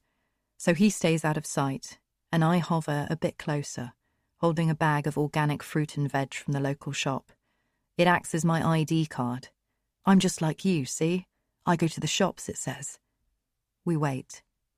I notice the strange woman I gave the athlete's foot cream to. She passes by on the other side of the road. I turn my face away, and luckily she doesn't see me. I don't want to stop and chat. Not now. After 15 minutes of nothing, I start to worry I'm going to get spotted, hanging around, loitering. They don't like that round here. Everyone sane has somewhere to be.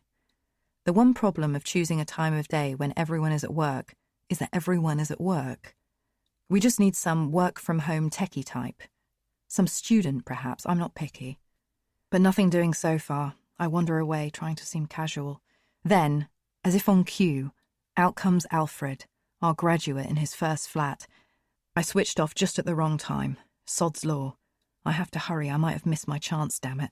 He's almost through the door and ready to let it fall shut. I power forward at pace, rummaging in my pocket as if I definitely have my key fob somewhere, trying to seem flustered and credible. I think I'm too far away to catch his attention. But Alfred is well trained. A good public school boy, I should imagine. He sees me coming with my bags, half smiles, nothing too personable, but holds the door open and lets me through.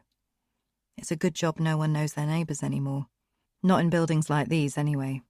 No one except me. I walk in past the gleaming glass doors and then stop, playing with my bags as if I'm checking I've got everything. The wash bag and bug are beneath my prop shopping, concealed below quinoa and butternut squash. Then I count to 10, and when I turn, Chris is at the door. I press the green release button, he nods, opens the door, and we are in. Going up the stairs, I take a look around. The decor in the hallways is different. Brown carpet, green walls, Fascinating choice of colours, against which I suddenly realise we stand out like a sore thumb, like we've come as robbers to a fancy dress party, or we're doing silver service, or we're puppeteers. A concierge in his grey uniform with blue trim, with his lime green clip-on tie, bundles past us. We step back out of his way. I put my arm against Chris. I'm trying to connect the two of us. Suggest he's my stepson, perhaps. Not a kid I barely know, who I've employed to break into a flat for me. Sorry, the concierge murmurs, on his way to some sort of parking-based emergency. Chris looks at me, stares at my hand, which still touches him on the small of the back. I take it away. I smile. He doesn't. But I think somewhere in there he's pretty amused. Flat 18, first floor, isn't hard to find. As I stand guard at the top of the stairs, I glance back to see how Chris is doing. He takes 2 long pieces of metal out of his pocket, one bent at the end. That's all it takes. I thought it might be more technical.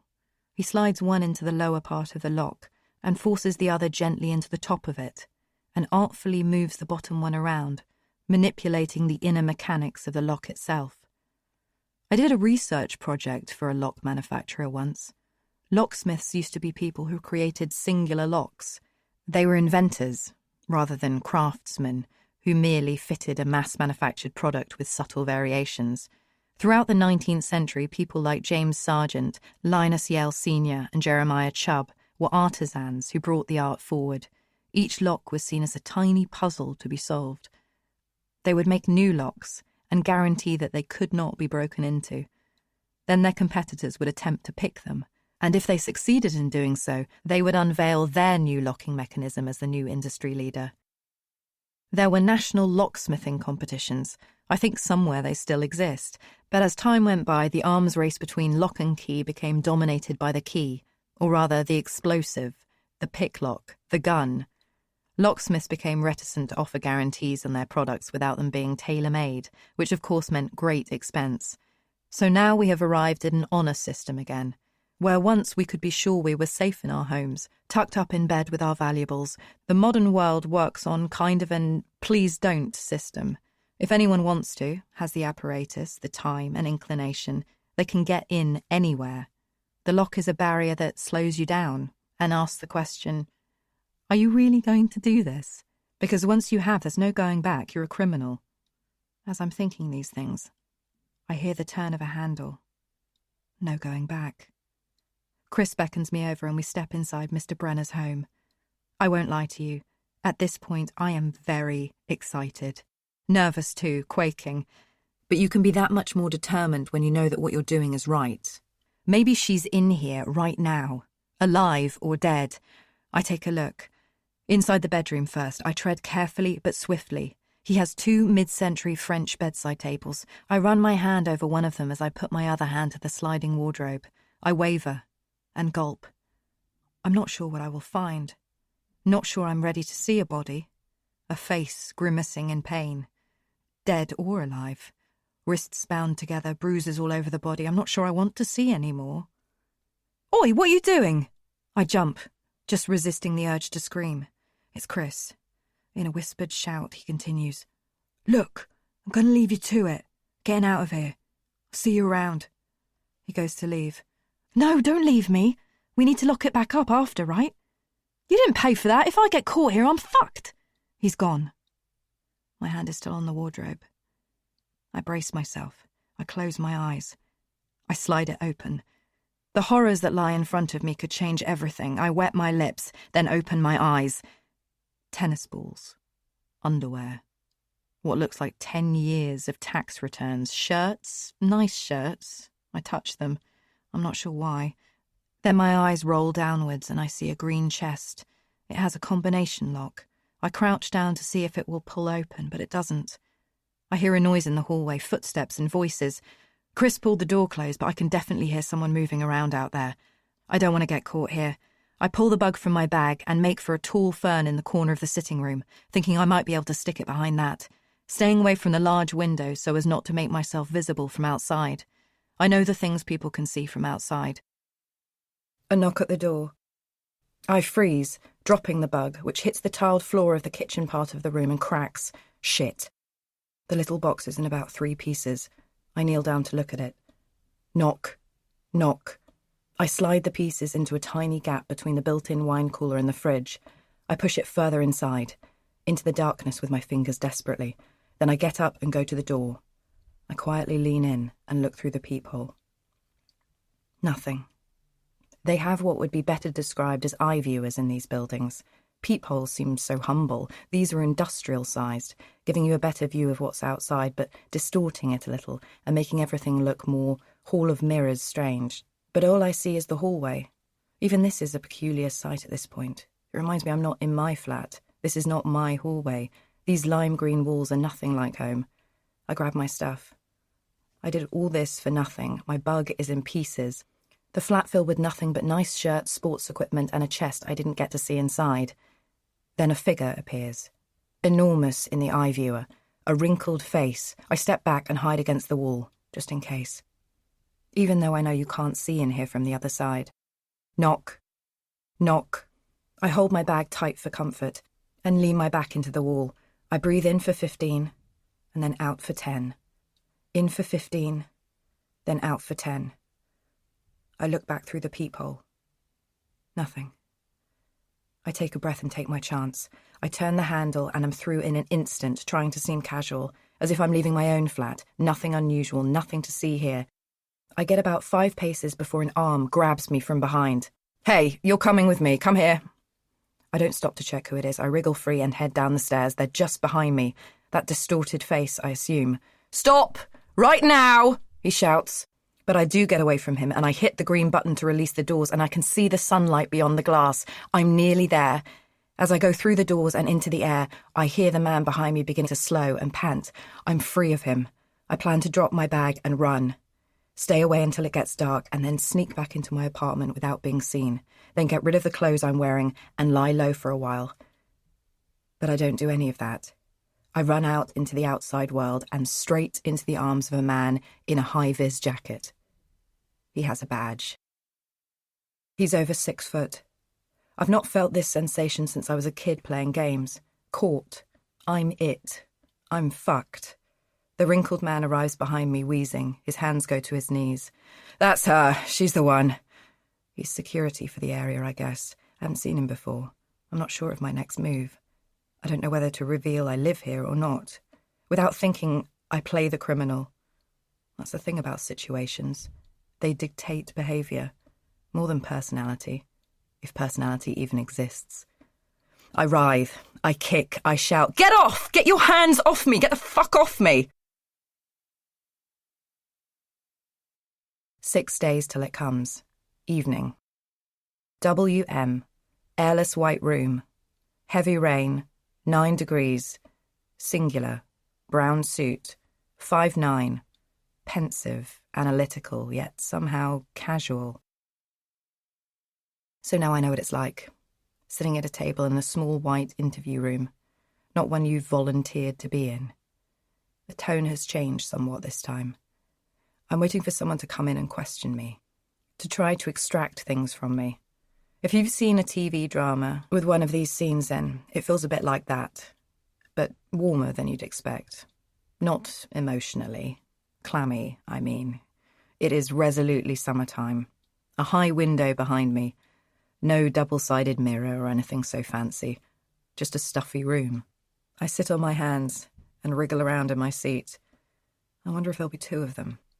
I reckon one of them will come in, and without saying a word, he'll cuff me across the face. I'll crack and tell him everything. I wait. I've already pieced together a few things. I didn't count on so many cameras around the new build apartments. The concierge has a few screens that flick from one camera to another, the oval eye in the hallway that looks a bit like a smoke detector. Every hallway has got one. I'd seen the one in mine, always looking at us. If they'd seen me with my bags heading inside Waterway, there'd be nothing to worry them too much there. They don't know us all by face. They wouldn't know that that one's not my building. They're not that high-tech around here. They're not that organised. We could then make our way along the hallway, looking like anyone else. Nothing to worry about there either. But as the concierge's screen flicked over to first floor of Waterway for a few seconds, we got unlucky. He saw Chris fiddling around at the door, without a key in hand. Even saw the lock-picking act itself in all probability. The cameras can turn and zoom, to see the metal rods, to capture the very moment they turned, to spy Chris's face. Not, shall we say, exactly fitting the profile of an apartment resident, looking like what he is, a kid from the estate. The concierge sends an aging security guard over to see me. He sends a message to the police, who are often in the area anyway. In the daytime, at least, keeping an eye on the posh flats, watching out for undesirables, keeping the estate lot out of the apartment lot's drawers. A little apartheid. They asked me where my little friend was as soon as they picked me up. Before they even shoved me into a car, they saw us in cahoots on the screen. I wait. What's my move? They know too much for me to play the Samaritan, a neighbour watching over the place because she saw a suspicious kid hanging around, who happened to wander in and check if everything was all right. They know too much. They've reviewed the tapes. They won't buy that. I played dumb on the journey between the car and this plain white room. I gave them nothing. I had my fingerprints taken, didn't say a word. I'm not good at small talk anyway. I've got inky fingers. I look at them and wait. The door opens and the guy walks in, barely looks up, and sits down in front of me, the same one as before. Maybe he's got lumped with me. I'm his detail. You keep your eye on this one from now on, okay? She's a one-woman crime wave, this one. He doesn't look like police. Not that I know anything about the police. Biggish, but today projecting efficiency despite his tired old brown suit. He looks more like an accountant or bookkeeper. I find myself feeling a touch disappointed. Hello again. Okay. Well, this is a strange one, he says, reading off some A4 sheets crudely shoved into a leather folder. He turns on a recording device, then continues. September 12th, 2015. Miss Lily Gullick. Miss Gullick, can you tell me, in your own words, what you were doing attempting to, and indeed succeeding in gaining unlawful access to number 18 Waterway Apartments? Silence. I shift in my seat. I've been sitting here thinking about how to answer this kind of question for a good while, but I haven't come up with much so far. Is this a no comment? I give you the anything you do say, but you've heard all that a couple of times, right? You know the drill. When? On the way here? I haven't heard it before now. I haven't been arrested before. I have been here once before, but I came of my own volition. I want to object, but instead I sit there in silence. There's something informal about all this, but it doesn't mean I feel under any less pressure. Is this a no comment? He repeats robotically, not looking at me. I don't want to give anything away. I didn't take anything, didn't break anything. I don't think I can laugh it off, but I could play it down. Or play it up, for that matter. Up or down. Up or down. Let the record show that the suspect... I saw something happening over there. A crime. From my window. I live right opposite in the other building, I blurt out. What sort of crime, Miss Gullick? He asks, still mechanically. Well, I'd rather not say, I say, sitting back in my chair. He sighs, looks around the room, clicks his pen a couple of times. So how did this lead to you ending up breaking into his apartment?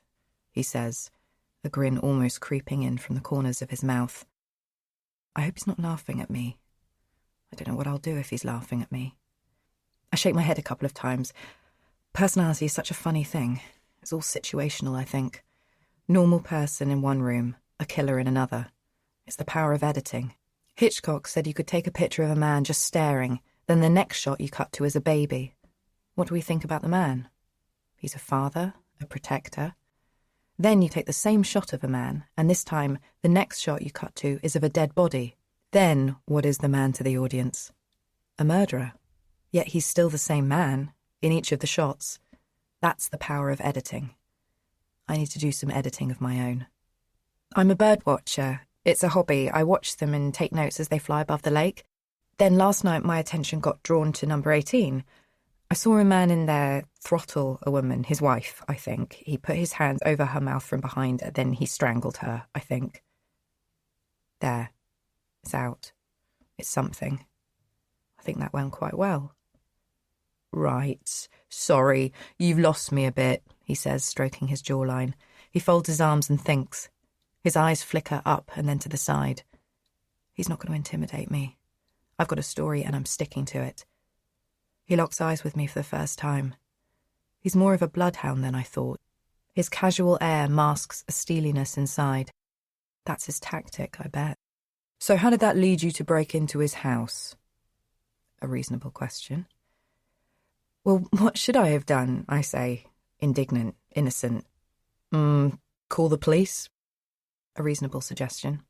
I tried you once, nothing doing, so now it's difficult to trust you lot.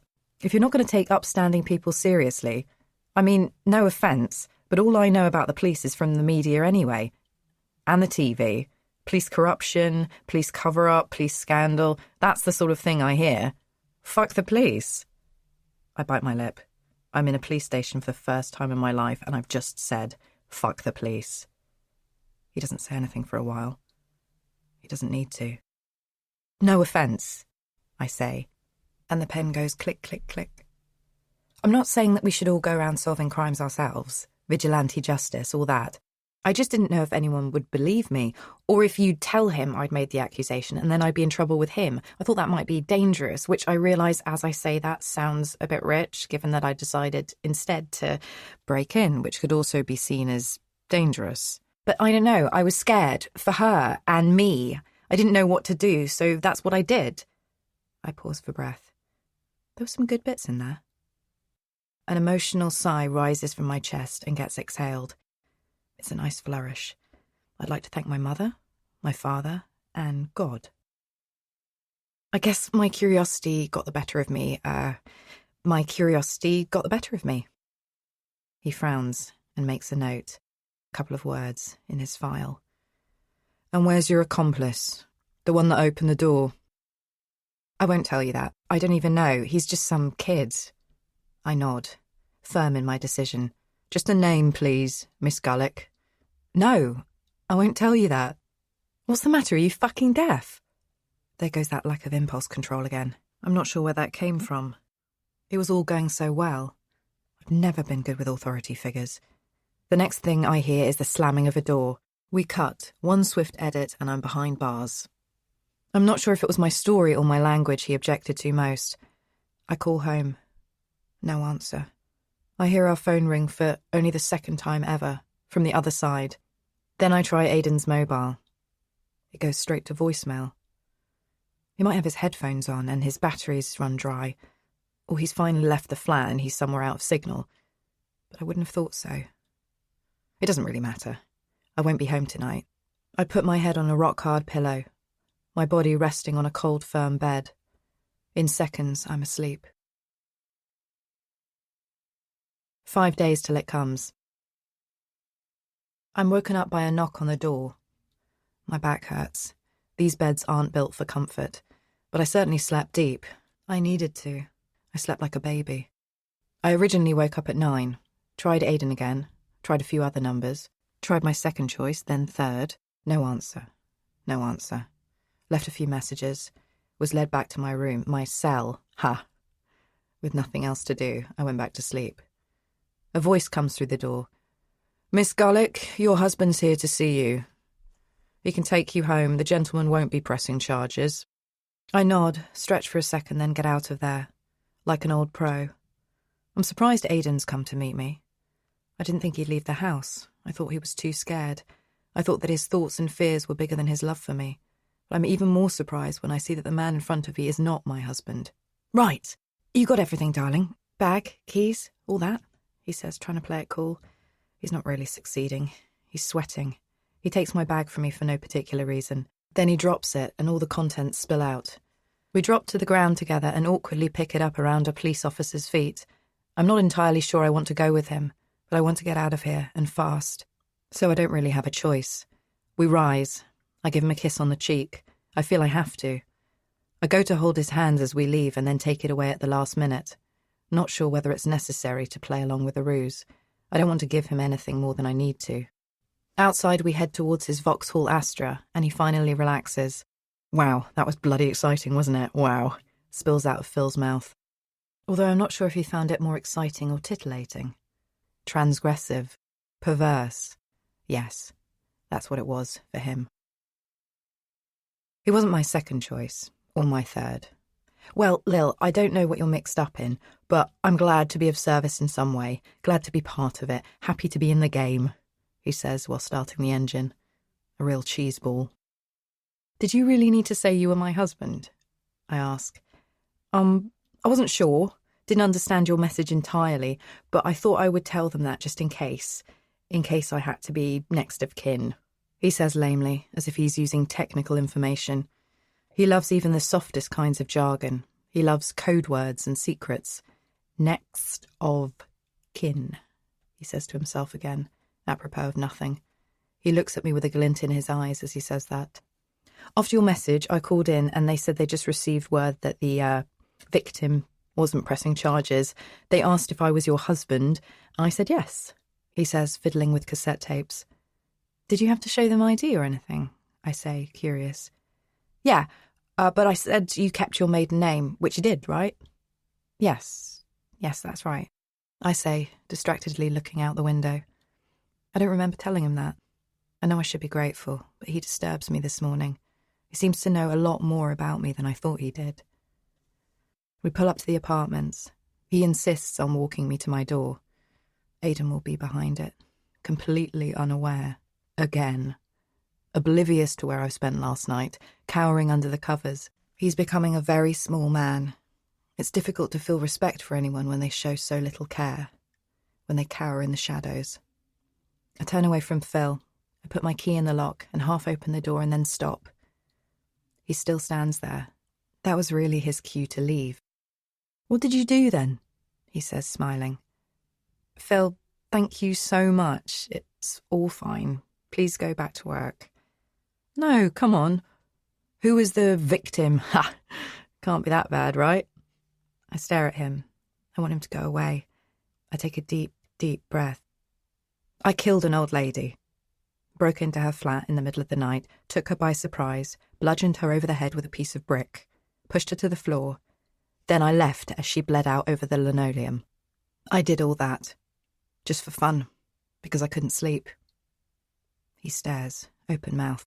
He has that look in his eye like he wants to smile. I think he loves what I've just told him. He wants in on it. I think it really does it for him. That's what I think. I wait.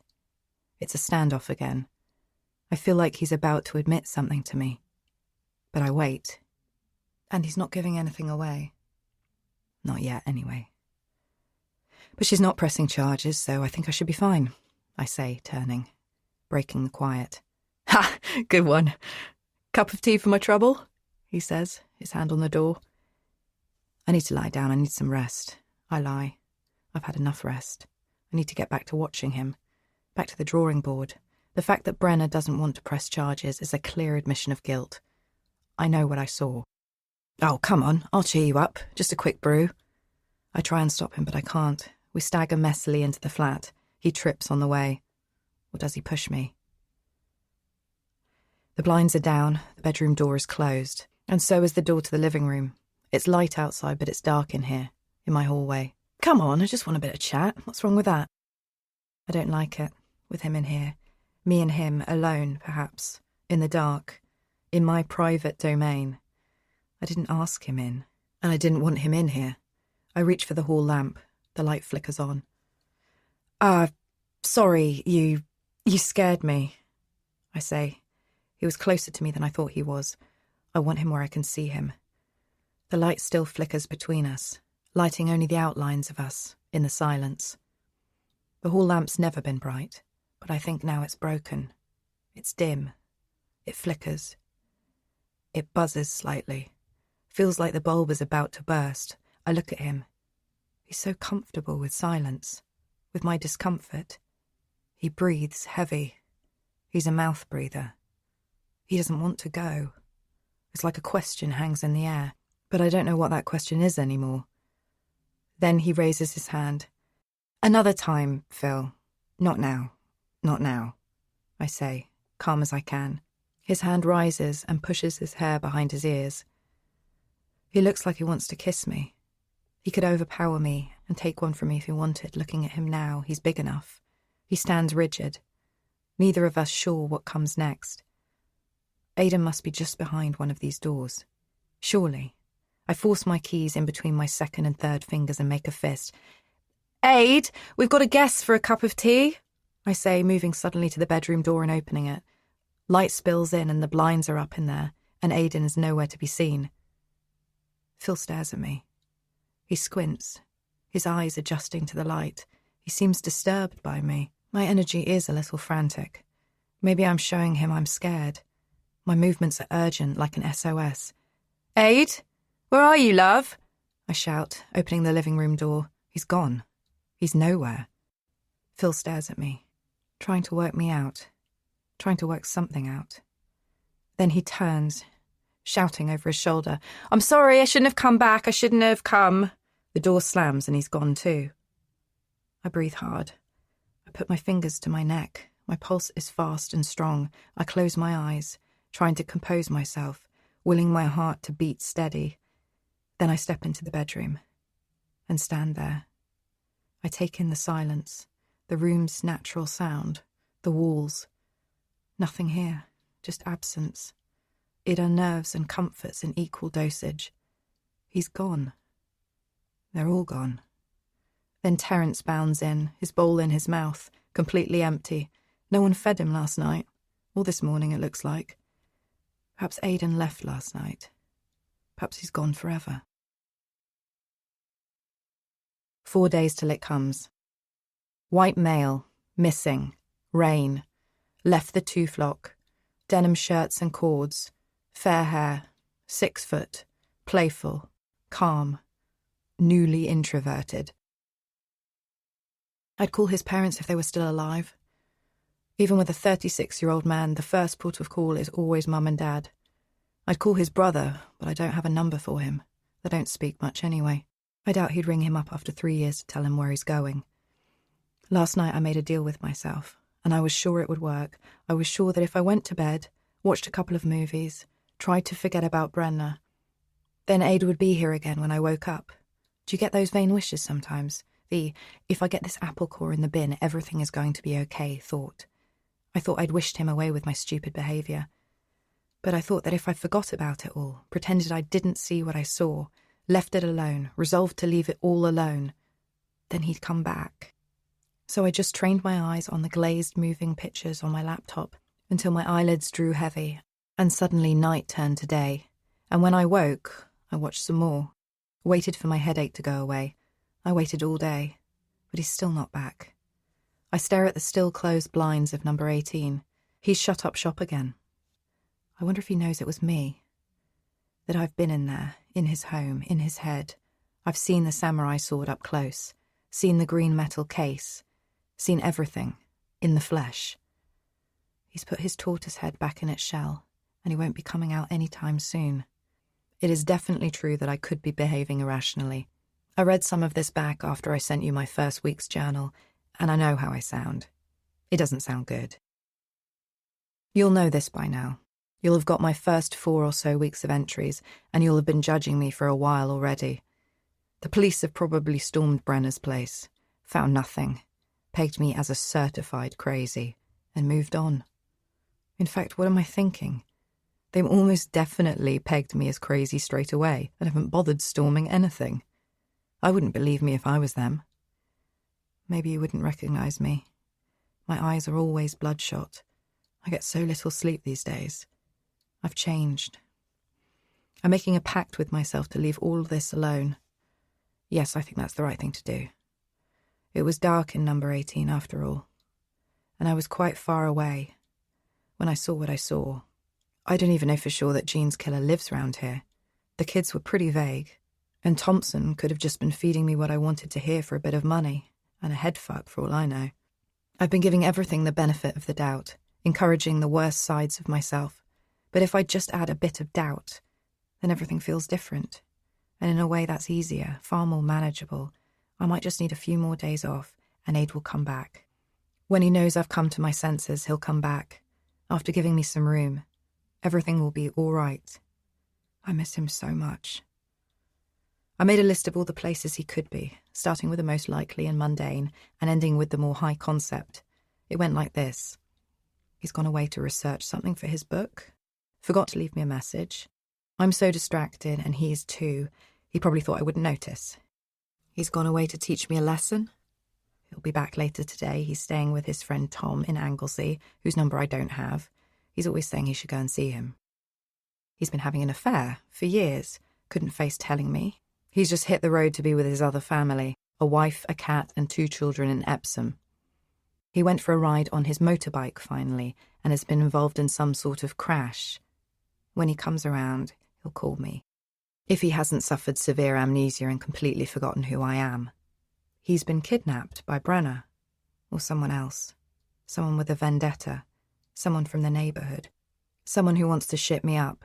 Soon I'll get a letter written in newspaper clippings, asking me to lay off my search or aid will get it, or asking for 50,000 quid in a getaway car, which they'll use to get to the ferry. They'll start a new life in Belgium. They'll buy a vineyard. I know 50,000 isn't much to go on, but they'll manage. It all sounds pretty stupid. But a version of the last one sticks in my head. I look at the building opposite. I stare at the blinds, thinking of Aidan being stuffed into that green metal chest just behind them, the chest I saw and touched. I turn away to get a hot towel for my face. My sinuses are aching. I'm getting a lot of headaches at the moment. I need to drink more water, get more exercise, stay fresh. Maybe I'm ill. I think I just need some rest. But there's no time for that now. Crackle. Crackle. White noise. A voice. We just need to get rid of it.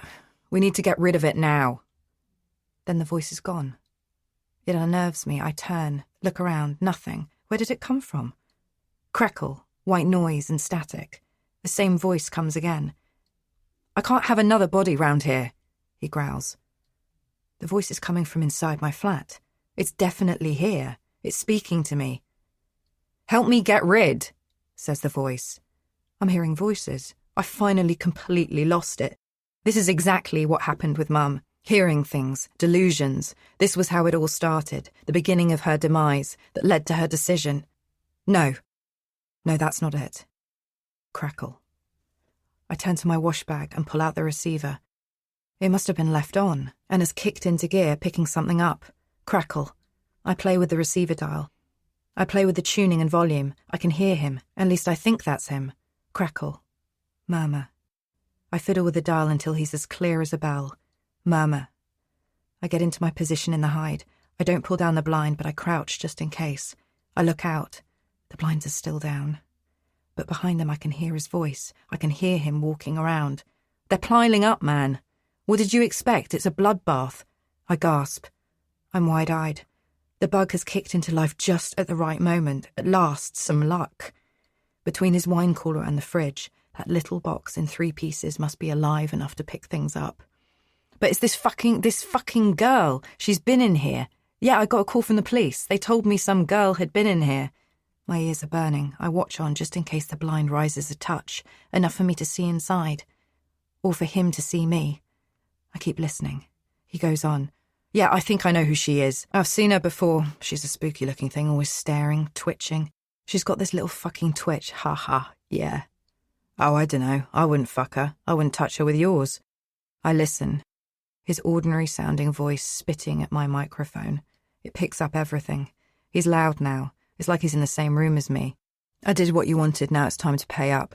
Yeah, the student, I did her over. They can stick up all the missing posters they like. She ain't coming back, and she ain't missing. She's around. She's in tiny little bits. She's all over the place. I've ferreted away bits of her all over the place. I've got a bit of her here now. I've got a couple of other bodies here too, a few old ladies. If only I could record this all somehow. Should have bought some equipment for that too.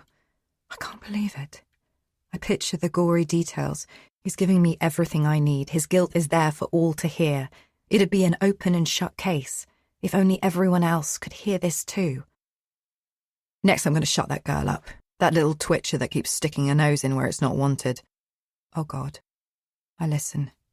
He sounds so close. He must be closer to the microphone. His voice booms back at me.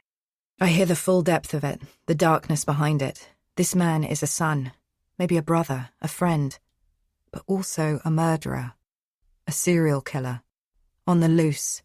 It's all situational.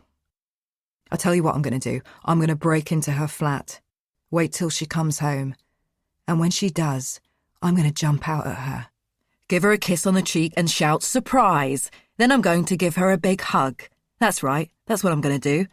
If that's all right with you, love. That's right, I'm talking to you. What do you think about that, hey? Well, come on, I'm talking to you. The blind rises and I lock eyes with him. He talks into the bug.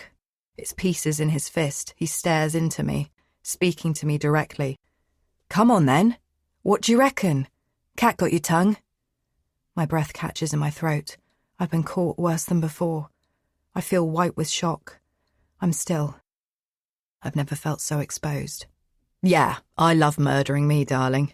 I murder this, I murder that. You can't stop a bloke like me. With all me murdering and such, he says.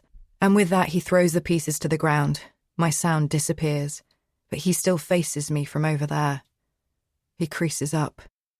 He's laughing at me. 2 days till it comes. I feel stupid. I've been moping around for a couple of days, doing very little, feeling embarrassed that I got caught red-handed, got toyed with and humiliated, embarrassed by my spy equipment, embarrassed my husband has gone away and doesn't seem to be coming back. I've been lying on my back, staring at the walls. I thought about calling the police, but I trust them less now than I did before. They've probably been having a good old laugh at me too. I can almost hear it, in my ears. They must have told Brenner about me and my claims, told him to check around to see if anything was missing. He gave the place the once over and found my crudely placed bug. It was idiotic to think that I'd been able to hide it from him, that it had come back on all by itself. He must be having a real laugh at me now, in there. He got his own back. His practical joke couldn't have come off better. Now he's celebrating by playing sex games in there with his skinny European girlfriend. One thing I managed to do was some internet research. I found all this material about the missing girl. The truth is I haven't thought about her enough, until now. I'm trying to drop all of this. Well, I did try, for a few hours, but I can't. I can't believe how little I thought about her. Her name and picture in that poster, until now. An appeal for witnesses generally means I look the other way. I don't even give it a second thought. I was blaming everyone else for not caring about Jean's death. But I'm just the same. As if missing actually means don't worry about it, in some subconscious human language. Don't bother casting your mind over it. You probably didn't see anything. You probably don't know anything about it. Just 10 minutes internet research told me why I should have been thinking about her a lot sooner. She lives at number 40, Canada House, right next to Jean. Sonia Sharma. She was soon to become a criminal barrister. Had grown up in those flats, the shining light of a hard-working Asian family. She'd recently taken on a project too, a bit like me. She was looking into the legalities of the contract that the development company Princeton had secured from the government to carry out the regeneration project. I don't know the ins and outs, but something didn't seem right to her. The possibility of money changing hands, government officials with sticky fingers, something like that. The specifics don't really matter. What matters is that she was asking questions, putting pressure on people. There was a petition. Talk of an inquiry. She was a strong-willed girl, looking to buy the residents of the estate some time at the very least. She was smart, really smart. But just like Jean, she disappeared, and no one seems to have a clue about what happened to her. Like Jean, her family lived abroad, India in this case. They'd moved there as they knew their lives were about to come tumbling down around their ears. The recession had caused both parents to be laid off, and they weren't finding it easy to get back into the kind of decent jobs they had before. Then they were told they'd be given a meagre sum for their family home, which in under a year would be nothing but rubble. They decided to get out while the going was still relatively good, but they'd managed to buy their flat using a government scheme, and their daughter had stayed behind until the bitter end to finish her pupillage as a barrister. In her family home, for as long as she could, which turned out to be not as long as she planned. I need to get out of here, just for a while. I'm becoming like he was, Aidan. I've spent too long inside. I feel like natural light, the sort that goes from the sun to your face, with no glass in between, might sting my eyes and body. This isn't right. These are agoraphobic thoughts, a shut-in's manifesto. I turn myself away from my laptop screen. Years ago, I would have had to go to the library to find out all that information, about her, about the girl. I'd have to sort through the microfiche, one of my favourite words, that. But the romance and drama has left the research. A few taps on a keyboard or the touchscreen, and there you are. I drag myself down to the shop next to the cafe. I need coffee and bacon and bread and avocados and juice. This will make me feel normal again. A potion to bring me back to the land of the living. The fluorescent lights bear down on me in there. They seem to buzz at me. I am detached from my fellow humans. They see me but take nothing in. My face means nothing to them. But I know so many of them so well. It seems odd that they don't know me at all. Alfred is in front of me in the queue, buying cereal and toilet roll. Vincent comes past looking serious, making a call, closing a deal. The Greek guy that owns the restaurant nips in and grabs some milk and winks at the girl in the shop. She nods. She'll put that on his tab. The girl bleeps through Alfred's essentials and smiles a hello towards me. She's worked here for 6 months. 178 days to be exact. She does 5 days a week, but 3 a day is 7 till 3:30, and 2 are evenings, 3:30 till midnight. I remember when she ran through some eggs, spinach, tomatoes, and a chocolate milkshake for me on her first day. That's how I know all this. I made a note of it. She's good. She's good at her job. She's got better. She's efficient. She has a place to be. She seems happy. She serves Alf, then me. I smile, try to resemble a normal person, try to look at her and smile, try not to frown with the corners of my mouth, even though they feel weighted down. Try not to stare at her hands and analyse them, as I've been doing to everyone this last week, just in case. I try not to give anything away. I try not to crack.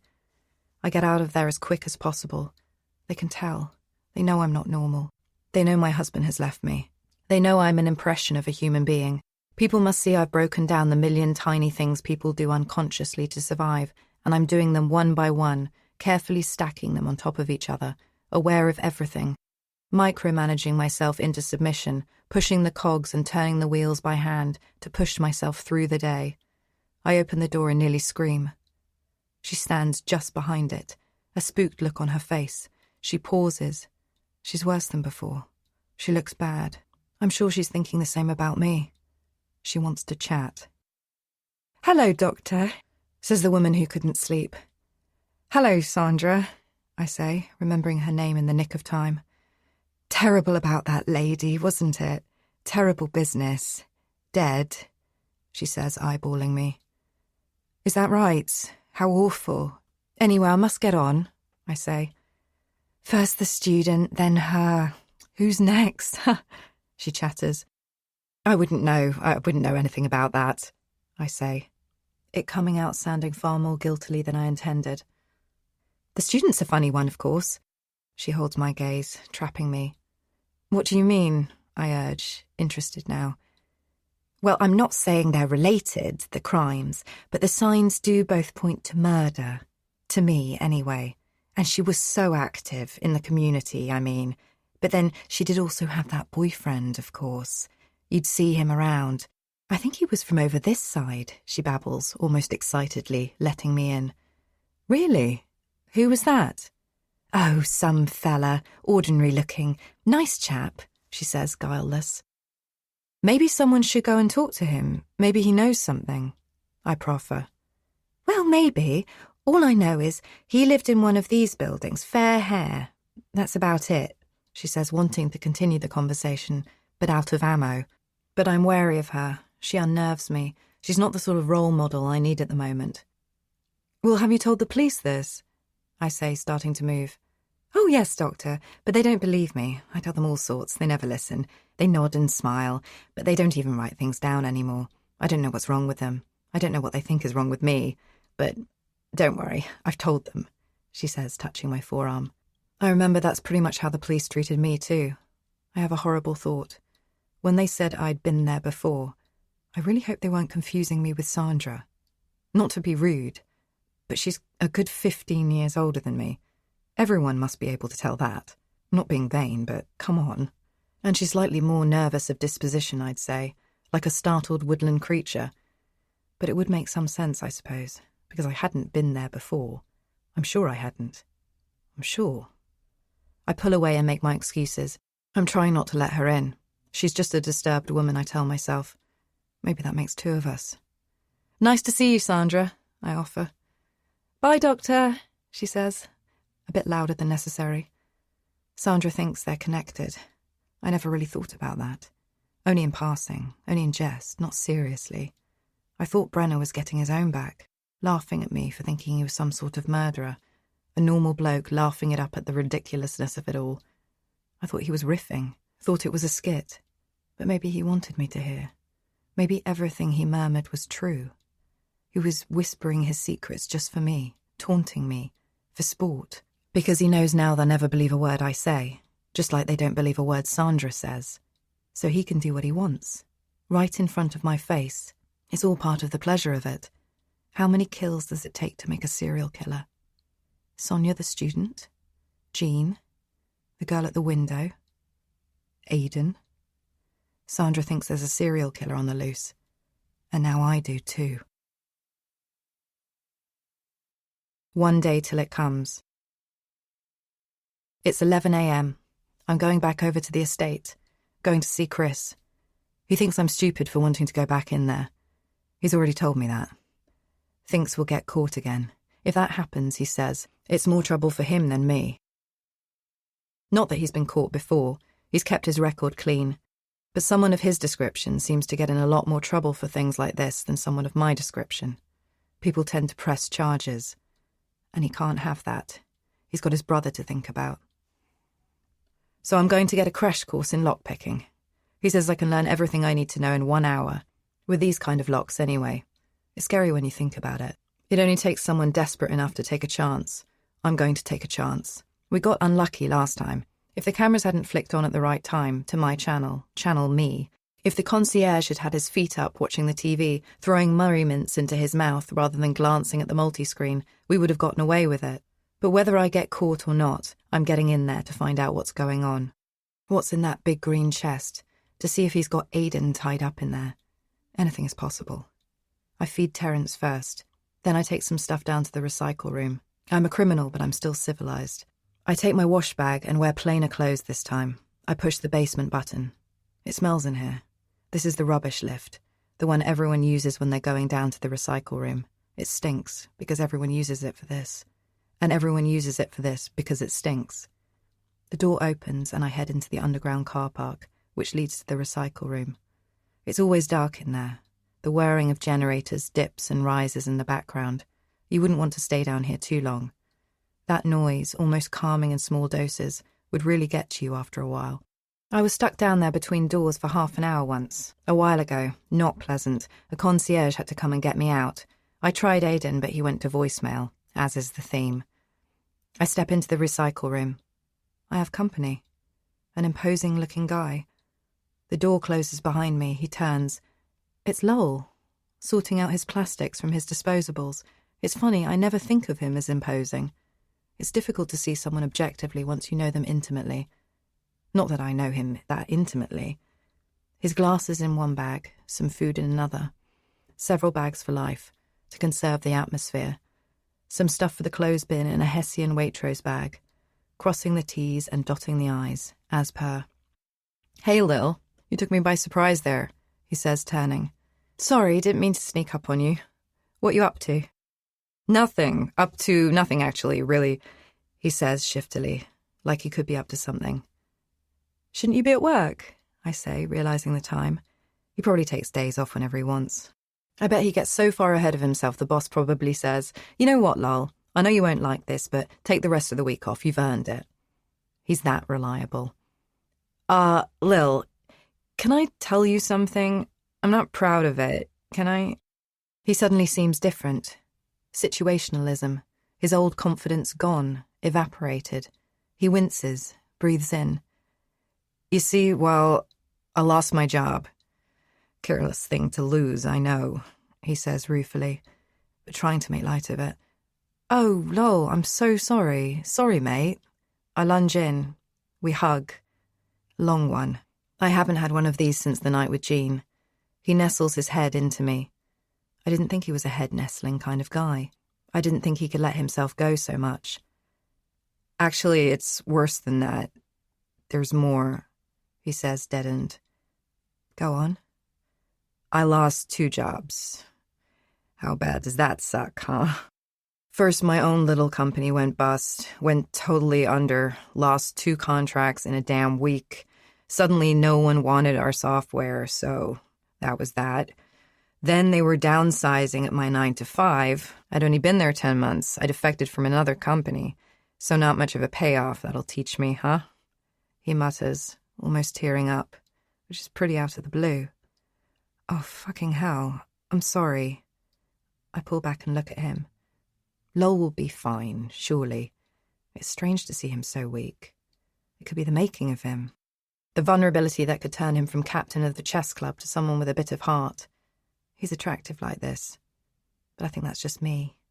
He doesn't seem to be embracing it. He's changed, hurt. I wonder how long ago all this happened. I think I've seen him around in the days for a while, when I'm not at work. He always seems to be there. It's not so bad. I've got plenty to be getting on with, he says. The lights go out. They're on a timer. This little room wasn't built for standing and talking, so if you don't open the door every 3 minutes, the lights go out. We stand in silence for a moment. I don't know why. It seems to last for ages, this black silence. Then I laugh, which is intended to break the tension, but that doesn't happen. We fall into silence again. I can smell him. A dark scent, strong. I hear his steady breath. I want to tell him about Aidan going missing. Maybe I should have a long time ago. I should have told someone. But also, I don't. I don't want to think about Aidan at all. He leans into me, grabs my arms, holds me. There you are, he says, soft and low. It's nice. Then slowly he brings his face towards mine, gradually, so unhurried. My breathing changes, and so does his. It's so close I can feel it on my mouth. Then his lips touch mine. My weight goes forward, and I press myself against him. He pushes his tongue softly into my mouth, just for a moment. I grab for his arm, but get nothing. He touches the back of my neck and pulls back a touch. He pulls away. Then he kisses me again. I haven't been kissed for a very, very long time. My forehead touches his in the darkness. My hand lifts towards him. I try to delicately touch his face, to stroke the skin all along his right cheekbone. Then he moves me out of the way. I hear his footsteps. He's rummaging around. He's behind me and I don't know where he is. I feel exposed. 5 minutes in a closet in the dark with a strange man. He moves again suddenly. I hear his feet across the floor. I move my body towards his. The lights come on. His face flickers back into view. He speaks. "There we go, Lil. Nice to see you," he says, cueing me. I laugh nervously. We ignore everything, but we both know. It's charged. It's exciting. And we'll always have it, even if it goes nowhere, even if that's it. He's got me. Even more than I thought he had. I grab my bag and leave him in there. I turn before leaving. "You're going to be okay, though, yeah?" I say. Yeah, of course," he says, unsure. Shooting for sure, but falling short. "Well, if you need anything, I'm just beyond the wall," I say. I smile. He attempts one too. He winks, smiles, looks at the ground, coy but still masculine. He pulls it off. I sling my bag over my shoulder. I'm a bad wife. I may never have been the best, but now I'm bad. One day till it comes, 2 p.m. One of the many benefits of living in a largely abandoned building like the one Chris lives in is the amount of unopened doors that line the empty corridors. First of all, it makes for a good aesthetic, haunting, in a concrete dystopian kind of way, communist, brutalist, and each door is a little possibility. You could bust into them if you wanted to, swim around in someone's old life, whatever's left of it. That would be exciting, particularly if you're anything like me, and I know you're at least a bit like me. But the most useful thing for me is the amount of locks to practice on. Chris has the perfect setup for a lock-picking training school. It wasn't easy at first. You need to feel it, get a sense for it. The first one I tried, I thought I was never going to open. I passed into that sulky give-up phase. It was never going to happen. I told him I picked a tricky one. Then he tried the same one and he was in virtually straight away. The old locks, he says, the ones for the flats on the estate, are very low quality. Worse than the locks down our end. But they're good to practice on. I broke a rod clean in half in one of the locks. He charged me for that. Delicate, he said. It's a delicate thing. As the notes fade gently, let your mind feel lighter, ready to re-enter the world of the story.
Click, click, click, click, click.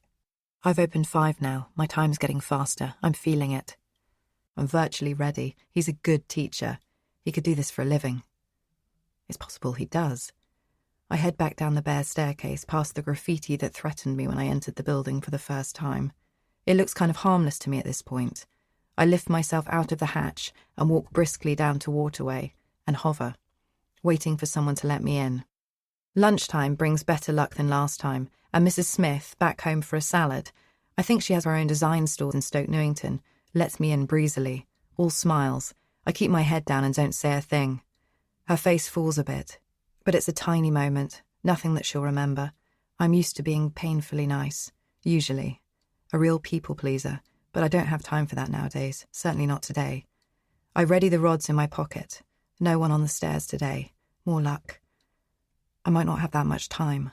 I'm hurrying but trying not to seem so to the naked eye, or the electronic one, which I pass underneath on my way along the corridor to number 18. My black baseball-capped head drifting under it, for anyone happening to watch. If the concierge screen flicks over to my channel, the cap is my one concession, my one piece of disguise, to throw them off, if only for a few seconds. I might need those seconds. I am a serial offender after all. They know my face. There's probably a picture of me up in the concierge office. I stick one rod into the bottom of the lock and ease the other into the top. It looks slightly forced from the last time. Maybe that will make it easier. Maybe I'll slip into a groove and the lock will virtually slide itself open. But it's trickier than I thought. I've just done 5 in a row in the estate, but this lock's harder. It's taking a bit more nuance to catch the pins inside. There are 5 in there you have to lift up. I've been at the door for quite a while now, which anyone watching would notice. I try not to force it. My arm is becoming stiffer, more desperate, but I try to keep it calm, keep my actions still, and not let the tension ruin everything. I imagine her in there, the girl at the window, gagged and bound at the foot of the bed, a dog bowl at her feet for her to lap water out of, to keep her alive. I picture Aidan in another room, his throat partially cut, tied up and bleeding out. Every second may count. The lock isn't giving me anything, but I keep at it. I hear a moaning from inside. I want to press my ear to the door, but there's no time. I drop the wrench rod, the one that goes into the bottom of the lock, and bend down to pick it up. I hear something behind me. I picture a bag next to Aidan, an orange bin bag with the student in there chopped up, a mess of limbs, and it's leaking. It oozes over the laminate wood flooring, touching Aidan's bare ankles. He knows when Brenner comes home, he's next. He probably thinks the rattle of the lock is him coming back now. He could be bleeding. Every second counts. I hear the moaning. I push the wrench rod back into the lock, ease the top one back in too, and feel the slightest lift, the tiniest pop. I lift the pins, turn the wrench rod, and it opens. I step inside, controlling my breathing. Footsteps in the corridor. A passerby, security, or police, no time to wonder. I survey the room. The blinds are down. The moaning comes from the bedroom, where I saw the chest. I should have brought a hammer and lever to wedge it open. I look around for anything that could assist me. Nothing in the hallway. I try his bathroom. Hotel soaps. He travels a lot. Otherwise it's very much like mine. It's all situational. He has a quinoa moisturizer, a sonic toothbrush, like me. But he is different to me. He has something to hide, but worse than what I'm hiding. The moaning rises. I think about the samurai sword, but then think better of it. It's better at cutting into skin and bones than anything else. That's what it's made for. In a drawer below his sink, I find a hammer. I brace myself behind the bedroom door. There's definitely a girl in there. I've come to save her. This is it. I push it open, the hammer held high, and announce myself into the room. She screams. He shouts. A flurry of sheets and activity. Their breathing stays heavy. I'm not sure what he was doing to her, but it wasn't so violent. I stand in his bedroom, a hammer in my hand. "What the fucking hell are you doing?" he shouts. He stands, naked. I see everything. "Get the fuck out of here, you mad fucking bitch!" He's enraged and a little scared too. I would be if someone broke into my home. While I was at it, my mind 1,000 miles away from home security. She covers herself, but I see most of her. I just stand there, hammer aloft. She seems to recognize me suddenly. From when I pointed my fingers at her, my pretend gun from across the way from my lair, she pipes up. I just stand there. "Do you know this woman, Rich? Are you shagging her or something?" "Do you really think? Look at her, for fuck's sake. She's fucking mad. Get the fuck out, you fucking weirdo." I drop the hammer. Everyone jumps as the noise echoes around the room. I get out of there. As the door closes behind me, I hear his muffled explanations. "I didn't want to tell you because I thought it would freak you out, but some woman, that fucking woman, broke in here the other day. She's a nutcase." I pause, then hustle down the hallway. Maybe I can get away. Maybe it will be okay. But it's not likely. I deserve to be caught. I deserve to be locked away. She didn't look hurt. I saw the whole of her. She had no bruises, no burn mark, nothing. It's not right. She's the same woman. Smoothed, tan skin, distinctive. But there's not a mark on her. They couldn't have cleared up in just a few days. It's not possible. But I saw them through my binoculars. I had her in my sights. But they're playing tricks on me. They must be. I hear a shout as I get to the end of the hallway. "Hey, come back! Get back here!" he shouts. I don't want to do that. I don't trust him. I still see him as the man from before, as Brenner. He's imposing. He shouts again, "Come on! Just come a bit closer so we can talk." He's calmer. "I'm sorry, I'm so sorry. I'm seeing things. I must be." I stop at the end of the corridor. "Just come here. Come a bit closer so we can talk." I do. I give in. I'm broken. I'll give him whatever he wants. I just don't want him to shout. I hope he doesn't shout. I move closer still. "There. Just there. What's your name?" He eyes me seriously.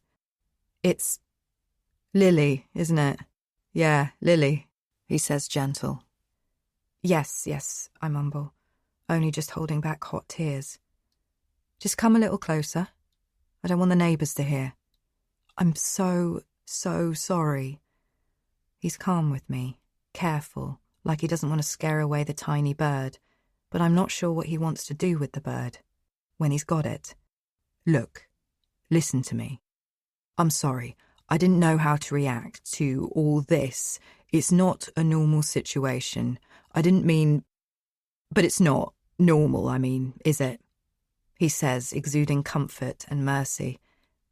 No, I say, contrite. He leans back against his doorframe.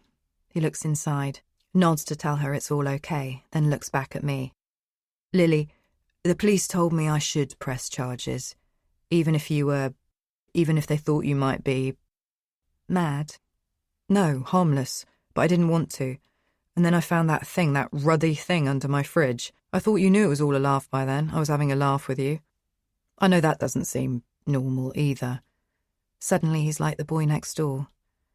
"Lily, I'm not going to press charges or anything like that because I think this is partly my fault, and clearly you're not thinking straight, but that's okay." He makes excuses for me now. Thank you. I sound pathetic. I dry my eyes on the sleeves of my top. My body turns. "But Lily, I do want you to get help, or I think maybe you should see someone after this kind of incident, because it's not a fucking small thing, is it? So please do that for me, okay?" he says with a hint of steel. My mouth tuts as I open it. It's dry. I nearly shrug, but don't want to seem indifferent. I want to seem resolved. I am resolved. I hold my head up. We stand there. There's some understanding between us. He's waiting for me, I think. Waiting for me to tell him I'll do that. That's what he wants. But I don't know if I want to give him everything he wants. I think of my mum. I give him a long look. The day it comes. My doorbell goes. It's 8:30 a.m., but it didn't wake me. I was awake already and looking at the ceiling. I got a call from Deborah, my boss, at 8, asking if I wanted to make my time off a bit more official. She says she'd noticed a change in me, a withdrawal. She also says she knows and understands. Everyone seems to know and understand. She wants to put me on a 1-month sabbatical for mental health issues. Apparently my behaviour has been erratic for a while. Something about unresponsiveness. She guardedly mentions a few incidents. I don't remember any of them. She's gentle and kindly on the phone. It makes it all the more humiliating. I want to tell her, oh, fuck off. Tell her to shove her job. But I doubt that would help to convince her I'm not out of my tiny mind. I want to tell her I'm moving on to bigger and better things, better job, more pay and respect. But I'm not. So I don't. A month off on full pay. It's a gift. What to do with it, what to do. I'm thinking all these things when the doorbell rings. I leap up. It must be Aidan. Forgotten his keys, perhaps. Finally home. Everything fine.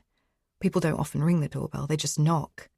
We used to ring the doorbell when we first moved in, though, as a joke, even though we had our keys.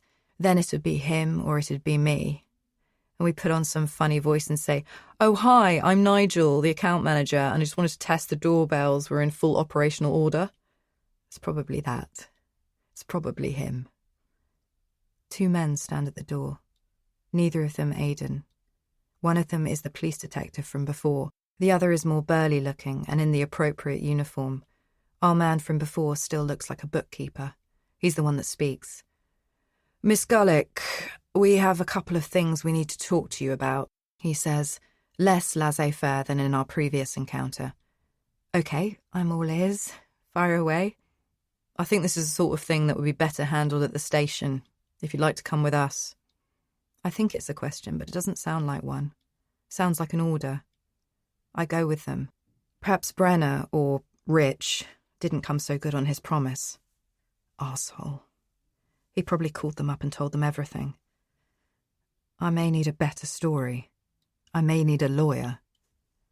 It's only when I'm in that chair again, in that little white room, that I start to think about Aidan. I should tell them about him, but I doubt that's the norm. "Oh, while I'm here, my husband's been missing 4 or 5 days. Yes, I should have mentioned that earlier, perhaps. But there we are. Any chance of having a look?" No. Best to keep it close to my chest. Best to keep it all close to my chest. This must be down to Rich. Not proving good on his word. I can handle the rap for a bit of breaking and entering. I'll break down, maybe. They'll buy that. But the bookkeeper doesn't want to talk about that. He doesn't even mention it in passing. He wants to talk about something else. "Can you tell me what your relationship is to the recently deceased Jean Taylor of 41 Canada House?" The tape is on. It whirs in the background. What is this? The other policeman leans in. "I've seen her around. I'd heard that she died. There was a commotion outside her flat the morning she was found. That's it." They listen, giving nothing away. Then a slight smile from each. "I'd seen her picture in The Guardian. She wrote an article in it. We were on nodding terms. I saw the sign up saying they were appealing for witnesses. Do you think there was foul play?" There are those 2 words again, infantile in my mouth.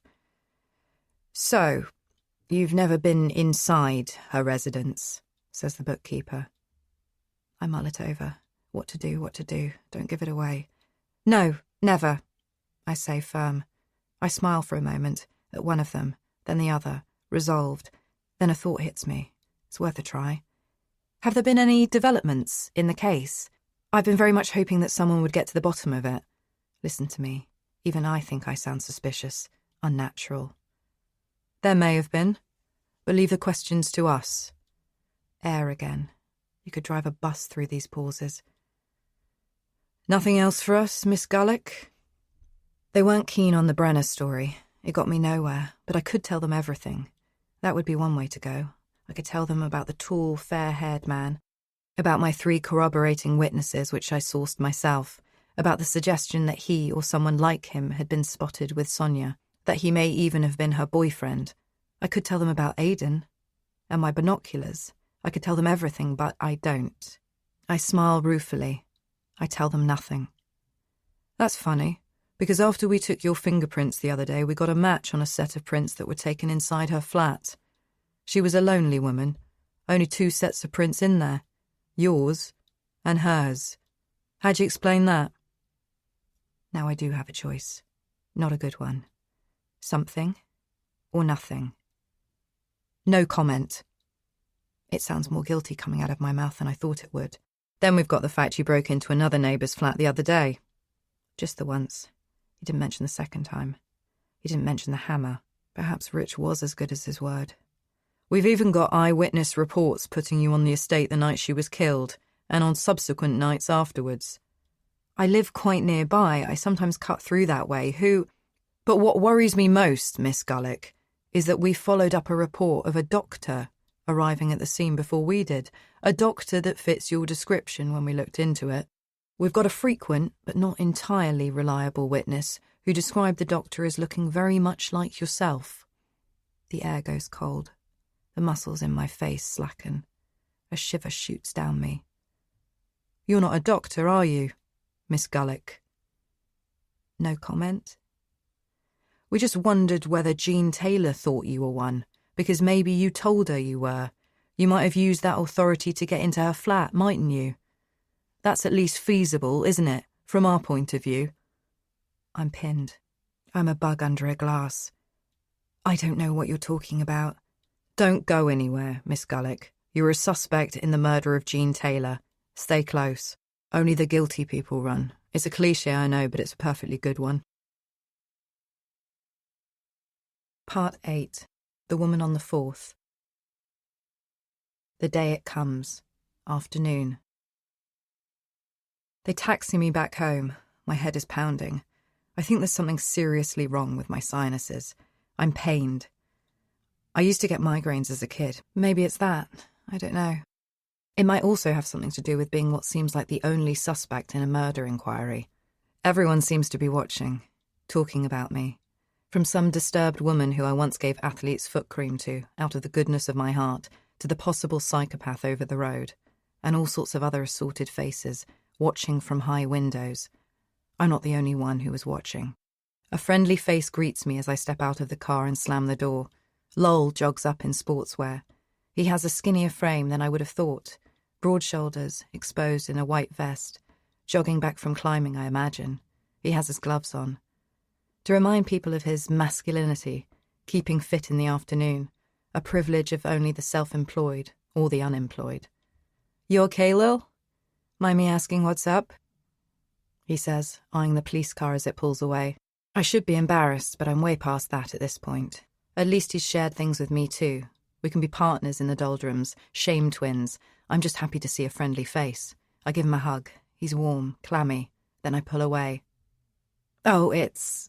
I say hesitantly, turning towards the building entrance. Go on, he says eagerly, a bit nervous at what I might say. I'm just helping them with their inquiries, I say casually. He holds his hips, squints in the sun, takes a sip from his water bottle. Wow, about what? Do you mind me, He trails off. For the first time in a long time, I feel enabled, tough. I have a secret. Everyone wants to know what I'm into. I'm into some serious shit. Tell you what, do you fancy a cup of tea? He's inside. My base level of tidiness has kept me afloat. There are old newspapers scattered about, unwashed dishes and cups. A few. I notice them as if they've just appeared. But other than that, it's pretty good. It's funny how strangers make you look at yourself with fresh eyes. But I'm doing okay, keeping my head above water. He leans on the arm of my sofa, demonstrating that he's not staying long. Almost likely, embarrassed to be sweating a bit in a half-stranger's living room. It's strange to be an intruder when you're not at your best. I told him he could shower first, but he was keen to hear my story. He kicks it off. He gets right into it. Is it about the break-in? Which break-in, I say, meeting his gaze. He pauses. He's sweating. But then he has just been running. I heard there was a break-in the other building, he says. Oh, you heard about that? Yeah, I think I heard that too. Suddenly I feel like I hold all the cards. It's novel, thrilling. No, it wasn't about that, I say, looking away. He gets up and paces around the room, a sudden need to dominate the space. He stalks around like an animal. He looks funny. Maybe he's nervous. It's got a bit real for him, I think. Not sure how to help. Unsure where we go next. It's a funny story, really, I say, helping him out. He stops and stares. Beat. Beat. The tension is palpable. I guess he's worried about me. It's understandable. They seem to think I know something about that old lady, the one that died. Oh, right. I leave him hanging. I'm enjoying this. I don't know why. So, Lil, do you know anything about it? No, I just knew her a bit. To nod to, that's it. Okay. I guess they'll take anything they can get. And I went to her house one night, kind of late. Right. Did you? He mumbles. He sips his tea for the first time. It looks kind of small in his hand, a toy cup. He's taller than I remember, bigger in sportswear. Yeah, I just went to say hello. I'd seen her in the paper. There was a story about her, wanted to check she was all right, was being a good neighbour. And you were just telling the police that, he says, presumptuous. No, I didn't tell the police that. Then what did you tell them? Another sip. Nothing. I didn't want to look like I was part of anything I wasn't. Didn't want to be bothered by them, so I said nothing. He leans against the sofa again, finishes his tea in another gulp. That's probably for the best. Yeah, I'd say so. He isn't asking where Aidan is.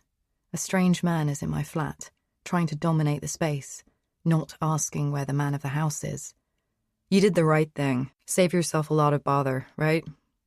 The transatlantic tone in his voice comes through strongly. It's cute when he uses words and idioms he's picked up from here, like when he says, bother, rubbish, or cup of tea. He probably doesn't know how subtly but beautifully alien they are in his mouth, these tiny imitations and replicas of the real thing. I'm expecting him to chip off, but he's still lingering. He's concerned. Maybe about me. Maybe he wants to help but doesn't know how. He's not going anywhere. He's got something to say. The noise of the diggers rises. Rumble, rumble, rumble, rumble. I'm in a bit of bother at the moment, he says. There he goes again, being borderline adorable. But his tone has changed. He stands. See, I bought a couple of those flats, the new ones, before my twin sackings. I consider this for a second. Twice a year they break ground on a new building. After the wrecking ball hits an old one, within a few months they can clear the ground and start work in earnest on the new project. Canada House is scheduled to be dust within 2 years. If you root around on Princeton Homes' website, you'll find there's a building called Aquaview ready to go up, and it will open in the first quarter of 2019. Things happen fast after they break ground. That work involves diggers and foremen, but it also involves graphic designers, computer-generated images of proposed idyllic landscapes, plus parties, lots of them, Pims and Prosecco flows. Current owners can often be seen there thinking about putting down a deposit for another flat. Just a little investment. Where else is there to put your money these days, huh? Initially, they get you to put down a small amount, a few grand, then 20 more around 6 months later. 6 months after that, they'll need 60 more, and so on, and so on. The longer you can stay in the game, the more chance you have of flipping it on for big rewards from Far East investors or some such. But you wouldn't want to default. You wouldn't want to take on too much. You could lose the whole thing.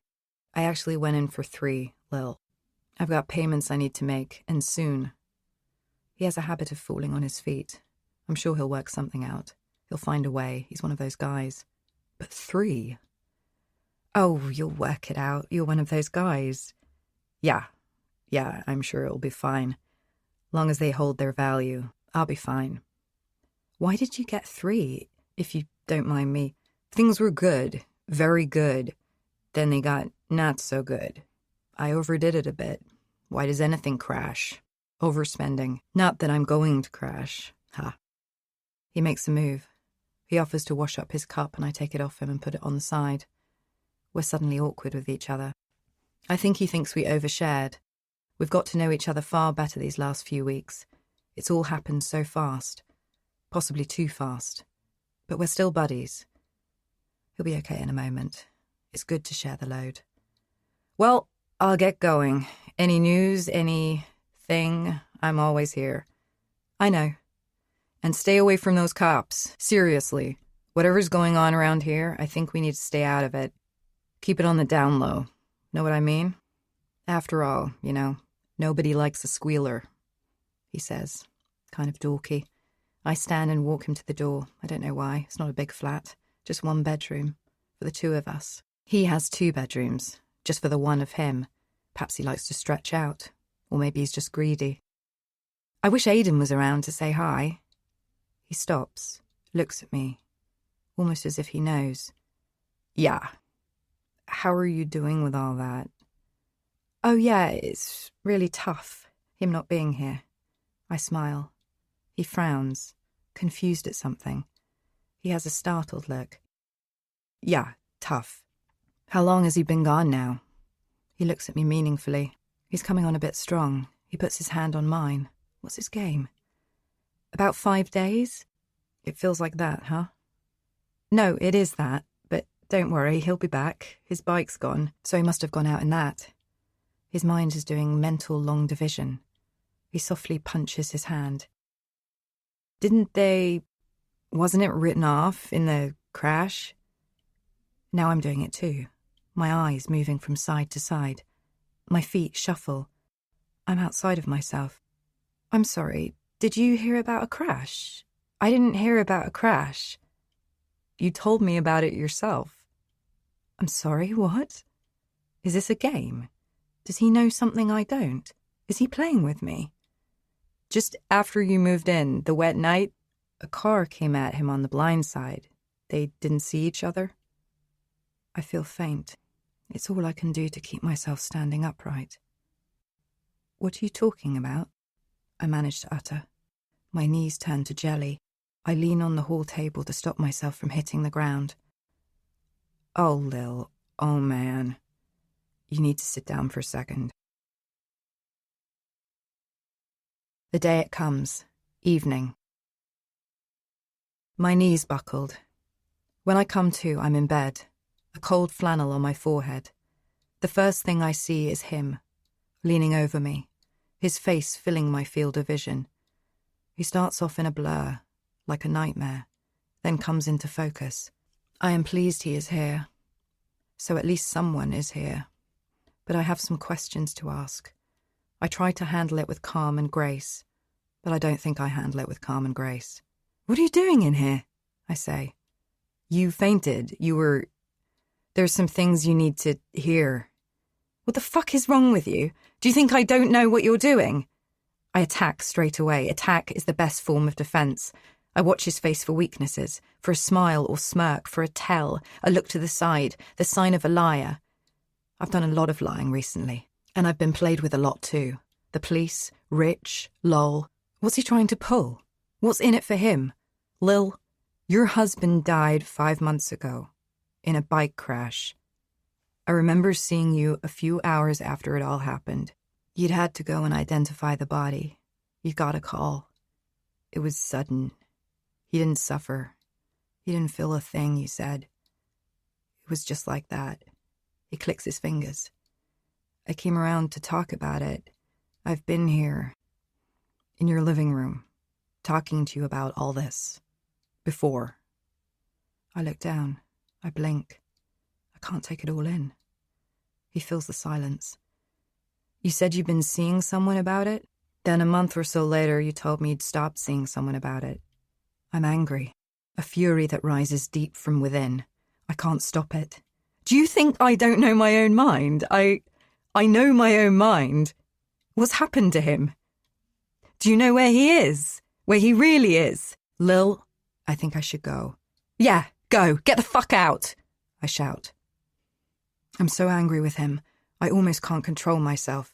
But you need to see someone.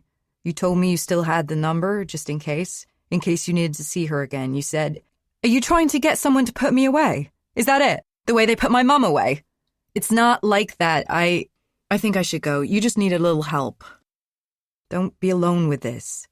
I don't know what the protocol is, but I'm going to give you some time. I'm just beyond the wall. I'm not sure if that's a threat or a promise. I don't know what to make of any of it. Here's my mobile number too, just in case. Wherever you are, if you need anything, I'll be on call. Promise, he says, examining me. Okay, whatever you say, okay. I yield. He lets himself out. And I'm alone. I've felt this loneliness before, but not for a long time, I think. It's a particular type, a particular feeling. It's got its own shade and colour. Yes, I've felt it before. In my flesh. I search my drawers for clues. I don't know what I'm looking for, really. I turn the house over. A scrap of paper falls out of a Daphne du Maurier book I read months ago. On it is written a number. I don't recognise it. It's a London number. Above it is written Helen.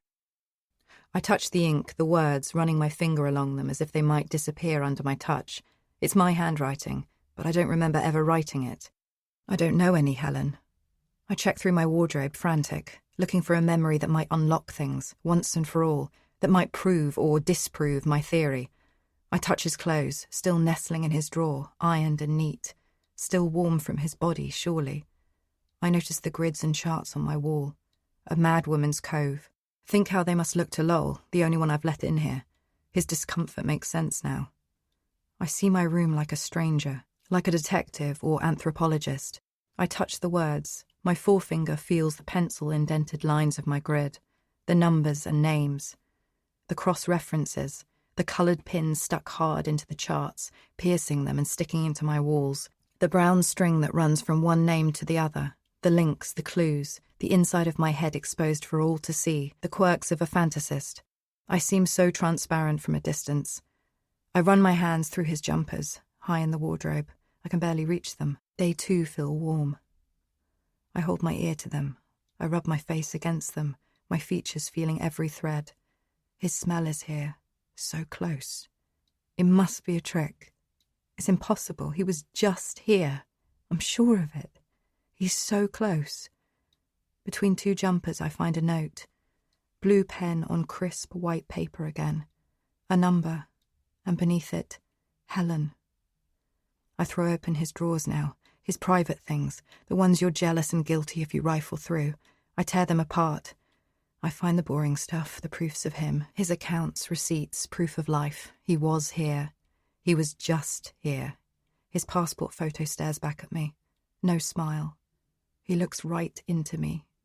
I jump back, my hands to my face, warm tears fall to the carpet that holds me.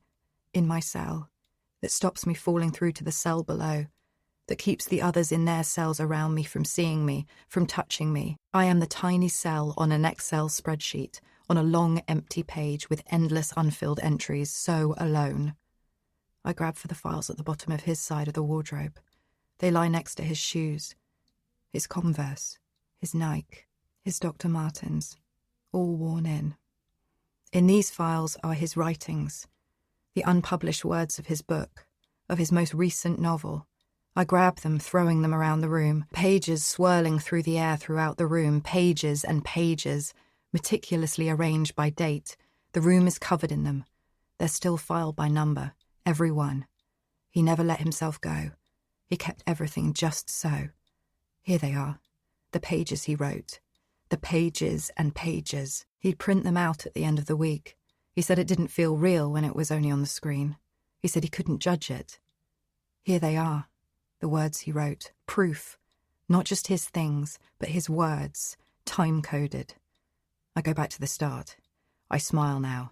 It was them that were playing tricks on me. Them, everyone else. I can trust myself. I know my own mind. February. Here's all the writing he did in February.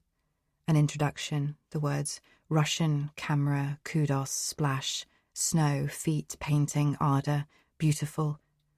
Beautiful, the words he wrote. Him flooding back to me. I know he was here. I saw him. I spoke to him. I held him, kissed his cheek. We made love. Only a week ago. My breathing slows. I calm and think about my next move. I continue through the pages by date. Here they are, his words. I empty all the files and put them in a big pile. I go through it chronologically. February leads into March. His words flooding my room. I skim them all to take them in, to breathe him in again. I wonder when he will come home. No one could take him away. He rides on his motorcycle so free. He's broken free of this room. That's what he's done. Maybe he finished his book, then went out to ride, see where he ended up, to celebrate. He's a free spirit. He'll be back soon, when he's done whatever he's doing. No one could hurt him. I said he was weak, but he's not. He's strong. He's free. He rides into the cold night air. I can picture him. April comes. I read his April words, week by week, dated day by day. The many words he wrote, prolific. Each one a little victory. How smooth he rode. Nothing could stop him. Nothing could slow him down. He was a professional, that rarest of things, an artist. I never knew how much. I never realized how strong he was. I picture him on the motorcycle, in the rain. May. We're closer and closer. Chapters 16 and 17 and 18 and 19 go by. Everything he wrote. There's so much. He's done so well. And there's so much more within these files. My hands are heavy with paper. His little life that I'm holding. His heart in my hands. His life and blood. It's all here. The proof that they're lying. I saw him writing them right in front of me, and here they are. Adjectives, nouns, adverbs scattered across my room, weeks of them. There's so many of them, and so many to come. My hands are still filled with reams of pages. I charge through them, the words rushing at me each time. Then nothing. A blank one. I stop. May 21st. Then nothing. I go to the next one. It's blank, but I stare at it like it couldn't be fuller, like it holds something hidden within it. I study it for clues, for codes. There's nothing there. I go to the next one. I stare. Nothing there. No words. The next is blank too. Another blank. Another blank. Another blank. I flick 10 ahead, my breathing getting heavier. A plane passes overhead. Whoosh! They come so close. There's nothing. No more. No more words. That's it. The rest of the heavy pile is blank. But I saw him write the words. Whoosh! Another plane passes, so close it could have taken the roof off. I want to go to the window to look. Did it crash? Has the plane landed in the lake? No more words. It's impossible. I saw him write them. Whoosh! All sounds disappear. I put my hands to my ears. The ringing in them gets louder and higher pitched. I fall back into the pages that cover my room. They flood the place. They smother me. I clutch the papers with my fists, my ears deaf to everything. I don't hear my body writhing in them because the ringing stings my ears like I've been next to an explosion. I wait for them to recover, but they're not doing it. It's impossible. I bite down hard on my lip, nearly drawing blood. My chest lifts to the sky. Then it comes. Then it comes. The day it comes, 1 minute later. My body shakes, uncontrollably. It's not me doing it. It can't be. It's like foreign bodies, invisible bodies, have stalked into my room and have hold of me. Shadows that have me by every muscle and limb and are shaking me. Every sinew shakes. It's a horrible sight, an exorcism, but I close my eyes. I don't see a thing. My skull hits the carpet. I can't do a thing about it. I can't stop. Then my hearing returns. Slowly, the shaking subsides. The fit passes, and my body stops. But I can't move. I tell my arms to lift me up. I tell my spine to drag itself from the floor. I tell my feet to at least give me a sign that they're still there. But they all say nothing back. I am catatonic. I am still. There has never been in my life anything as terrifying as this. I hope my heart can beat by itself. I hope my organs can pump, the millions of things that keep us alive that you take for granted. My breath still works. I feel it across my lips, my lungs pushing along automatically. Everything else is still, except my eyes. They turn and look at another note to my right. I see that number again. I see the name Helen. There's another that rests on my chest, a yellow post-it, same number again, my writing, Helen. I stare at it in wonder. It's so hard to describe the feelings you have in this state, when you can't move a muscle, like every bright thought has a dimmer on it, a black cloud hanging over it and casting every memory into a shade. I try to switch my mind off. I would try to sleep but feel I might swallow my tongue. And anyway, I'm far too afraid for that. I think about images and things. I think about Aidan, on his bike, riding in the dark. It feels like a nightmare, or a threat, or a fear. But it's a memory. I remember getting a phone call on my mobile, an unknown number. I don't usually answer those, so I reject the call. They try again. I reject it. I'm at work, bored and busy. They try again. I answer it. Yes, I say loudly. The entire open-plan office turns. Miss Gullick of 49 Riverview Apartments. Yes? What? I think you might need to sit down. I am sitting down, but I don't want to be in the office, so I go outside for this. I go into the corridor, out of earshot of my co-workers, who seem to sense something, with their prying eyes and ears. Yes, go on, I'm sitting. I lie. I'm standing, staring out of the window in the corridor. People from other offices pass. There's no privacy here. It's one of those buildings. Your husband has been in an accident in the early hours of this morning, around 6:45 a.m. He was involved in a collision. There was another car involved, and a lorry. Heavy rain. He had an early meeting, something about his new book, somewhere out of town. Sussex or Oxford, Hampshire or Hertfordshire, I don't remember. In the hallway, people pass by me, going from office to office, almost nudging me as they go past. I stare out of the window. A flock of starlings swoop and fly into the clouded skies. I go down to hear the story from the local police. They are kind. They are trained in this. I am not. I'm scared of them, tentative and nervous, but I can't summon the right feelings. Not on cue, not even when I see the body. I almost feel like there's something wrong with me, but then I dismiss that thought. My mind locks it away somewhere, and I just look. I get in a car and it takes me home. I watch the world go by me as I look out of the passenger window. Nothing has stopped. Everyone goes about their day. The world still keeps going on.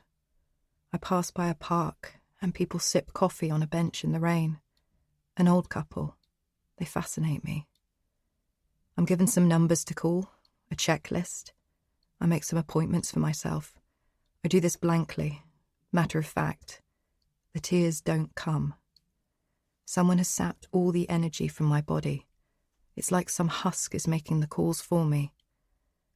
Then I call his brother. A couple of friends of his agent. His brother cries down the phone so hard.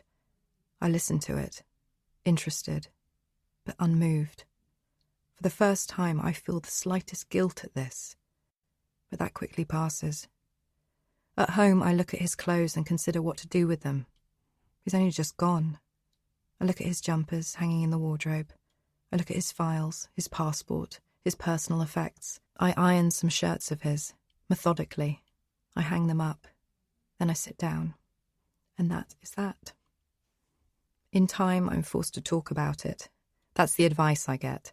I tell lots of people I'd lost touch with because I had Aidan. He took up all of my time. We did everything with each other and for each other. He was my best friend. I didn't need anyone else. Even they cry. I ring up old friends from work I hardly see anymore. I ring up cousin Sarah in Devon. I listen to it down the phone. It doesn't touch the sides. I remember telling Lowell. I do. I remember it now. In the hallway. He came inside. He's been here before. He hugged me. I didn't soften or move a muscle. I didn't really know him then. I hardly know him now, but even less then. I'd practically just moved in. He left. I want to phone you, Dad, but I'm so stubborn. I'm still cross with you. Every message and voicemail I ignore is a little punishment for saying those words to me, for comparing me so perfectly to her and all her faults with one dismissive phrase. Every time you call, you know who. You. It's another bit of the marathon, leaving it to ring out or hitting the reject button, another feat of endurance, and it makes me feel good. So I started a journal, to meet you halfway, so I could control the narrative, have things my way without you undermining me, or trying to help, you'd say, of course. Well, maybe. But this way you don't get a chance. It's just me and the page, and I dispense justice my way, and I can have things how I want them. I blame you. As I remember the light shining past you in the hide, we said nothing. Just watched the birds go by, and never talked about it. About her. About how we felt about it all. We never cried together. We never did any of that. I don't know whose fault that is, really. But there we are. I do blame you. And maybe that's unfair. Maybe I'm being unfair. But that's how I'm being. That's me. Here I am. I sent you my dispatches week by week. I must have sent you 5 by now. And every time you call, you say you'll come over whether I like it or not. And in between the calls you text. But I'm not ready yet. I have another thought. It might be a daydream. It might be an imagining. I picture myself in there, with a student. In her place. Sonia. She has a chest infection. She's had it for weeks, she says. She doesn't know if it's from all the dust and muck that's around from the demolition of the buildings. She can't seem to shake it off, and she's wondering if it's something she should be worried about. She's heard about me. She's heard about Dr. Gulick. She wants me to look her over. I put my hand to her chest and feel her heartbeat. She looks afraid. Of me. Of what I might say and do. I touch her skin.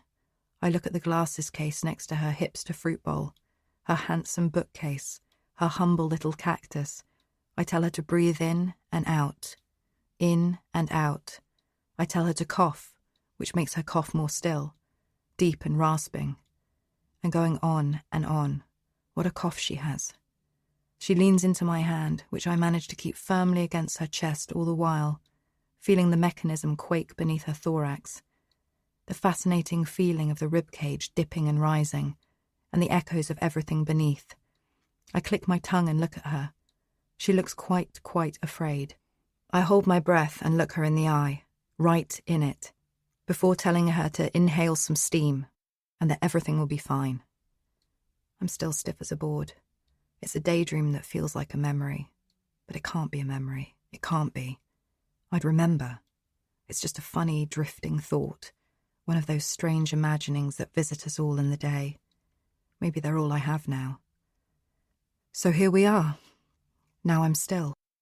Frozen still in my bedroom, unable to move a thing. It feels like it's been hours. My fingers wriggle. I've been telling them to for a few minutes now, and they finally submit. The pins and needles are so painful in my elbow, I don't know whether to laugh or scream. My legs flop around as if they're not part of my body. I punch them for a bit, but they're dead. Then gradually they thaw and come back to life. I lift my body and feel the air around me. It's thick, so I open a window. My brain is telling me I've had a shock, but my body is just glad to be alive. I jump up and down a couple of times. I'm free. I'm so relieved. I duck under the blind, lift it over me like a sheet and open a window so I can put my head out of it and let the air flow over me. I suck in the cold outside. Then after a few seconds, I lift the material back over my head and step backwards into the dark of my room. I'm still for a moment. Then I pull the cord to raise the blind, just a touch, just enough to get some light in, but not enough to see the windows of the other apartments. I feel that would be dangerous. I'm not ready for that yet. I hear my own footsteps echo off the tiles and around the kitchen. I am alone. For the first time, I feel fully alone. I grab at the post-it note stuck to my shirt. I'm going to use the home phone. It's a novelty. I type in the numbers above the word Helen. The day it comes, evening. Jack Snipe, Scolopaceae limnocryptes minimus, wetlands, overcast, 10 degrees, 3 flock, 22 centimetres, 2 pale, lateral crown strips, healthy dark plumage, foraging. I look out the window. I allow the phone to ring, the receiver to my ear. It went on for what seemed like an age. I stood and waited. Come on, pick up. I considered what was beyond my blinds, what was going on out there, but I stopped those thoughts in their tracks. I need to stop looking out there, keep the shutters down, cut off the impulse before it all starts again. I waited for someone to pick up. Hello? The voice came back. Not for the first time, I told my body to do something, and the body kicked back. I ordered my brain to talk, but the words refused to come out. Speak. Hello? The voice came again. I put the phone down. I don't know whether I thought I didn't need Helen, or I was afraid to speak to her. My body was making decisions on pure impulse. I feared her bringing a bit too much reality with her. I'd had too many shocks for one day already. Enough was enough. So many epiphanies. It's all come at me so hard. I see Aidan's laptop on the floor, where it's always been, really. Him tapping away on it and imagining. I touch the bathroom door. He used to hide behind doors sometimes, in my mind. I look at the bed sheets I slept next to him in, and didn't. For so long he was never here. I touched myself and imagined we were making love. I grasped the air and made myself believe it was his body. I could smell him here, on the pillows. When the scent would die, I'd spray his aftershave around again to keep his ghost close, to convince myself. I recollect the conversations I had with blank walls, imagining he was talking back, My imaginary friend. I pictured him cleaning the blood off the windows, the blood and water appearing to run down his body, as I envisaged him on that rainy night, after the collision, as his body lay on the tarmac and the rain came down on him, almost serene. I'm back in the living room. I lie on the sofa and meditate on the lies I've told myself to keep going every day. Then there's a knock at the door. My body tells me to ignore it, whether it be police, a friend, or foe. My instinct says put your head under the covers and wait for it all to go away. Go back to bed. Wait for another day. But the knock comes again. I could chance the enlarged eye viewer, my flat's fisheye lens, if my home were a camera. But I'd rather not know. If I count to 15 and breathe through my nose, I breathe out for 10 through my mouth. Do that 3 times. Then by the time I've finished, they'll have given up and go home. In for 15, out for 10. Knock, knock. They'll have to go and get a search order to get in. They'll have to get a battering ram. I'll stack up all my furniture. I'll make a barricade. I'll clog it up. I won't go quietly. I'm sticking here. Not answering. They can't make me. In for 15, out for 10. Knock. A single knock. Solitary. My mind is cast back somewhere. A special knock. Just one was all it needed for me to know it was them. Our secret knock. I'd knock once back to let them know my tempest was over. Whenever I had a tiny storm inside my head, I breathe in the memory. They knew to leave me alone. Then they would knock just once to check I was okay, to check I was ready to come out. I return a single knock, one rapped from my knuckles to the wood. I wait. Nothing. Then I remember to count to 10. That's how it went. 4, 5, 6, 7, 8, 9. Then knock. Knock. 2 slow ones, with a full gasp of air in between them. Then I'd make my choice to be seen, if that's what I wanted, if I was ready. That's how it used to work. I remember how this goes. I don't bother with the peephole. I close my eyes and open the door. I open my eyes, gently like a newborn baby, as if for the first time. And there he is. He's back. There you are. Dad. We stand and look at each other. I want to hug you. You seem to want to hug me too. I don't know. I think you do. You'd have to tell me. But instead we stare. You outside, me inside. A precipice between us. It's only been a year, but you look a fair bit older. I hope you don't mind me saying. I know you've not been well. Your sinuses, like mine, go on the blink. Quite heavy sometimes. It gets worse as you get older, you told me. Things that were little pains stick around and get worse. They're there to stay. They don't shift so easily as when you're young. Maybe they'll be the death of me, you said. You do look older. You're an old man now. It's taken some time away from you to see it. But you're still handsome. Objectively. Still Dad. Then a creeping fear comes over me. I feel like I want to say sorry. Or even, I'm so sorry for not letting you into my life, my feelings. I wrote you a letter the day Aidan died because I couldn't face the phone call. Because I was so angry and stubborn, I wanted to keep you out. I thought maybe it would hurt a little less if I did that, if I decided to resent the little things. Or maybe I was afraid someone kind might say something nice that would make it feel even worse. But it didn't work. I'm still afraid. And now I'm ashamed, too. You step inside. We still don't say anything. You have a suit on. You always like to travel formal. I assume you've just stepped off the plane, the dark-suited man, the expat, already lightly tanned. I imagine you've set up somewhere not far from a beach, maybe near a cliff, a place to yourself, people to nod to but not to speak to. Solitude. A bridge club on Tuesdays at most, if they do that over there. Then you sit in the sun drinking gin. Father's ruin. Somewhere you can watch the birds. I imagine it all. I don't need to ask. I don't need to know the details. I'm so afraid at what you're going to say next that I myself can't speak. I show you the bedroom, wordlessly. Aidan's papers are strewn everywhere. The bed is a mess. Binoculars out of their case. Grounds for a grounding. You say nothing. Then the bathroom. Spacious and modern, tidy enough. A bath that I once pictured myself crying into, but never did. Then the living room and kitchen, strewn with charts and paraphernalia. I'm not so ashamed. This is where I am. Best to be honest about it. Best to wear it. Wherever you go, that's where you are. I don't want you to speak now. For a while it hurt me to delay the inevitable. Your judgment. I quickly make a wish that perhaps we can stay in silence like this forever. I feel like you're about to speak. I don't want to hear it. Inside I tremble. Then you hug me. It catches me off guard and warms me. Oh, Liliana, I love you so. And inside I let it all go, and I weep with relief that you're here. But in reality, my tears carry on gripping tightly. I can't quite speak yet. I got the journal. I read it. Every word. You say. What did you think? Did I tempt you back with English garden birds? I mutter. No, I had to come. Because of how far away you'd got from how things really are. The same thing that happened to Mum. I read your implication. Your careful steps half warm me, half make me nauseous. I don't need any more silence and careful talk from Dad. I want you to make it better. I wonder why you aren't making it better. I remember now that you used to. You always did.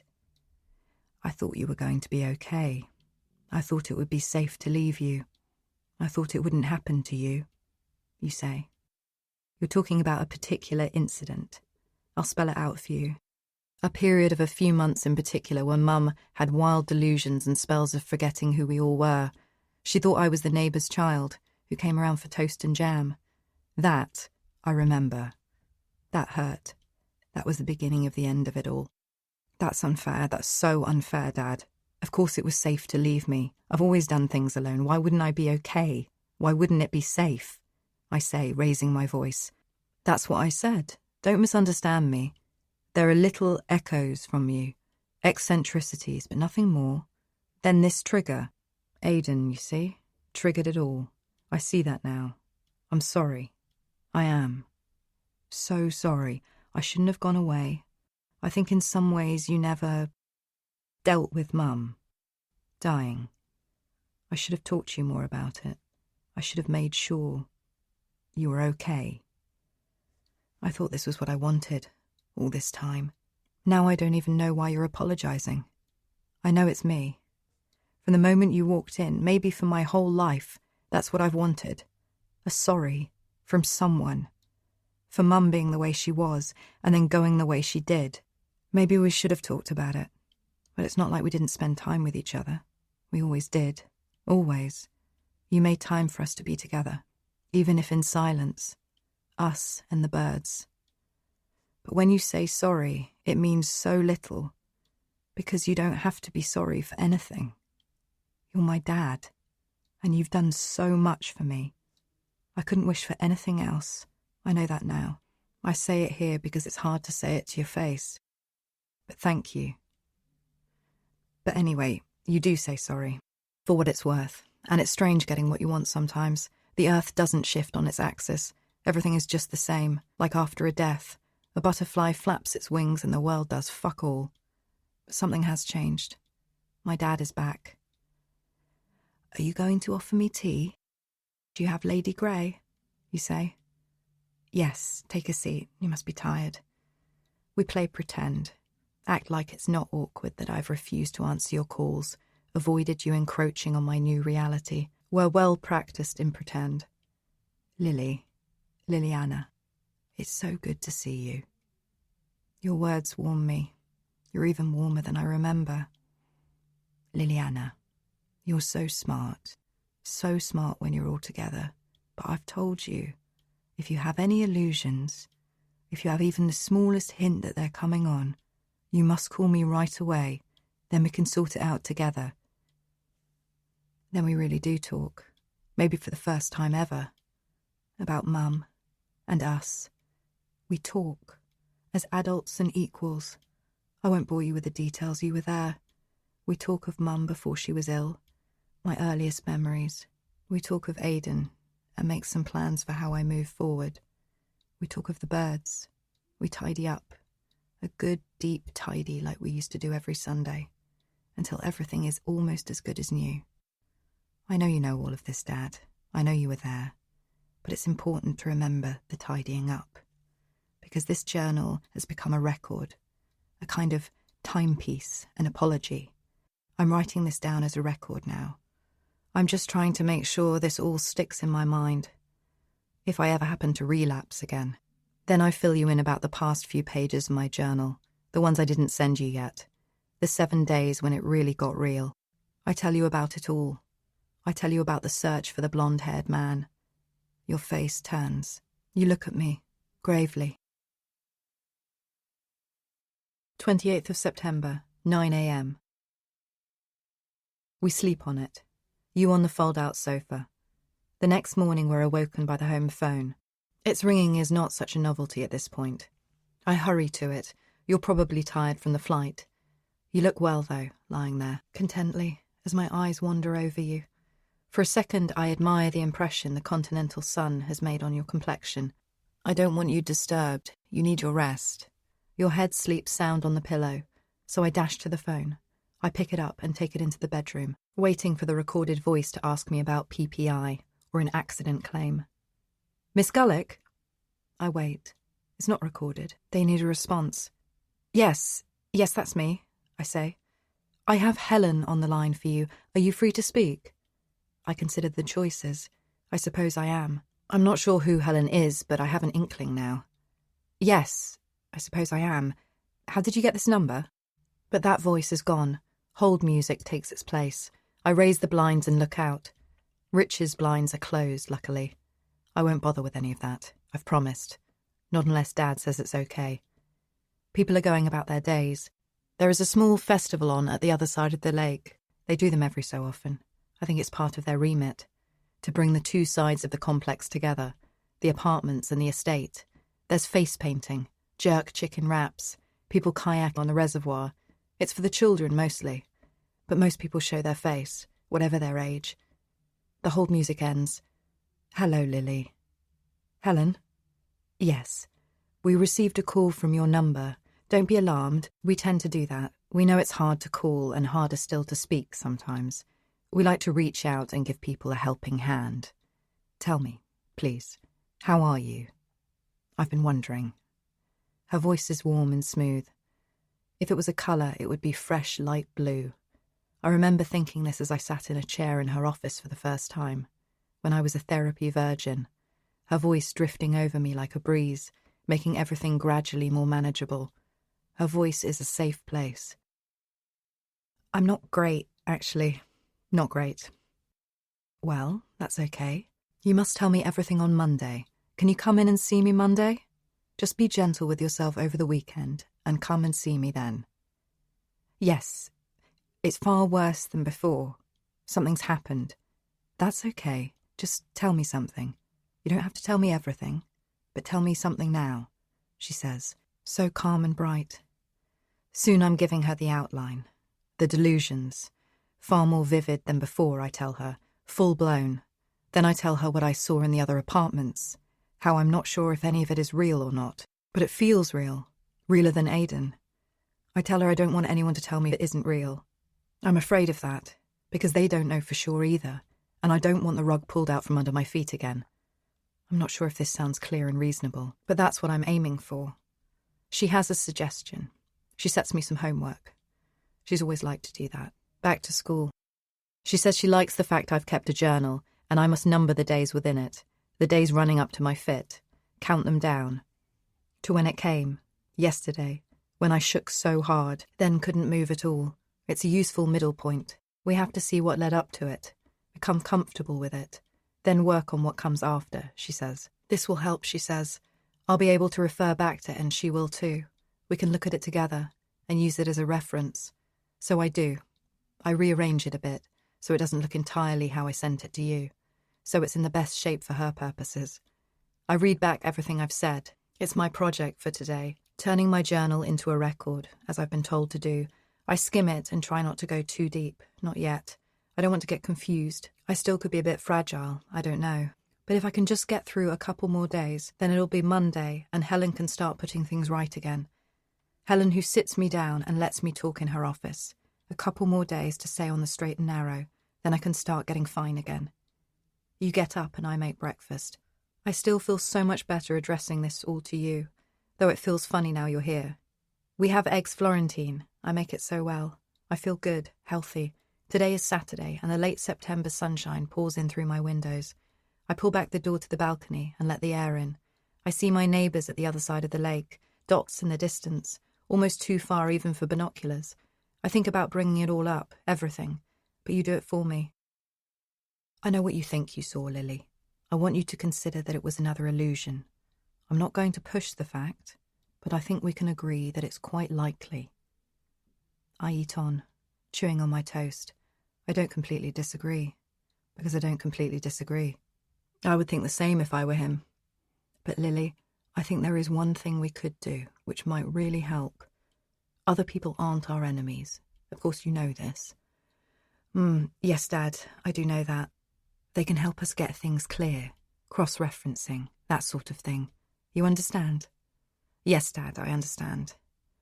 Well, if you don't mind, and I really won't push it, not if you'll feel ashamed, but if you don't mind, I think we should talk to a few of them, the people, from your story. He looks at me in the eye, then continues. The lady that thinks you're a doctor? The boys with the contraption too. The hoverboard. It's an electronic gliding device. Yes, even them. Chris and Nathan, if we can find them. Your neighbour?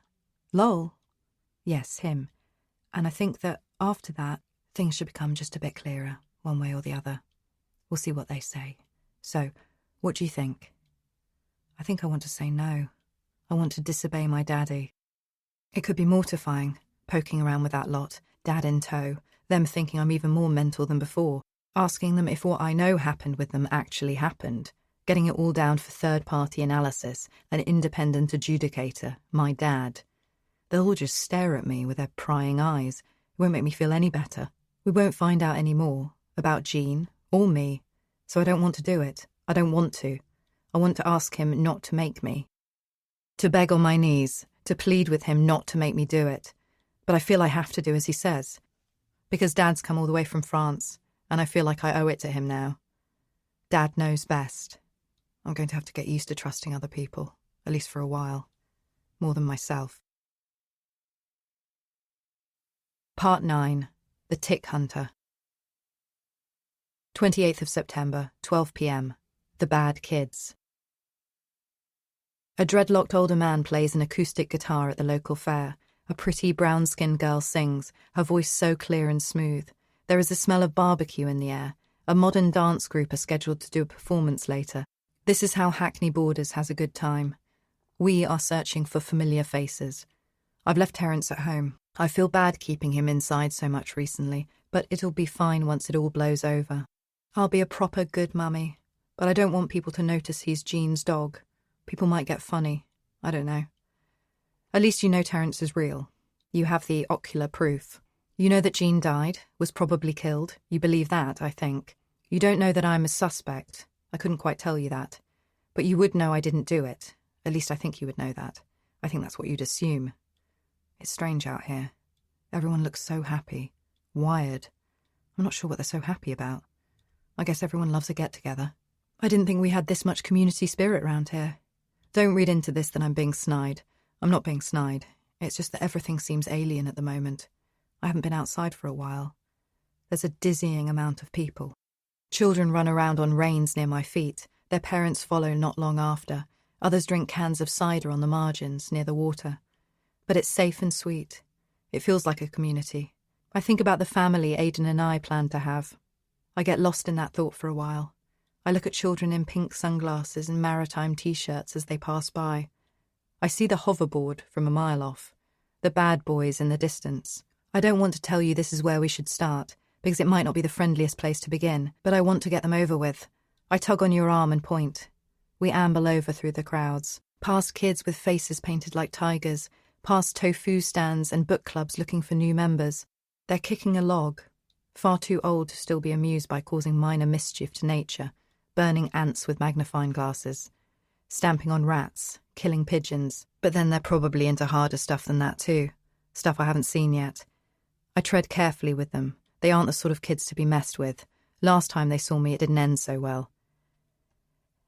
"Hey, hello, excuse me," I say to the gang of them. I try to seem small, insignificant, to cut a different figure than I did in the cafe. They probably wouldn't get nasty here, but who knows. "Hey, look, I wanted to say sorry." I don't want to say that, actually, but it'll break the ice. "Sorry, what, love?" one says, head freshly shaved into an undercut. "I saw you in the cafe. I wanted to apologise for my outburst, that's all." "Sorry, I don't know what you're talking about, but whatevs." They're on their best behaviour. I could push them a bit, get a rise out of them, get a bit of the old them back. But I don't. I play nice. "It's all right, come on, I just wanted to say, whatever you lot threw at my window, I've disposed of it. Of them. Let's leave it now, I'm sorry. Have a good day." One of them laughs. It's not rude, though. They seem changed. They smile at each other, playing innocent. This must be how they stay out of trouble. Out of prison or worse. They play it as sweet as punch. I could take a few lessons from them in my attitude to authority figures. "Sorry, love. You're thinking of someone else, I reckon.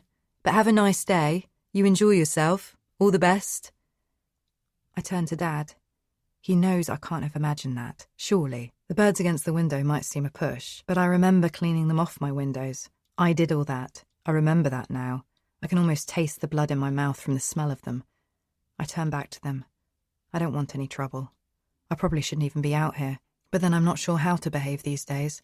I've never been the suspect in a murder trial before. I stare at them. They smile back. One of them goes to light a cigarette. The other gestures that there are kids around, so it's best not to. Tells him to put his fag back in his packet. The other agrees affably. They turn and smile at me again. "See you about, love. All the best." There's not the faintest touch of malice about them. I hear their words and could read passive aggression into them in another mouth. But he isn't offering that. He's playing it straight down the line. I smile back. They win.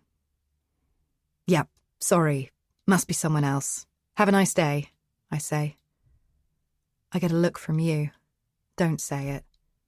"They seem like nice boys." You say it. Don't start. "What?" We wander towards the estate. I've got some more people to see. Of course they didn't want to let on, did they, Dad? They're criminals. They attacked me. They don't want anyone to know the sort of things they get up to, do they, Dad? "Of course, love. I understand. Just keep calm. We'll talk about it after." I'm losing your faith already, but I want to see Chris. He trusts me. He knows I'm not imagining it. 28th of September, 12:45 p.m. Nathan. We're standing outside. The place is grubby, but doesn't seem as scary as it once was. You grew up on an estate and have seen far worse than this before, in the 50s. You wait, patiently, like dads do. Dads are used to waiting, in cars to pick up their children, for their bosses to get back to them about reports they've written, by the phone for telephone calls in the olden days. They're professional waiters. They're used to it. Waiting gets easier as you get older, the theory of relativity in a nutshell. I'm calling Chris on the mobile, but it's ringing out. You survey it all. It doesn't look so scary to you. Not anything like I described. But then it's daylight. It looks deserted and harmless. No mysteries here. But then you haven't seen inside. I'd invite you in myself, but I don't think it's a trip you'd appreciate. It wasn't the smoothest of rides the first time. Plus, the grate I pulled off its hinges isn't loose anymore. It's been put firmly back on, just as it was before, by who I don't know. It rings out. The answer phone picks up. But it's not Jean's voice anymore. They've changed it to that generic recorded voice that blithely reads the phone number out. Things are being placed back to how they were. Stones turned over are being kicked back to where they were before I found them. Things are conspiring to make me look unreliable. But it's not me that's being unreliable. It's them. No answer again. I call again. Come on, Lil. Doesn't look like there's anyone in there. There is, I promise you. Some of the kids have broken back in there. They're leaving it right up to the wire, staying till the bulldozers come. There's signs up about when it's going to be knocked down, so they know exactly how long they've got. They've got their own little community in there. I read that part, Lil. I know what you said. Let's just leave it for a while and come back later, shall we? They could be out. No, they're in there. I stand back and look up at their windows. I put my hands either side of my mouth. I use my makeshift megaphone. Oi! Come out! Chris! Boys, it's me! Come on! Lil, let's try later, shall we? I'm not saying they're not there. You put your hand on my shoulder securely and try and lead me off. I break free. Boys, it's me! Carew! Carew! I shout, pishing. Come on, Lil, you say, chasing me around a bit. For a moment, it's like when I was 6 and you were in your 40s, chasing me around the garden, playing funny games, the two of us. I shout again, Carew! Carew! I shout. Then I see something. In the window, one of the metal grates opens on a hinge and closes again in a second. It glints in the light. Its rusty green momentarily sparkles against the sun's rays. Dad! Did you see it? Something's up there, did you see? No, I didn't see anything. Come on, you. No, I saw it. I saw it move. They're up there. I saw them. But you don't believe me. It's so frustrating. I can't talk you round. If you were here the first time, you would have seen everything, but you weren't. If you were just looking up at the right time, then you would have seen that, just then, but you weren't. But I did. I saw it. Oh, come on! I shout again, but there's nothing doing. Chris isn't showing his face, but I know he's up there. He's gone quiet on me too, making me look bad, showing me up in front of my dad. I hear the noise of a football being bounced behind me. It's Nathan, the baby. The ball is almost as big as him. I suppose he's just about old enough to go out and play on his own. Here he is. I've got him. Nathan! He doesn't turn. I thought he'd turn, instinctively if nothing else, even if he was trying to keep his head down. These kids learn early to play it cool, it seems. These kids are natural actors. He bounces his ball and walks on, away from the building, the place where I know he lives. He's a savvy, clever thing. But he's not going to outsmart me that easily, his little arms pumping away as he throws the orange football down and kicks it along. Come on, Nathan, it's me, remember? I say, running up to him. He stares at me, no recognition flickering across his face. He rubs his head, not scared, confused by the strange lady. What? Nah, I don't know you, he says. Then he's off, away from the building. He'll loop round and stay away long enough, until we're gone and he can make sure you aren't from the council. He needs to make sure he doesn't give it away, for his brother and for the rest of them here, or they'll be out on their arses and moved on to who knows where.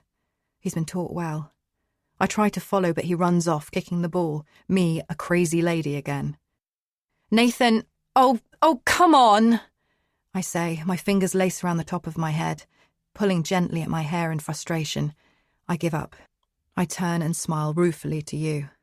Dad, I promise. I'm not mad, I promise you. Come on, let's go back home for a while. I turn back to the building. Quiet, undisturbed, as if there's nothing to see inside but old bricks ready to be knocked down. 28th of September, 1:10 p.m. Sandra.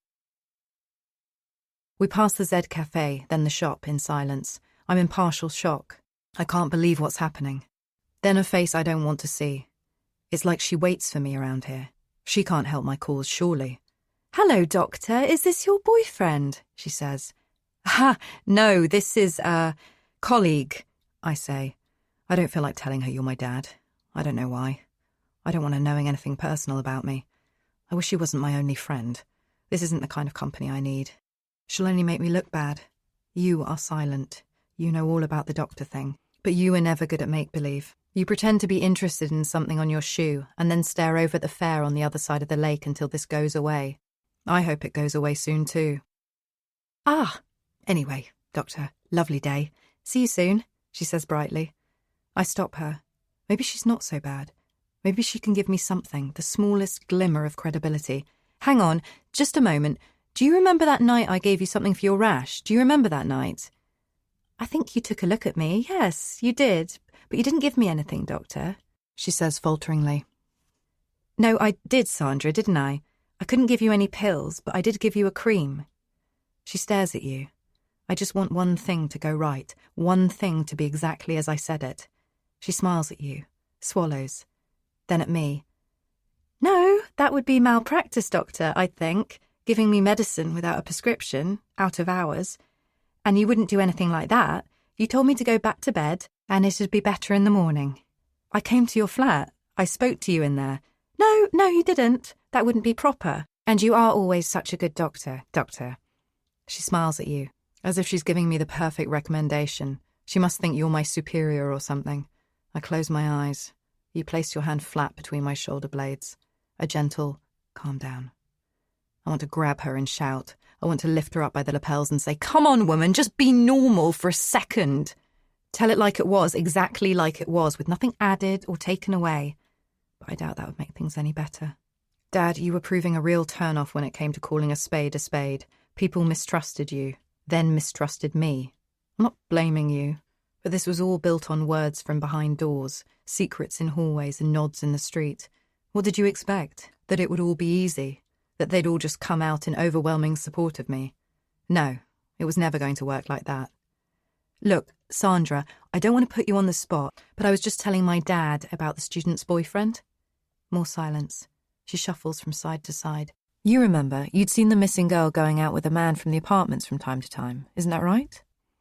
She looks at me, wide-eyed and desperate. At you, then at me, pleadingly, not sure what the right answer is. Did I say that? She says. Yes, you did. I'm showing the strain now, flushed. I'm trying not to lose control, but it's hard. So hard when everyone around you is making you look bad and not playing fair. Oh, well, I say a lot of things, Doctor. You don't want to pay any attention to me. I really should be seeing a doctor regularly. You understand, on account of my funny ideas. Don't listen to me. No, don't listen to me. She disappears around a corner. I am usurped as the strangest person in our latest encounter. Sandra walks along, talking to herself, looking like one of those people. I hope that's not what I look like to anyone, I think, despite myself. I shouldn't have pushed so hard. You squeeze my hand. There's a man waving at me, coming from the other side of the lake, a tall, thin man, older. I'm fearful now, afraid of what might happen next. 28th of September, 1:40 p.m, Thompson. There she is, the love of my life, he shouts. I wonder if he's on something. Jesus Christ, I've been hanging with a motley crew. He's as long and frayed as a piece of string, a can of Strongbow in his hand. He's the life of the party. He's coming towards me, like an old friend, apparently. I wonder what you thought at that moment, Dad. This was not my rebound. No matter how far things go, no matter how low I stoop, it'd never get that bad. Lucy, innit? He says, standing far too close to me. Lily. Lucy, that's right. Is this your old dad? You smile. So do I. At least he acknowledges me. At least he knows who I am, and doesn't think you're my fancy man.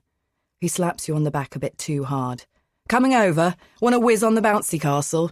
A go on it, I mean, not an actual whittle, he garbles. It's a flurry of consonants. I'm not absolutely sure what he's on about. He sways a touch like a sail in the wind. No, we had a good look, very nice. Everyone's over there. Yeah, everyone's there. I usually keep myself to myself, as you know, Becky, but I'm over there, having a laugh. Get some courage down me and I'm anybody's. I size him up. I'm thinking it might be better to do this when he's sober. Then you speak. I think Lily said that you'd met her in the cafe. He pauses, puts his hand to his head, breathes. Yeah, that's right. It's where we first met. I remember it. Over a hot cappuccino. How could I forget? He says cappuccino with rich exoticism, as if he's saying caviar or Zanzibar. I take over. I was telling Dad about that bloke that you saw, heading back to the apartments on the night Jean was killed. I try to keep it conversational, but suddenly the words hit the floor like a dead weight. They seem to echo around the place. If I didn't know better, I'd say every face at the fair turned to stare at us. I was with the drunkest man in North London, and I was the one feeling gauche. Don't know what you're talking about, darling. You nod, just as you thought, I guess. Hands go firmly into pockets. There's a patience about you still. I see all the times you were patient with me, laid out before me in one physicality. You stare at him. For a moment I think you're enjoying it. For a moment I think you might hit him in the stomach, stand over him and ask him what he really knows. But I barge in before that. No, come on. No, you come on, darling. This is my dad. He's not going to tell. He's not police or anything. I was telling him about it all. He wants to help. You wanted to talk in the cafe, right? He changes. An anger makes his jaw stiffen and he leans into me. You, rightfully, are immediately on your guard. Yeah, well, careless talk costs lives, all right? Whatever I did or didn't say can be between us, but I'm not going to start shooting my mouth off in broad daylight for you. You believe what you want to believe anyway, you do. I can tell. You make it up as you go along, sunshine, don't you? Don't you? A peculiar feeling hits the pit of my stomach. His yellowing teeth confront me, his odd aspect.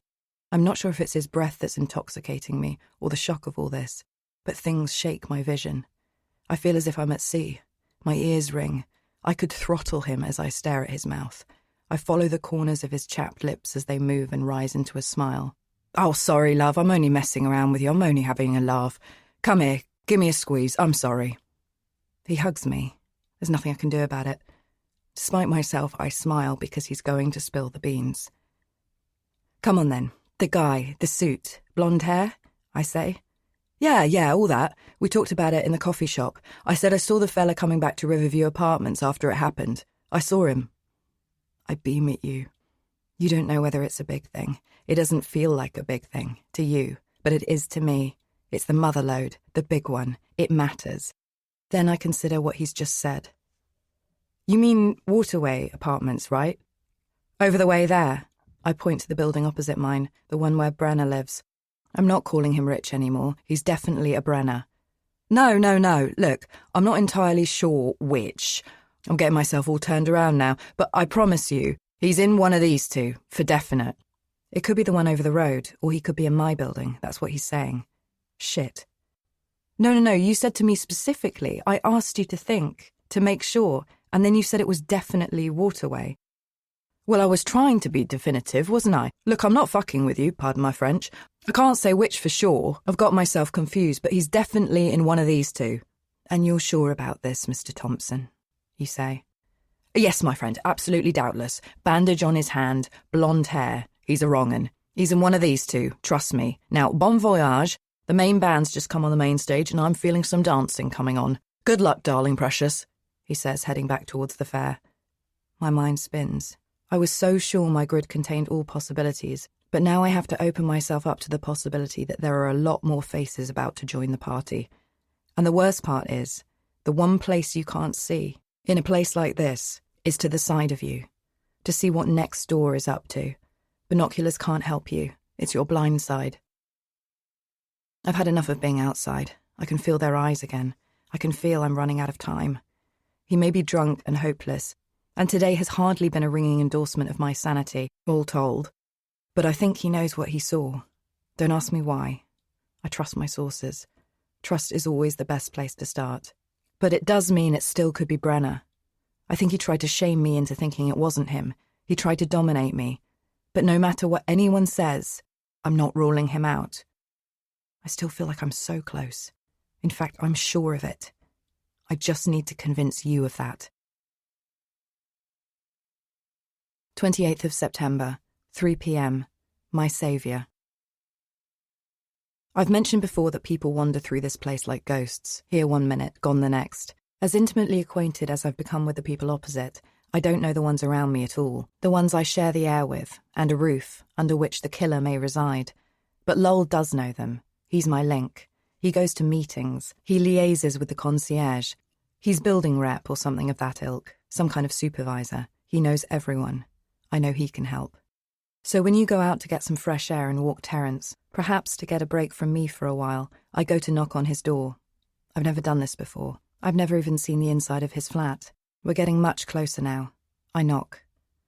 Yes, he says from behind the closed door.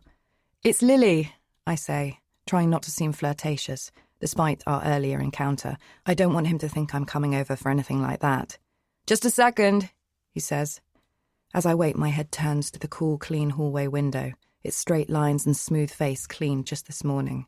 From there you can see downstairs to the entrance outside. I see a man in a flat cap entering the building. I could swear it's Brenner, but I doubt myself. Everyone's making me feel like I don't know anything anymore. He couldn't have a fob to this building, could he? Maybe he's managed to get one. Maybe he's coming for me. My fists clench. I need him to open the door. I bite my bottom lip. I'm about to shout for Lowell again when the door opens. Hi, he says, standing there, strangely formal. A long coat and a red scarf. It is getting nippier, sadly, but this seems a bit excessive. These are winter clothes. But he does look nice all dressed up. He's a perfect Watson, Samwise, Cosmo, Goose, Jem, Hastings.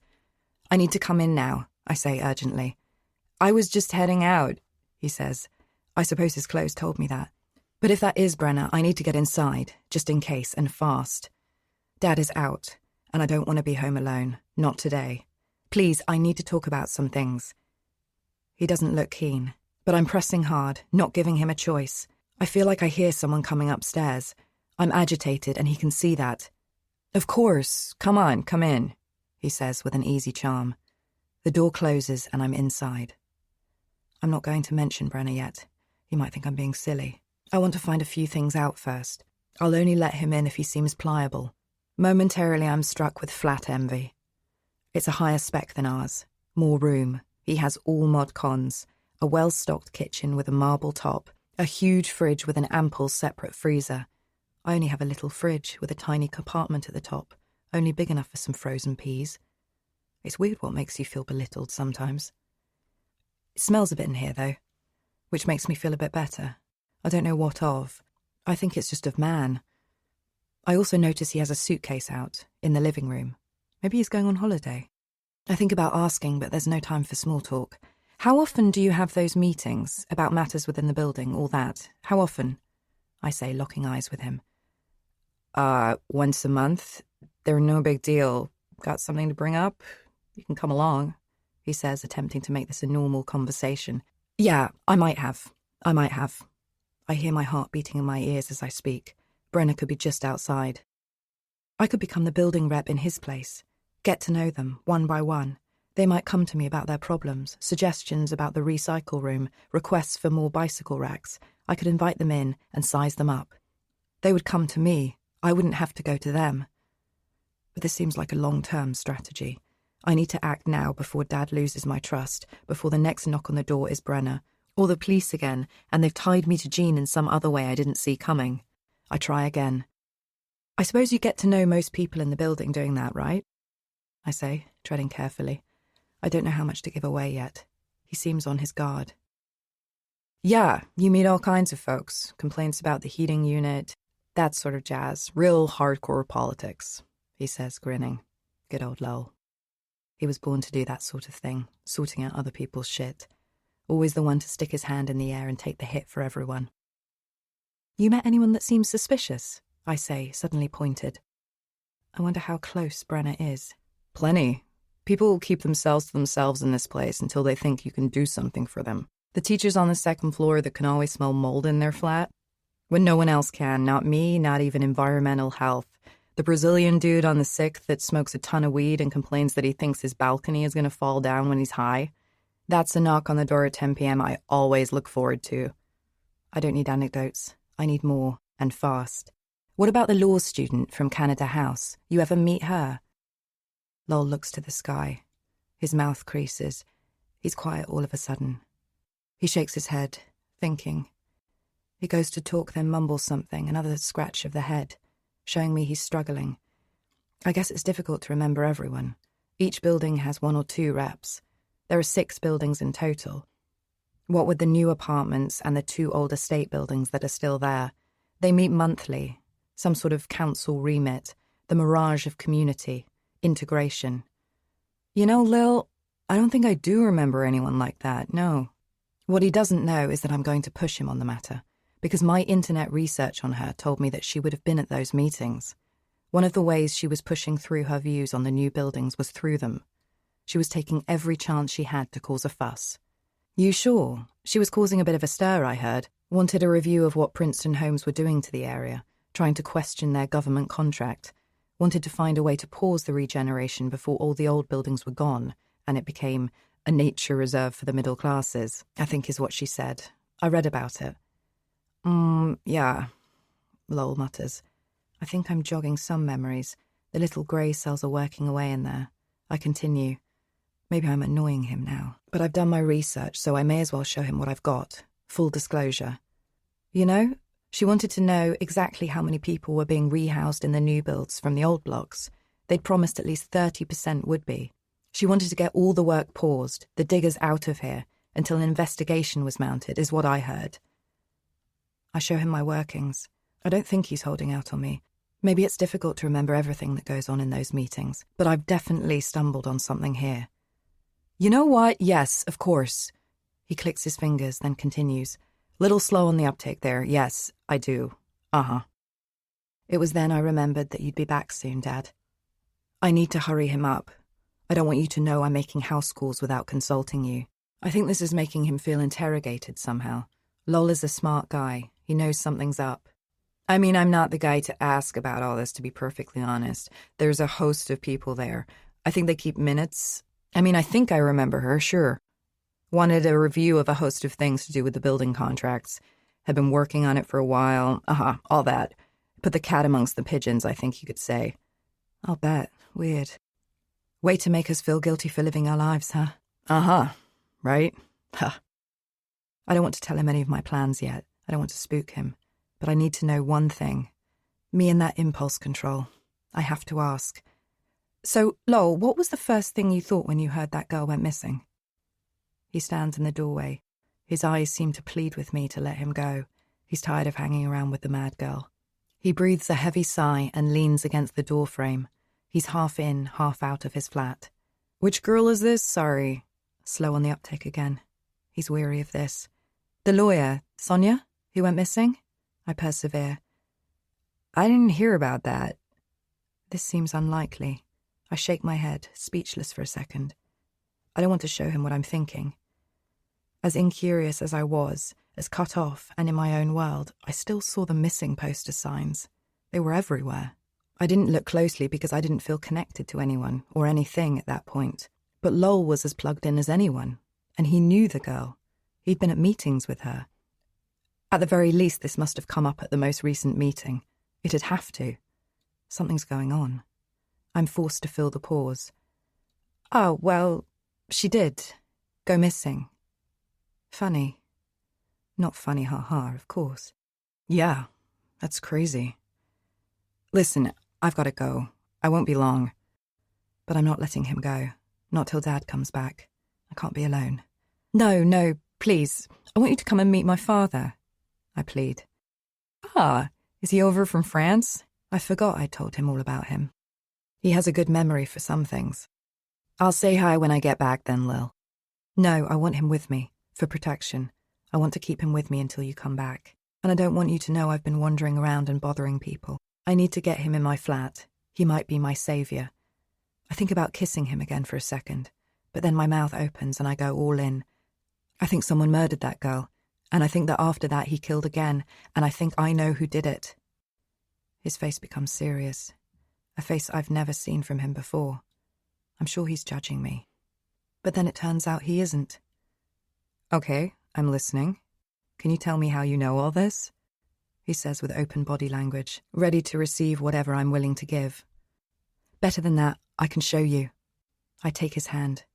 We head next door. 28th of September, 3:30 p.m. Oh God. Fucking hell. I whisper under my breath. I lead him through the hallway and into my flat. I pull him in hard and lean against the wall, one of my hands on his wrist. What is it, Lil? His eyes are wild now. His face ripples with concern. That was him. Brenner. At least, that's what I call him. As we left Lowell's flat and headed to mine, I saw the side of Brenner's face in the hallway. He was talking to someone at the end of the hall. What are you saying, Lil? Lowell says, his voice low. You think that guy is some sort of psychopath? Are you sure this isn't... Don't. I need you to listen to me. Okay, but stay calm. I'm not sure whether he's trying to calm me down or wind me up. He's making me feel jumpy too now. That's not what I need from him. I take a step back and shake my hands, wring them out, trying to shake away the tension before I speak. He lives in the other building. I've been watching him, watching everyone, because I think the person that killed both of those women lives in one of these two buildings. I confronted him, angered him, and now he's here. What's he doing here? I think he's coming for me. It comes out without a breath, without a thought. And what makes you think all this, Lil? What makes you think it's him? He says, holding my hand, tender again. I thought I might show him my grid, the names I've crossed off, the people I've considered, the description and the thing I'm looking for, the scar on the hand, but I don't. I think about the police and how I saw them snigger. The porcelain monkey, the poker. They seem so stupid in a vacuum, but I believe in them with all my heart. I wonder what you'll think when you come back and catch us here with our blood up. I wonder if Brenna is still in the hallway. I try another tack. Lol, I was there. The night before she died. The old woman. She's the other one that was killed. And then the next day I saw into her flat. There was a crowd around her house and I went in. Someone asked me to. And there was a porcelain figurine missing. And a weapon she used for self-defense. I think someone broke in there. In the struggle, the figurine was broken, and she hit him with the poker. Brenna ended up clearing up the smashed pieces and getting rid of the poker just in case it had any of his blood on it or anything like that. Lily, I'm worried. He holds his face in his hands. We're standing by my door. He has me. Worried about what? I say, biting my bottom lip and breathing. Have you ever had any fits or blackouts, anything like that? This seems an odd question. I don't think he's with me. Perhaps he doesn't want to be. Yes, once. Or twice. Why? I say, my face still in his hands, under his control.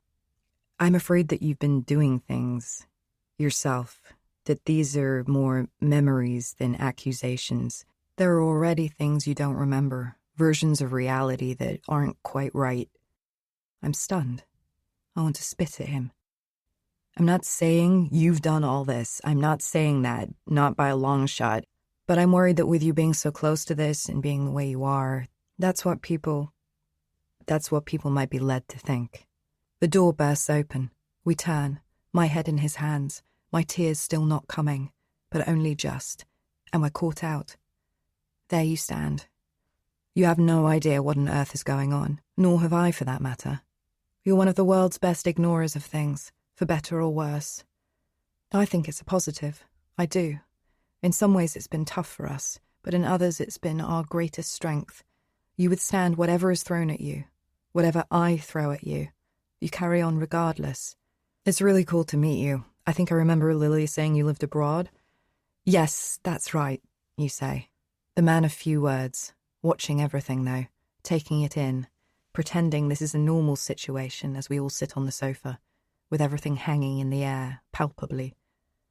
You over for long? Lowell says. I'm not sure. Nothing in particular to do here. I'm checking in, making sure everything's all right with my little girl. You say. I like you, Dad, but these pleasantries are getting in the way. Columbo never brought his dad along with him, nor did Poirot, or Ironside. I know I'm not a detective, but the point still stands. I'm a great ignorer of things too. I look at Lowell, making myself forget everything he's just said to me. If I focus on that, it'll tear me up from the inside. I can't believe he'd even entertain that possibility, so I just ignore it. Then there's a lag, the kind that someone must pick up. I breathe in, ready to carry on. There are a few things the two of them need to hear. I need to bring them with me on this. But Lowell gets there first. I think his name is Rich, Lily, the guy you saw at the end of the corridor. And I think he's got a fob, and maybe even keys. Because he owns the flat at the end there. He rents it out. So I imagine he was just checking on his tenants. I shake my head and look at the ground. I don't care about his property portfolio. None of it makes him not a killer. It just brings him closer. It means that he's one step nearer to getting me whenever he wants to. All he needs to do is pick my lock, like I did to his, step inside, and snuff me out. Just putting Lily's mind at ease about something, Mr. Gullick. Lil, he's been to a few of the meetings. I think I remember seeing him there. I think he bought himself 2 flats when they were being built. One to live in, one to rent out. So that's that. But that isn't that. It isn't that at all. He keeps pushing me and prodding me. He may not be meaning to, but he is.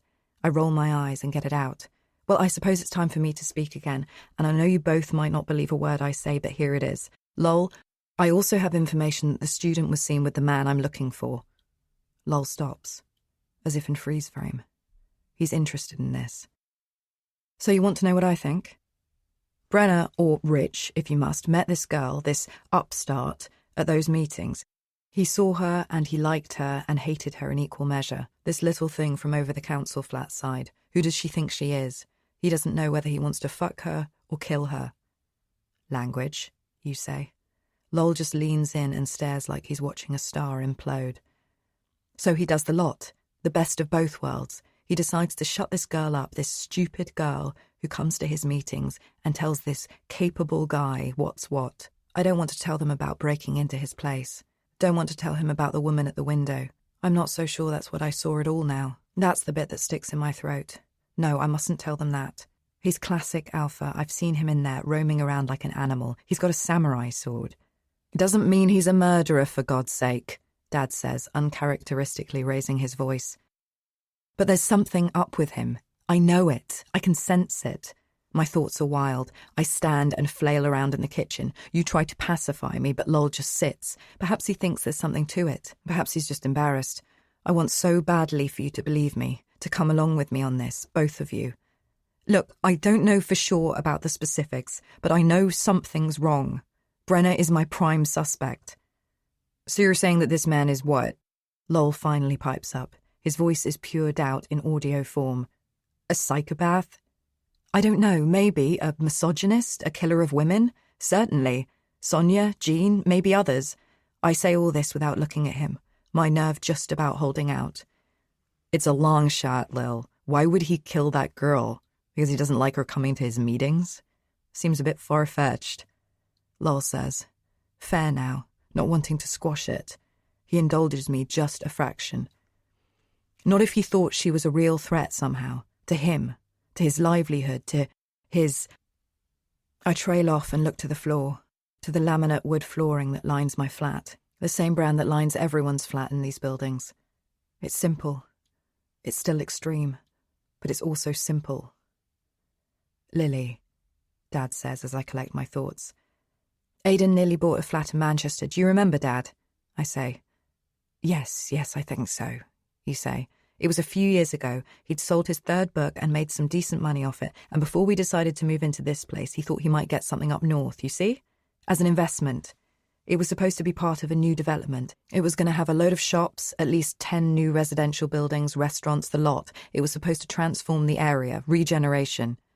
Just like here, Lowell says, his chin resting against his fist. Yes, only the thing is, after the first 2 buildings went up, everything stalled. Something to do with market forces, so all the work around there stopped. It was only supposed to be for a few months, a year at most, just until the building company could sort out finances and get everything moving again.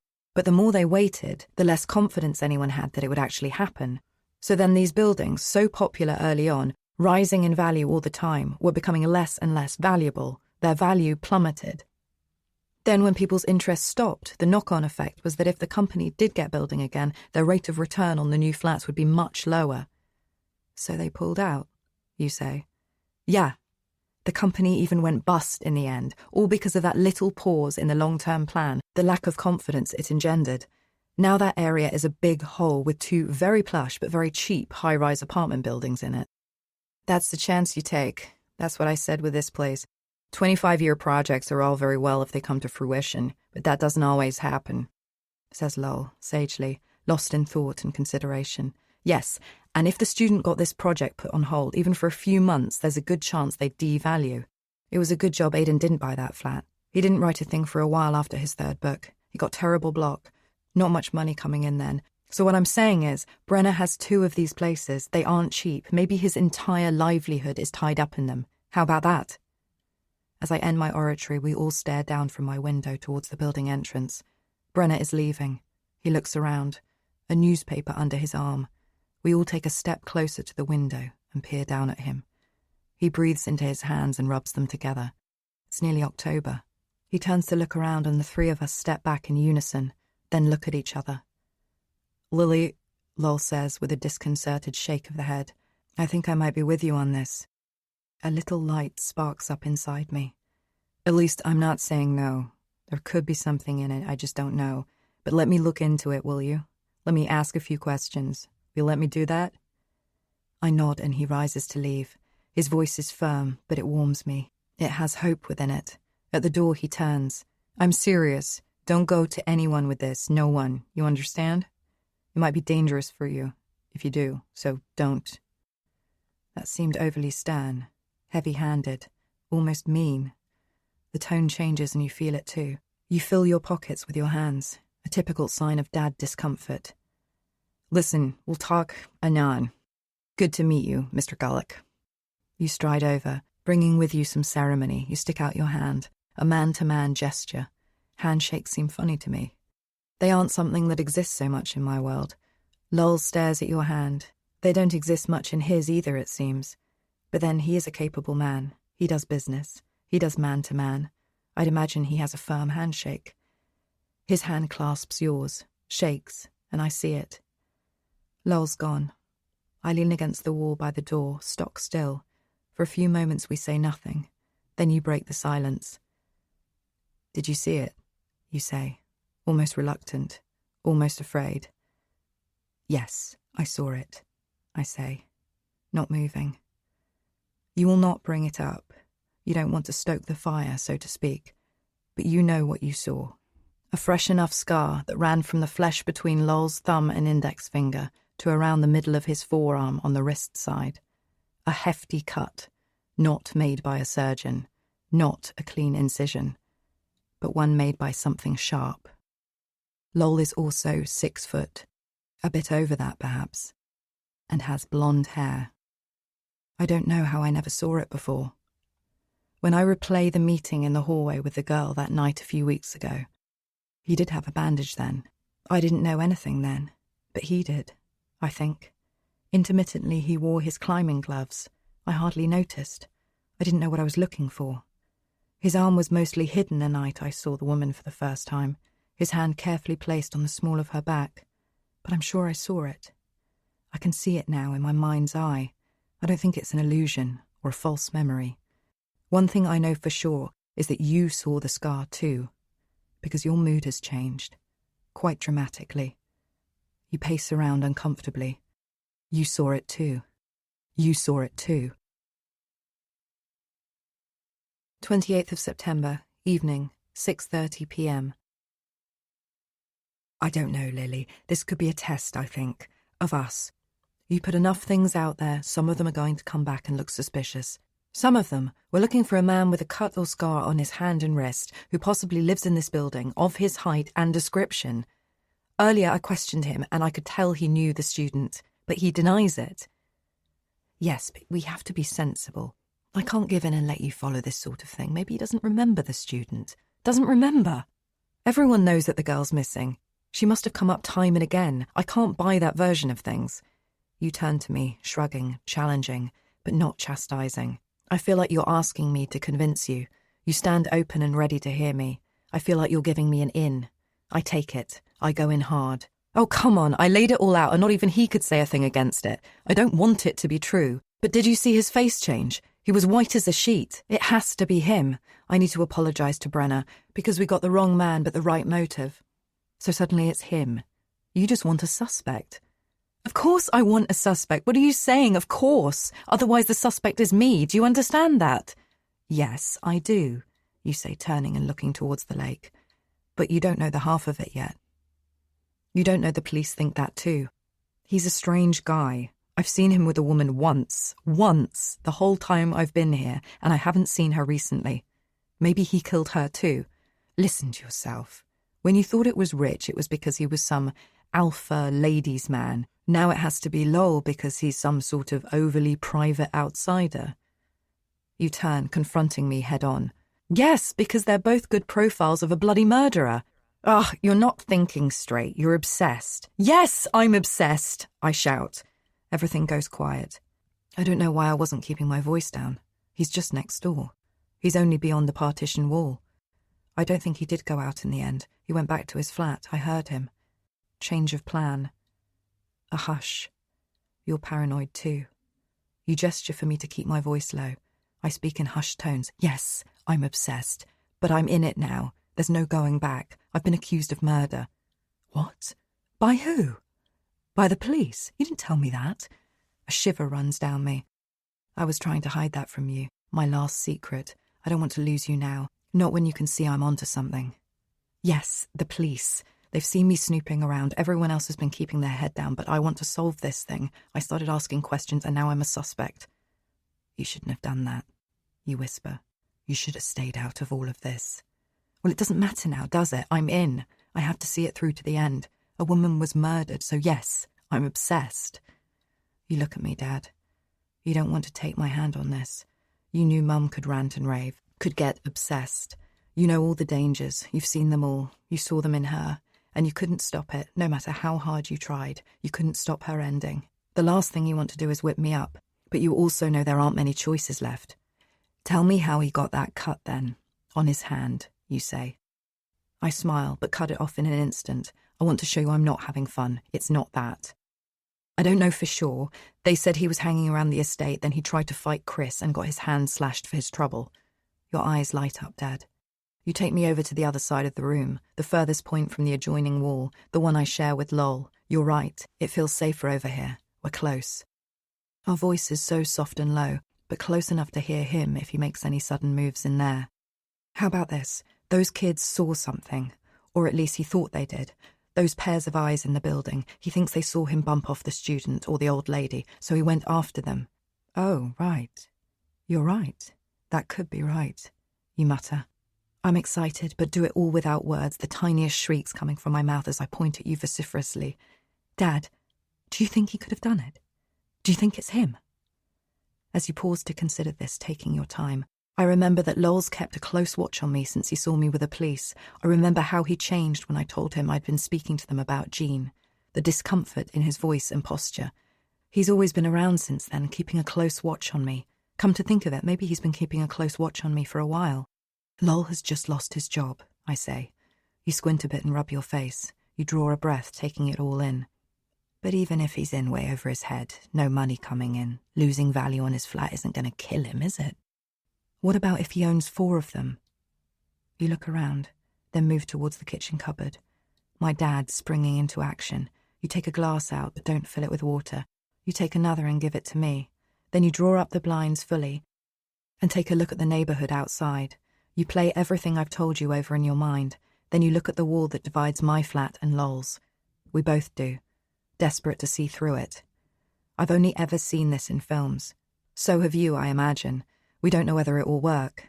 But together, we take our glasses, place them to our ears, push them against the crisp white wall, and listen. Part 10. The Hastings Rarities. 28th of September, 7:15 p.m. SWM, Lol. Riverview Apartments. No visibility, strong winds, 15 degrees, singular, blonde hair, male, 6 foot approximately, social, dominant. Let me remind you of a few things about the Hastings Rarities. So the story goes, George Bristow, a gunsmith and taxidermist from the Hastings area, recorded a series of sightings between 1892 and 1930, which led to an incredible 29 bird species or subspecies being added to the British birds list. However, many years later, these sightings were heavily disputed. In fact, the analyst John Nelder suggested that anything recorded within a 20-mile radius of Hastings during that time should be literally stripped from the records and reference books. He was calling George Bristow a barefaced liar. It was a serious business. The upshot was that 550 entries, relating to between 80 and 90 species, were rejected. Because, as we all know, once someone says they've seen something, then imaginations tend to run wild. Of course, George Bristow, as you well know, was discovered to be an utter fraudster. He would import stuffed birds from abroad, then record a sighting of that bird in the Hastings area, which would allow him to then sell the thing as a rare example of the species found far outside its more usual habitat. He made a tidy profit using this method from wealthy ornithologists like Walter Rothschild. The only twist in the tale comes with what we know now, that almost immediately after all this, nearly all of these 80 or 90 species did have confirmed bona fide sightings on these shores. This means there are 2 possible morals to this story. There is an understandable school of thought that says George Bristow did see some, or maybe even all of the birds he claimed to, but the manner in which he went about it, and the scale of his incredible discoveries made everyone think he was a liar. The second moral is that some lies, even errors and guesses, do turn out to be true. I consider telling you all this. I consider reminding you about the Hastings Rarities, but I don't. Instead, we listen. Creaks. The occasional footstep. His shoes scuff the laminate flooring as he wanders around in there. Or is it the sound of pipes? Our ears strain for something telling. He's wandering around in there. He's uncomfortable, I say, speculating. I look at you, a glass placed to each of our ears. I feel young. It's good to have you back, playing with me. It's nice to have company. We're back in the hide. If we heard a phone call, one where he gives it all away, hard evidence, that would be something, but I've already bugged one flat, Dad. It didn't go well. Christ. Well, I'm not suggesting that. I'm not suggesting anything like that. We don't want to do anything silly, Liliana, you say, still being careful with me. Not stoking the fire, but trying to solve a problem, like you're rewiring a plug for me or bleeding a radiator to improve the efficiency of my heating system. I know, Dad. I was so scared to tell you about all of this. I didn't know what you'd do or say. But here you are, practical to the last, entertaining all this at least, on my side, my dad. I walk around uncomfortable. I bet Lol is doing the same in there. He's probably replaying our last conversation, rolling it around like a marble in his head. He could be listening to us too, a glass against the wall, trying to figure out what we know, and if he's going to have to do something about it. Well, I do have one idea, you say from the bedroom. The binoculars are back in your hand, and you're roaming around, checking what you can see from window to window. I can't quite get a good angle, you say, lost in the lens, adjusting the dial. Like father, like daughter. You crouch, looking for a vantage point. This seems odd to me. No matter how you twist your body, however expert you are, using old tricks or new, you can't see into the building next door. The geometry isn't right. What are you doing, Dad? See that window? There. 6th floor, blinds down. Yes, I'm getting a reflection off it. So now if I can get the right angle, I can get the outline of him in there. Shadows and light mostly, but it's better than nothing. This is just to see if we can see, you understand? Out of interest. Just to take a little look. Understand? I understand. I try to hold in my excitement but fail. My fingers twitch. You lodge yourself up against a wall, your right shoulder leaning into it. You get low to steady yourself. It's textbook, like you've done it before. I wait patiently. I'm already planning my next move. I remember I have his number. He gave it to me the other day, in case I needed it. Just in case. There he is, you say coolly. You see him? Yes. He's moving around, steadily, side to side. You say, rational, without drama, simple facts for our journal. I imagine some strange ritual in there, in that flat, a ritual that doesn't make a sound, a mime, a silent act in his silent flat. My bedroom backs onto his. We could be in the same bed if you took the wall away. I picture the hours I was living here, my illusions not so abstract by comparison, because next door was him, silently, making things perhaps. But what? Torture implement? Weapon? Maybe he's soaring. Maybe he's soaring something up. I think he's ironing his shirt, you say. That's not very incriminating, I say, disappointed.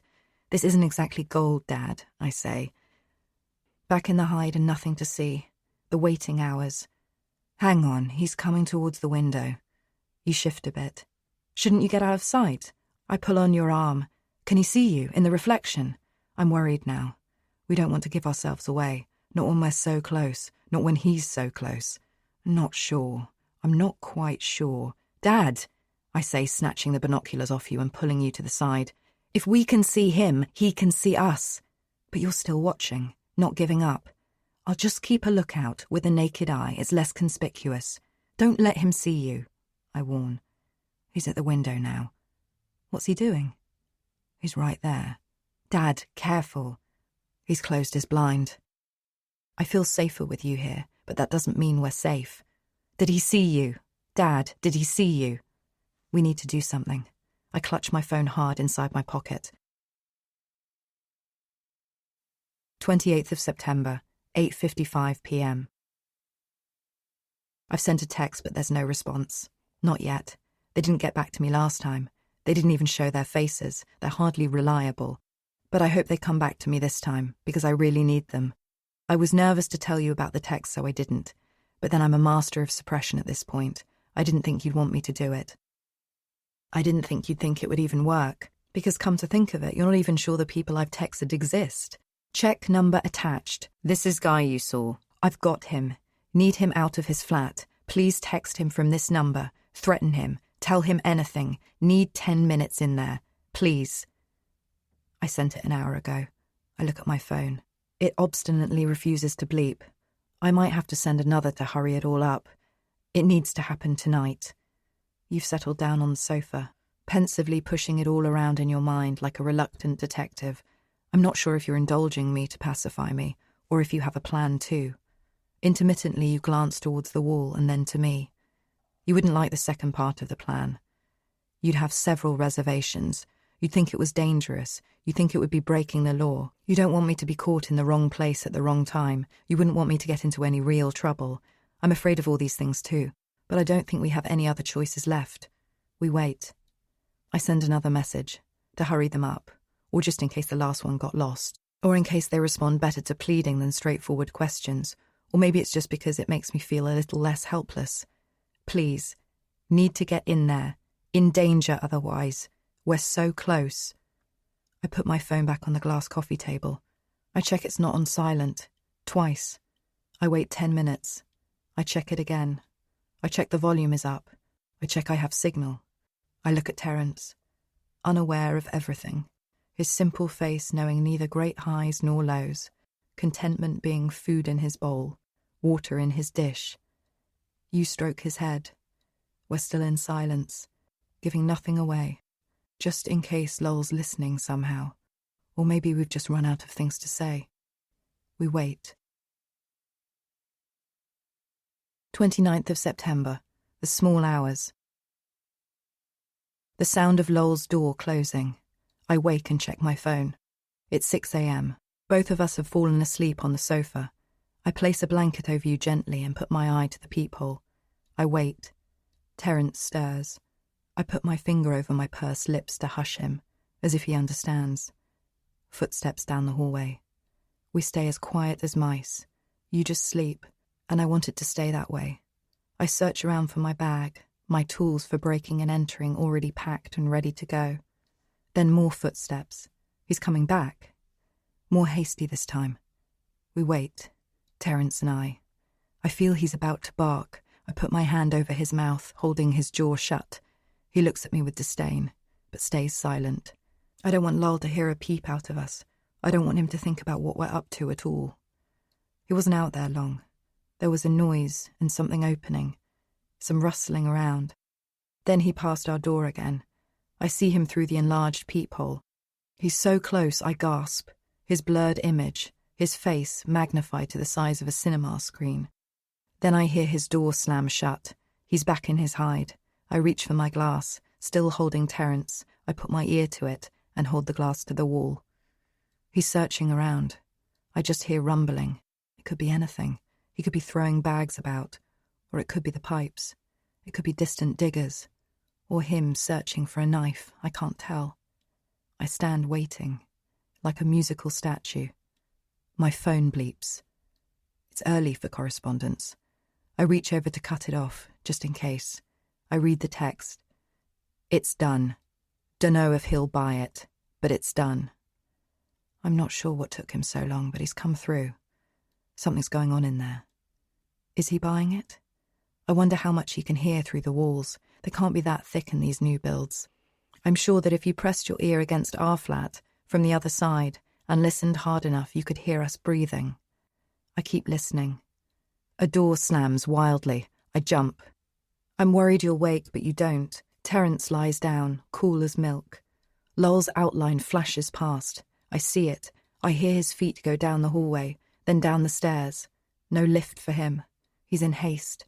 The footsteps get quieter, dying away. I keep looking through the peephole, just in case. It's time. I count down with my fingers as I get everything I need. 10, 9.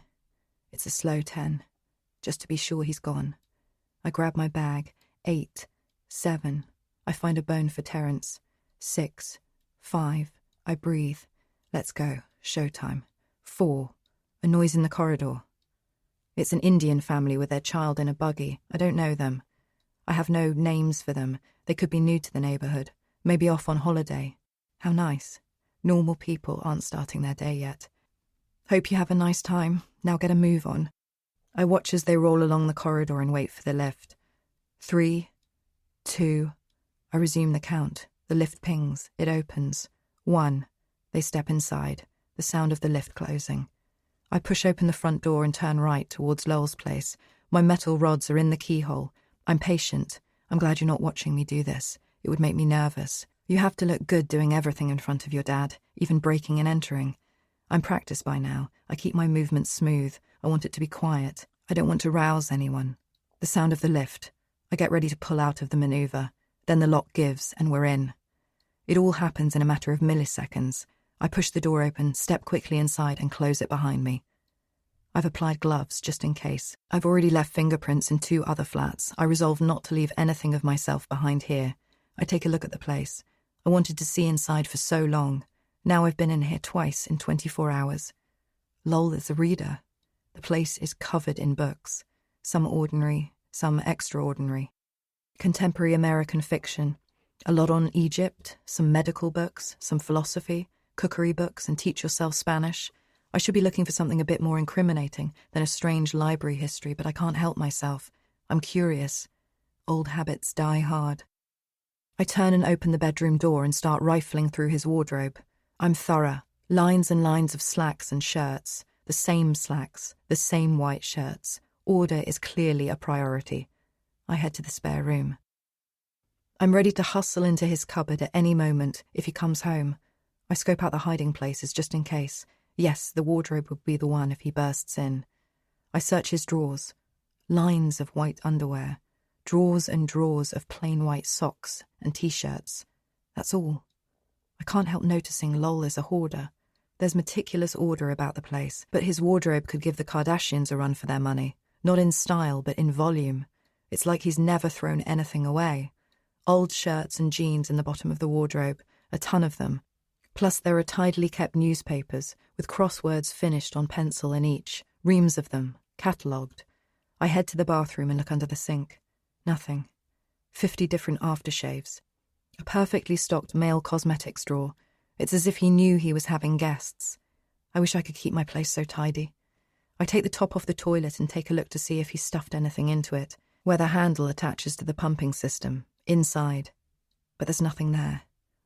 I haven't got long and we need my smoking gun. Blood in the hallway, gloves thrown carelessly into the bin. I open the bin. All I see is an empty bin liner. He could have just taken it, the body. In fact, he could have taken it at any time. Maybe even when I saw him in the recycle room. He could have been disposing of everything right before my eyes. I'm getting desperate. I rifle round behind books and a big oak bookshelf. I check behind his speakers and under his sofa. I check his coffee table.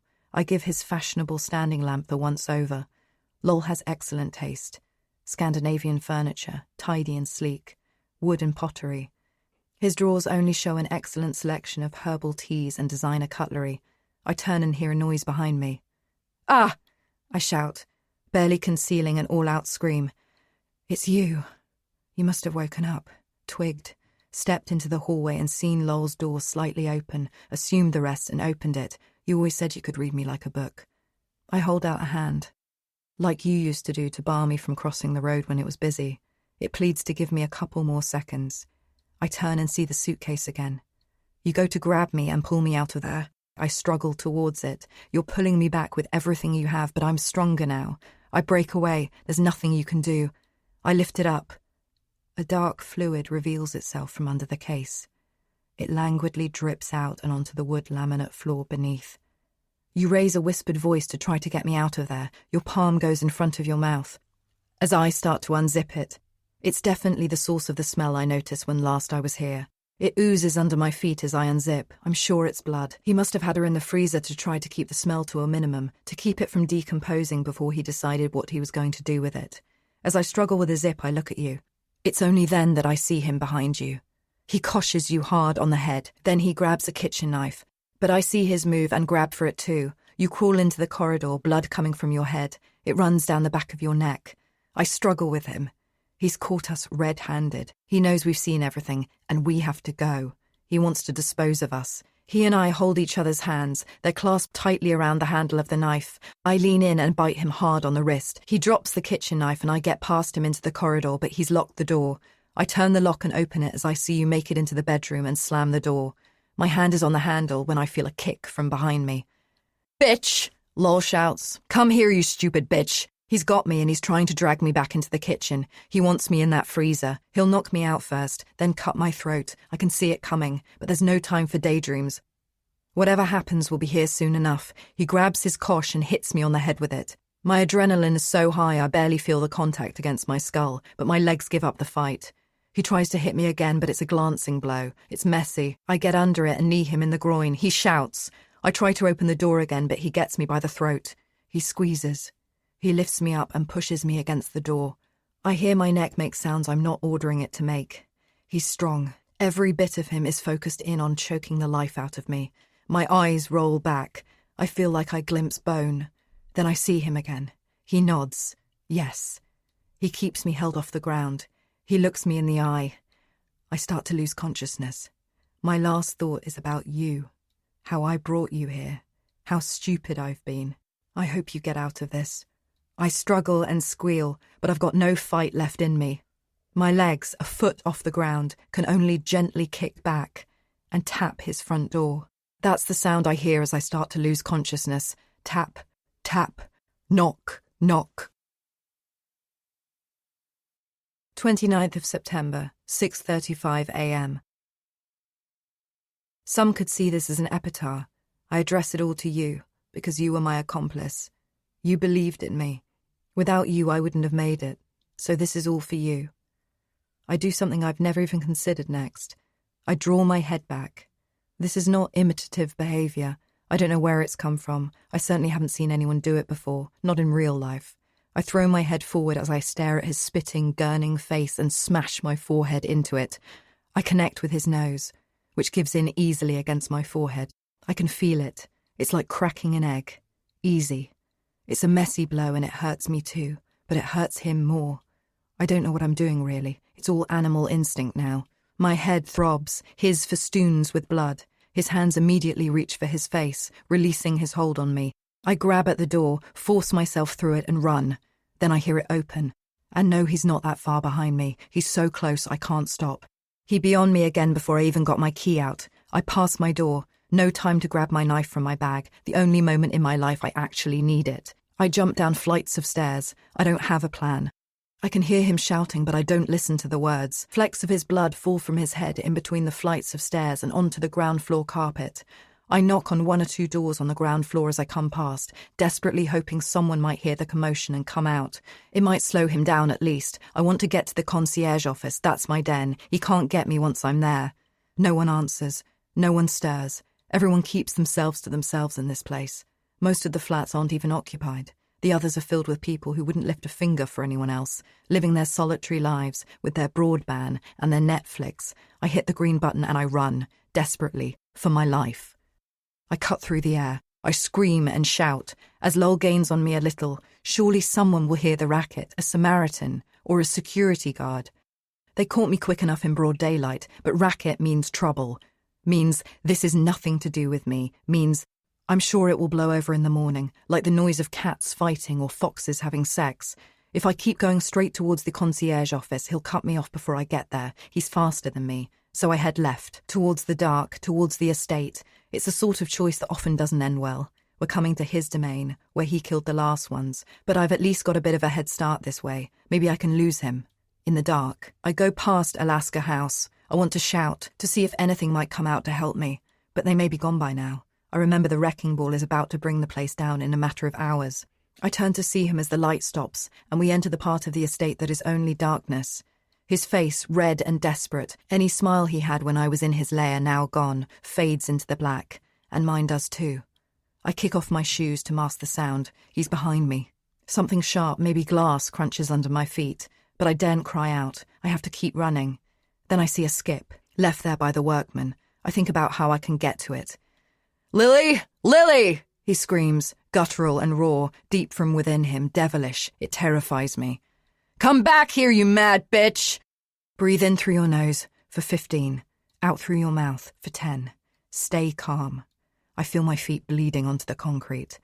And then his hand grips my waist from behind. He gets hold of my shirt. He has me. I feel his skin wet with his blood. His voice echoes around the buildings. I'm sure we can be heard for miles, but no one comes. I'm going to die here. Meters from people's homes, the £1 million penthouses, To the new media middle classes in their first flats, to the people hanging on to their homes in the estates, right in front of Canada House, with its residents with little time left on one side, and its swathes of evacuated rooms on the other. In a few days, a missing poster sign will go up. People will walk past it and no one will care. He grapples me to the ground. We roll along the tarmac. His hands go for my throat again. His left hand gets to me and starts to squeeze.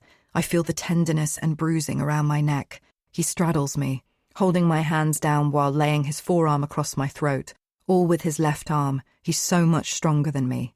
I lie under him, powerless, as he grabs his cosh with his right hand. A distant car passes and lights up his face. He seems happier. He feels like it's all over. He must have shut the student up this way. Sonia, who wanted to fuck up his life, wanted to bankrupt this capable man, to destroy him. Well, Lol's the pragmatic type. He solves problems. A car comes past again. I see the cosh raised in his fist. I bet he used that on Jean and the student, who then lay stuffed into the suitcase until he thought the time was right to get rid of her. I manage to get my left hand free, but he brings the cosh down. I dodge out of the way of it. It thumps the concrete next to me with incredible force. It's a long, tough leather strap, which forms into a large ball at the top, easy to hold, heavily weighted. He probably read a book about one. He probably got one on eBay. It's all part of it, for him, I imagine. The gear. He's still got me. He mumbles and I squeal. We fight, like brother and sister, like man and wife. He brings it up again. I see the cosh, blooded from your head. And God knows what else. A car comes past on the road far behind us, and its distant headlamps light him again. I grab something from my pocket. He starts to bring it down, but I get there first, stabbing into his side with everything I have, just under his ribs. A Princeton Holmes pen. They're always giving them out. It's lucky I picked one up.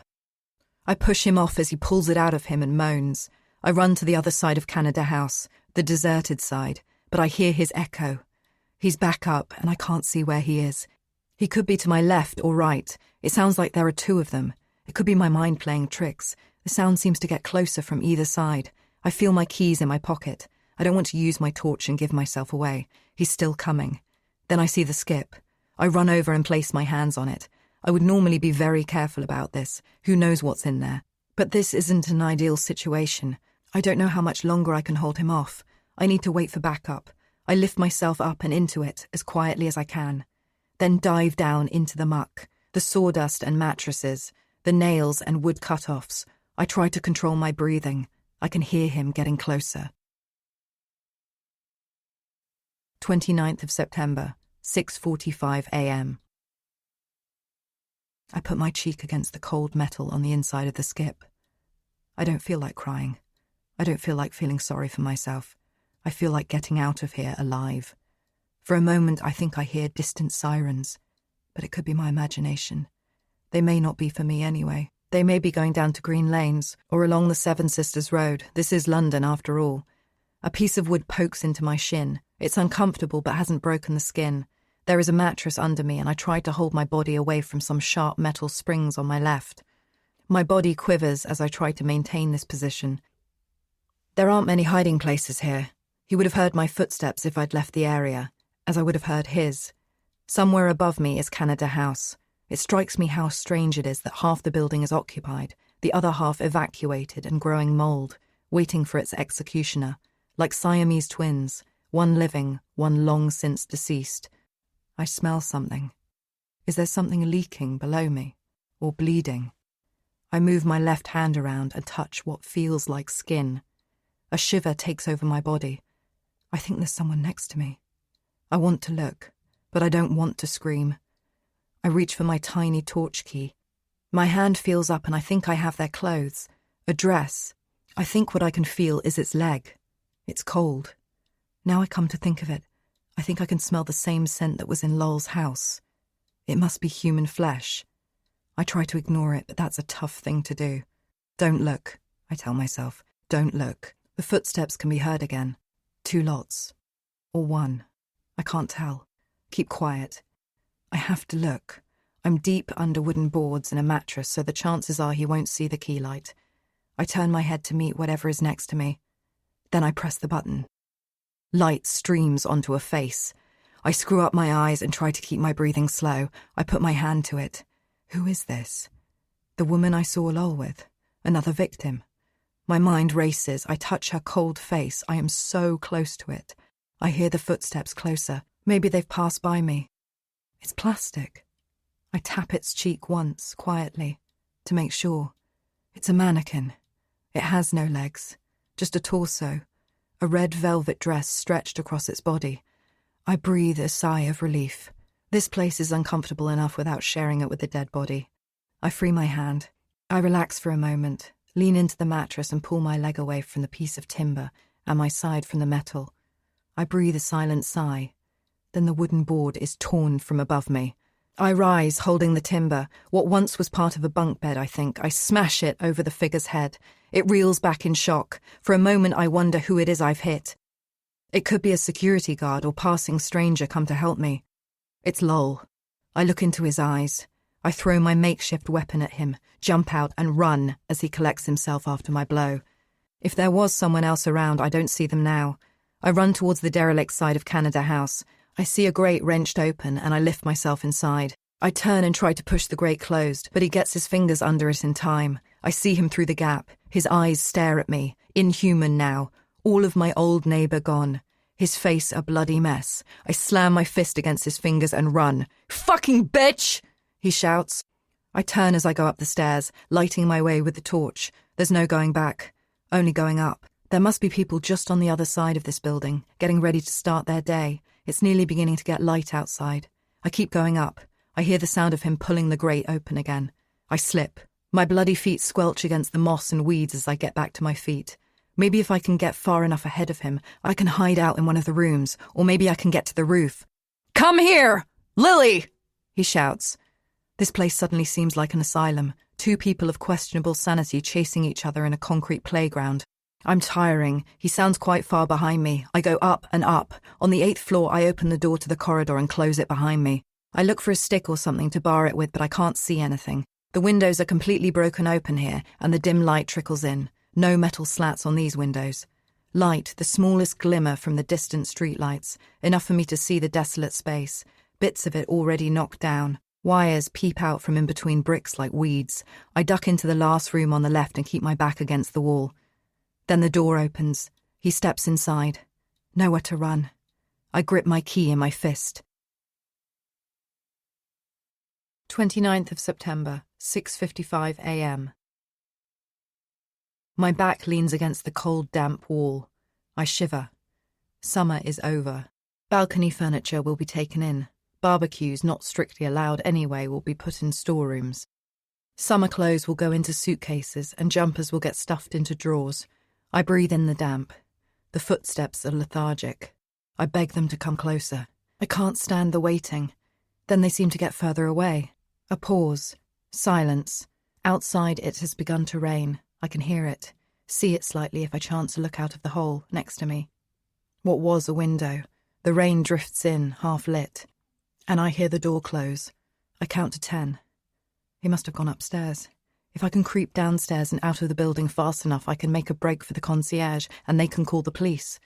We have all we need. We have a body in a suitcase, scars he's given us, blood he's spilt, mine and yours. 9, 10. I lift my body and go to the doorway. Smoothly, slowly, I peek out into the corridor. His hand engulfs my face and he takes me into the room. He has me now. I try to scream, but I can't. Even if I could, no one would hear. This is it. I've fallen into his trap. I think of you. Whether you'll have called it in already, but I don't hear any sirens anymore. He has me. He shakes his head as he holds me down. This time, for the last time, my body has given up. He bleeds, but he's not weak. He's not going to let me go.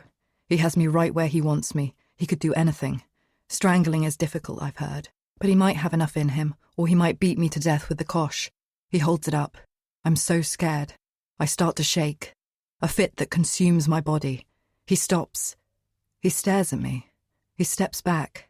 He's wondering whether any more violence is necessary, whether I might expire without him having to go to the trouble of exerting himself any further. I stare at him as my body convulses. I think he might smile for a moment, but he's also confused, disgusted. His nose is broken, I think. His right nostril sags. It bleeds.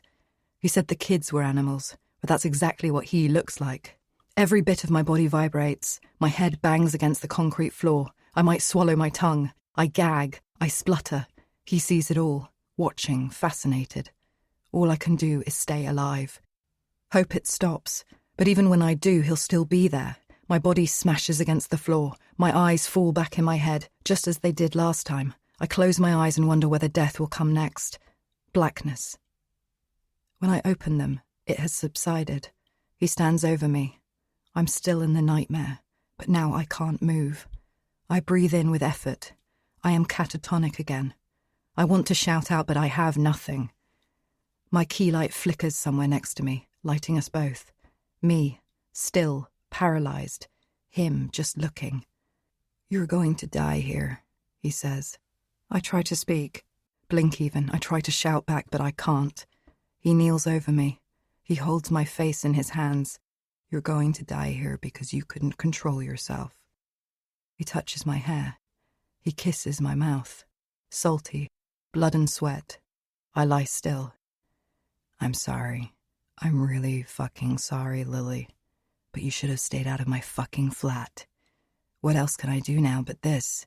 He lies down next to me and speaks softly. It's like we're sharing a bed. "You women just can't do as you're fucking told, can you? Sonia couldn't keep her mouth shut. Everyone else just quietly moved on. Let us all live here and took it. The free market, right? But no, she couldn't do it. She had to be a bitch about it. So what could I do? Tell me, what could I do? My hands are tied." It's intimate, like therapy. "You're quiet. It's nice. It's better." His smile fades. I'm going to get what I deserve. I've worked too hard for some stupid, weak cunts to take it away from me on a technicality. Those animals around here. You know what those fucking rats are like. You hate those fucking cockroaches as much as I do, right? They can't control themselves. They disturbed me when I was trying to do a few chores over there. I could have got rid of the suitcases there, do you see? So it's their fault you're in this mess, not mine. I'll have to finish a few of them off too, eventually. His eyes are wet. He wants forgiveness. He wants my blessing, as a friend. "Oh, Lil, look at you." He holds both my thighs, leans over me, looks into me. It's intimate. I'd grab him if I could, grab his balls or his face and pull at the skin till I ripped something. But I can't. Anyone would have done the same when put in a position like mine. You think the old neighbor would think twice? I mean, she stuck a poker in me. Look at that. He lifts up his shirt, and there, indeed, under his ribs, on the right side, the other side to where I stabbed the pen into him, is a healing, scab-like mark under his ribs. It'll all be over so soon. This won't even hurt, I promise. You won't feel a thing. He rises and grips the cosh. This is it. All I can do is feel and hear. His voice. The sound of distant cars and rain. "You know, I just really wish I hadn't seen you coming back from her house that night, because then I couldn't be sure about you either. That really cut me up, I swear." A tear rolls down my face. It's been such a long time since I felt that feeling.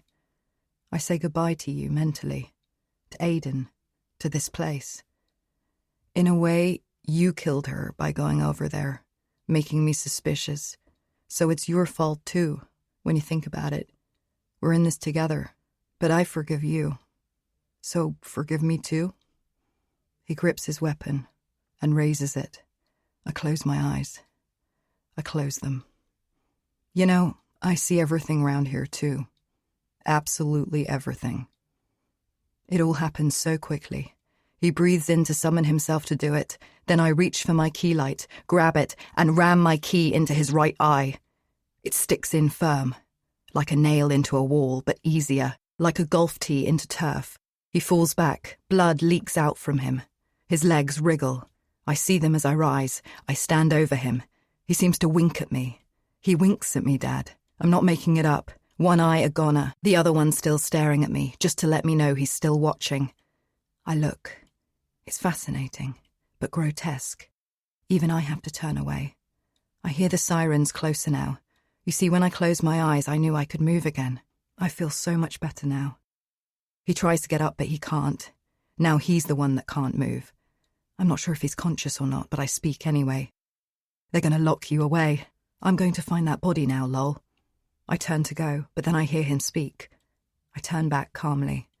I know he can't get up. His body is in shock. He's in so much pain.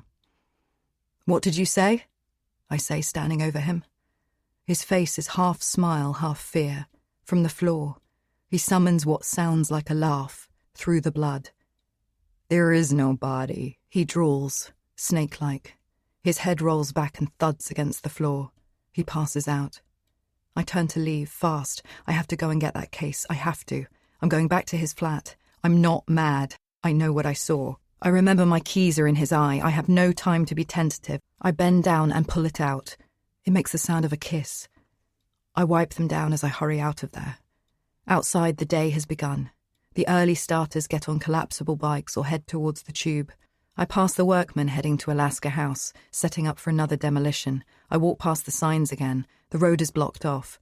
I'm reminded that today is the big one, September the 29th, the biggest demolition of them all. I sprint into my building and back up my corridor. I try Lowell's door and it's open. Inside, you are sat up and leaning against the bed, but I pass you. Time is still of the essence. I head towards where I saw the suitcase. The case.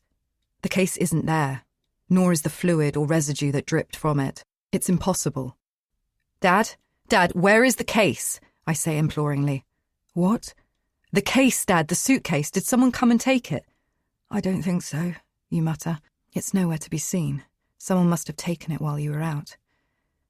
I tried to call the police, you say, staring, but the lines are down. I should stop and check how you are. I want to do that. I lean down to you and check your head wound. Then it all starts up. Rumble, rumble, rumble, rumble. I stand. It's obvious now.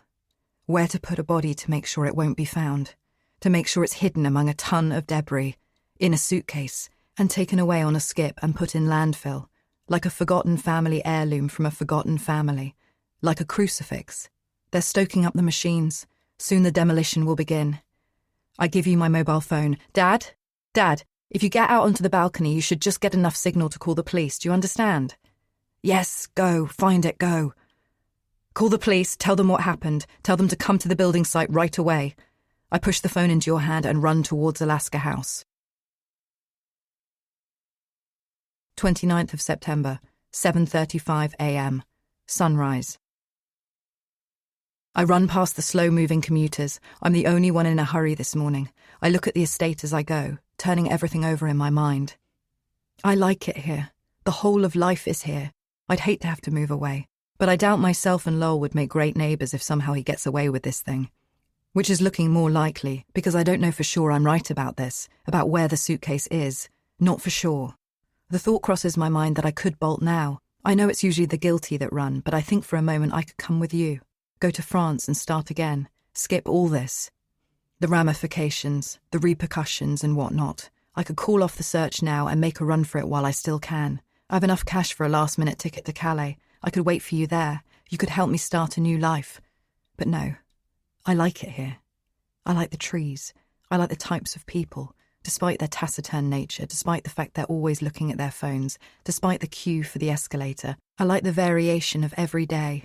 I love this city, the big city I always dreamed of coming to when I was a kid. London breathes with people, and I don't want to be pushed out of it. Getting out of this city would be death for me anyway, so I may as well stay and fight. Rumble, rumble, rumble, rumble. Then I see the sight. The wrecking ball gearing up to start the day. I slow down, looking for my entry point. This is a bigger site than usual, and there are more workers around than normal. But sometimes overstaffing can mean carelessness, can mean someone else will deal with it, can mean gaps to exploit, and it's not like they're expecting a mad woman to run into a building that's about to be demolished anyway. I stop and watch, picking my man. I see a figure, no more than a boy, laconically carrying some cones on the west side of the building. The rumble and crunch is about to become more defined. The ball will soon tear into brick. Instinctively, I become poised. My body ripples with excitement. I'm about to do it and no one can stop me. A feeling comes over me like when animals sense a storm. Danger is near and I'm about to run straight into it. Rumble, rumble, rumble, rumble. I see a gap where a metal slat has been pulled open on the ground floor. I watch. Everything that happened in there is about to be destroyed. The wallpaper, memories of people who once lived there. I want to see it all come down. I want to bathe in the water and dust as it blows into my face. I want that now. I want it all. So I'm going to step inside. Rumble, rumble, rumble, rumble. I see the wrecking ball roaming around, readying itself to hit. But it can't start till 8 a.m. That's the law. That gives me time. I see the boy carrying the cones drop a few and bend down to pick them up. I make a dash for it. I pass him, not too far behind him, but the noise of shouting and chaos masks my route. And I make it to the opening on the ground floor and swiftly hoist myself inside. I search the bottom floor, using my key light. It looks like they've started work on the insides this morning, knocking down the inner walls for easier demolition. I scramble through the debris and check the corners of this open-plan floor and see nothing. I head towards the stairs and the second floor as the rumble of machines gets louder outside. I stumble to the second. I haven't had much sleep. I drive my body on. There isn't much time. They don't know I'm in here. Every step I take means I have to take another back. At the end of the corridor on the first floor, I see a figure. He comes to greet me. This place should have been evacuated. It's Aidan. I turn and head up to the third floor. He sprints up the stairs after me. "Darling, come on! What are you doing? Let's get out of here!" "Shut up," I say. I dreamed him into existence, but I want him to go away for good now. "Please, come on, let's go back home and get back to normal. You can have the day off. I'll make you breakfast. Then you need to sleep," he says. "No, go away, Aidan, please." I reach the third floor. Nothing. I go towards the fourth. The shouts outside rise. The machines strike up in earnest. It's deafening being this close, being so close to everything, to demolition, to extinction. The fourth floor has nothing. Aidan still follows. "What is the matter, darling? Are you tired? Lil, girl? Come on home," he says, mocking me. "You aren't real, you asshole." Now I'm crying. The tears come.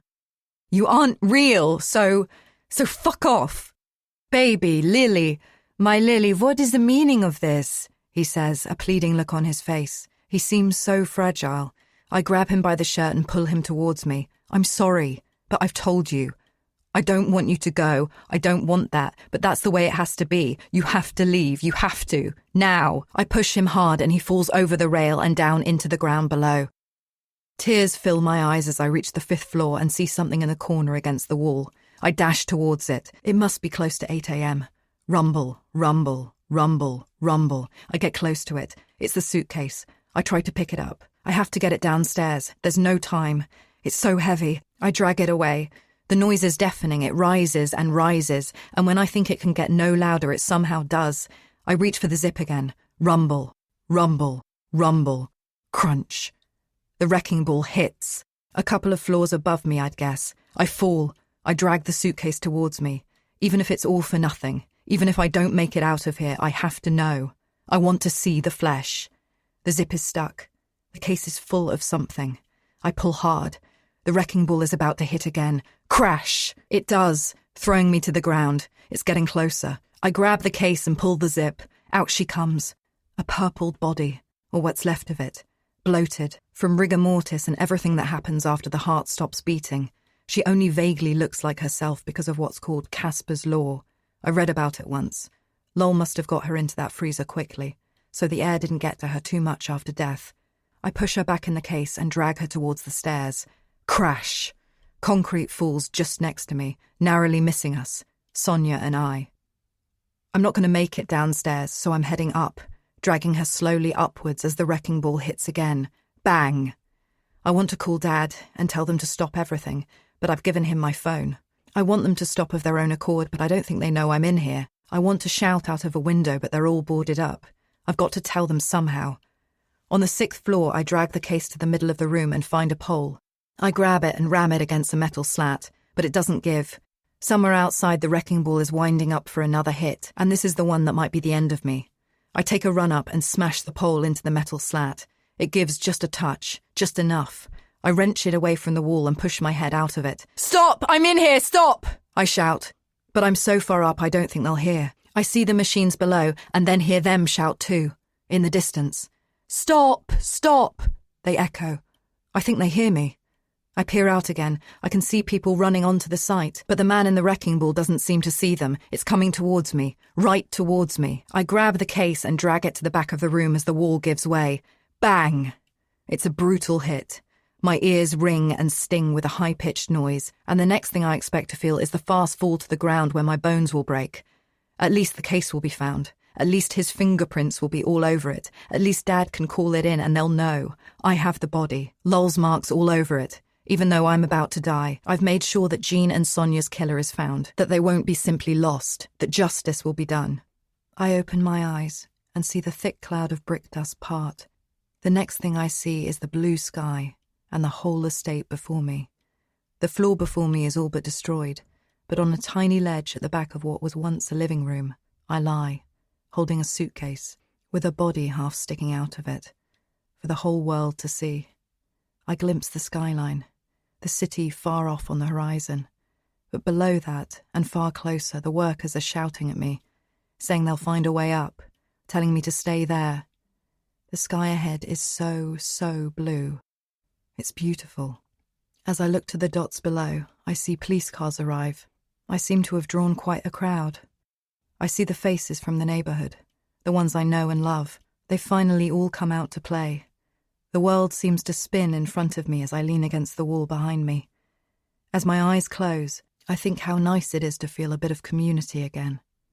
I hold on tight as the dust and wind blows past. I see a flock of swifts in a distant crescent silhouetted against the sky. It's been such a strange few weeks, hasn't it? Part 11. The Life List. 1st of December. Calidris alba, cordata, sanderling, a small plump sandpiper, bright, fresh and cold, 6 degrees, singular, white with dark shoulder patch, 18 centimetres, lonely-ish, far from the coast, wandering.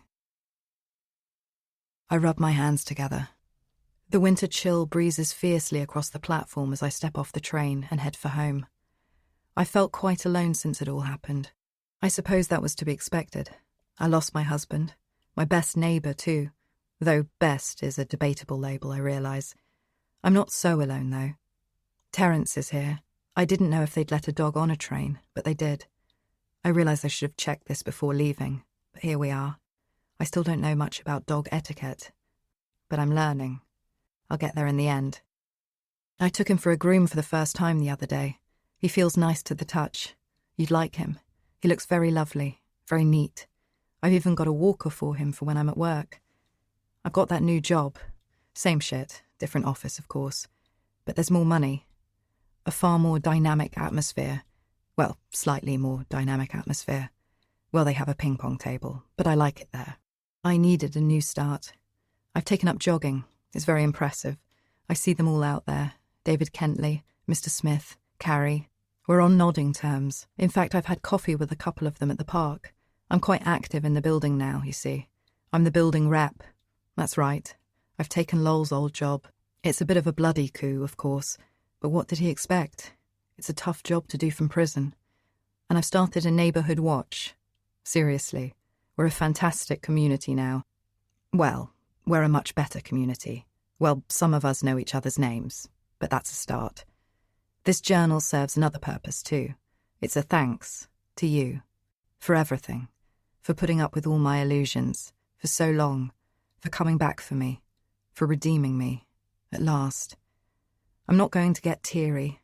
I promised me I wouldn't. That's not what this journal's for, in the main. It's to address things clearly, to keep a record of where I'm at, how I'm doing. It's a good thing, and I'm going to keep it up. But it's not for wallowing in sadness.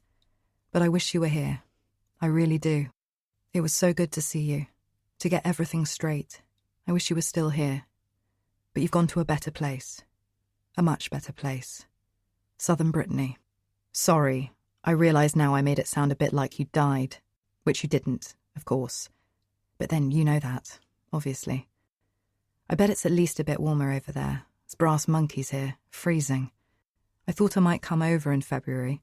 It's always the crappiest month in London, the coldest and dreariest. But I thought there might be something to interest me where you are. A few spots of sunlight for a little bird to sit in, if the offer's still open, that is. Someone even wants to come with me, but we'll see.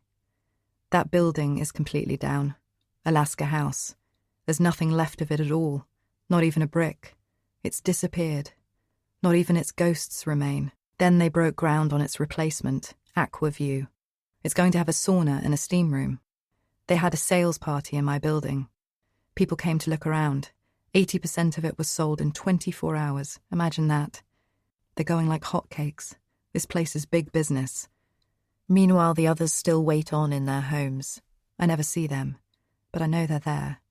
On the rare occasion I do see them, the ones I met, Chris, Sandra, Thompson, we don't say much to each other. We just nod sagely.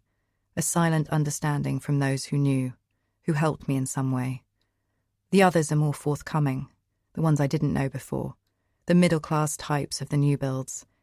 They've read about me in the paper, like I did with Jean, I suppose. So I smile and nod to them, answer questions if they chance to ask anything, things to do with the evil look in his eye. They ask if I could tell straight away. Did I get a funny chill whenever he walked past me in the corridor? And I say no. He seemed very nice, actually. Very ordinary. He was just like you or me. It's strange. You think it might be bad publicity, but people are pretty hardy around here, and most of them wouldn't chance moving while the property prices are going up. I think they thought I'd move somewhere, but I'm not going to. I like it here. I'm more determined than ever to see how it all takes shape. I got some compassionate leave after it all happened. Thought I'd go on holiday, but in the end I stayed here. I re-watched all the Hitchcock films, every one. I know that doesn't sound like the healthiest thing to do, but I'm going to finish my book on Hitch, so I thought I'd brush up. At least it keeps my eyes from straying towards my binoculars, for now. I'm introducing them to a friend. Poor guy, he hadn't seen any of them, can you believe that? I'm really opening his eyes. He loves them. On the first night he came over, we watched a double bill of Vertigo and I Now Pronounce You Chuck and Larry. The latter one was his choice, obviously. You remember Phil, right? We've been kind of seeing each other. He's a great guy. Well, he's an all right guy. No, he is. He's great. He's been so good to me. He's been there since it all happened. He likes me a lot, Dad. But we're taking it slow. I think I need to. I think that's definitely for the best. He drives me to see Helen. I don't know why. I could get the tube. But he says he wants to keep me safe. And it's to show he'll always be there, before I go in and when I come out. In a good way, not like a stalker or anything. Although I had thought about that possibility from time to time, before I got things clear in my mind, before I saw him for real, the way he really is. I've been going to see Helen every week, to make sure I see everything the way it is. I think I'm the best I've ever been, physically and mentally. She agrees. No illusions, nothing. And some closure. I'm putting a few things right, which is partly why I've just been where I've just been. To see Mum. I'm not angry at her now. For letting go. The pills, the locked bathroom door, the hot bath. I forgive her it all. I put some flowers down for her and said my piece. It felt so nice to accept it all, properly, for the first time. The one thing I haven't got closure on is the possibility of an accomplice. The other set of footsteps in the dark. The one who must have moved the suitcase to the building before it was destroyed. He still could be about, I don't know. Perhaps he made a run for it, I don't know. If you ask me, though, I still think it was Brenner. Of course I do. But the police officer, Detective Andrews, the brown-suited bookkeeper, who was so apologetic about everything that happened, who apologised for a possible lack of professionalism at the station early doors in the case, he couldn't find any other set of prints on the body or the case, or anywhere. So despite my protestations, that was that. This thought does haunt me every so often. It creeps up on me when I feel most safe. I wonder whether he's watching me, keeping a close eye, waiting to strike, from one of those buildings over there, watching my every move. It could be any of them, any face that passes me by, everybody that walks past me in the hallway. It could be them. I don't know. I think about it every so often, when I'm home late at night, when I put my key in my door and the lift opens behind me, when I see someone in the building I don't recognise, or even someone I do. But I wouldn't say I'm solely afraid. That's not quite the feeling. I'd say I'm interested, fascinated, curious. And if he does, if he exists, I want him to come for me. I'm ready. I pick up my binoculars. I haven't touched them for a while. I stare at Brenner. He's in there right now. There he is. I don't need the binoculars to see, but it's symbolic. I want him to know I'm watching. I flick my bedroom light off, then on, then off, then on, signalling to him that I'm here, as a lighthouse might, beckoning him to turn. I stare. He gets up and wanders around. He doesn't scare easily, but then he doesn't scare me either. I want the confrontation. I crave it, and so I wait. A lone sanderling passes above us. Perhaps he's lost, poor bird. He's a coastal wading bird. He's a circumpolar Arctic breeder, highly gregarious. So strange but nice to see him here. I turn the light off, and on, then off, then on, off, on, off, on. In spite of everything, things look so much better. How well we all are here. What different people we've become. I look at him. It's such a mystery. It fascinates me. Then he turns, looks right at me. We share an expressionless gaze. He lifts his hand slowly, and as I smile, my hand rises too, and waves. That was The Watcher by Ross Armstrong, read by Catherine Steadman. This programme was produced by ID Audio for Harper Audio. Text copyright Ross Armstrong 2016. Production copyright 2016 by HarperCollins Publishers. All rights reserved. Ross Armstrong asserts the moral right to be identified as the author of this work. Thank you for listening.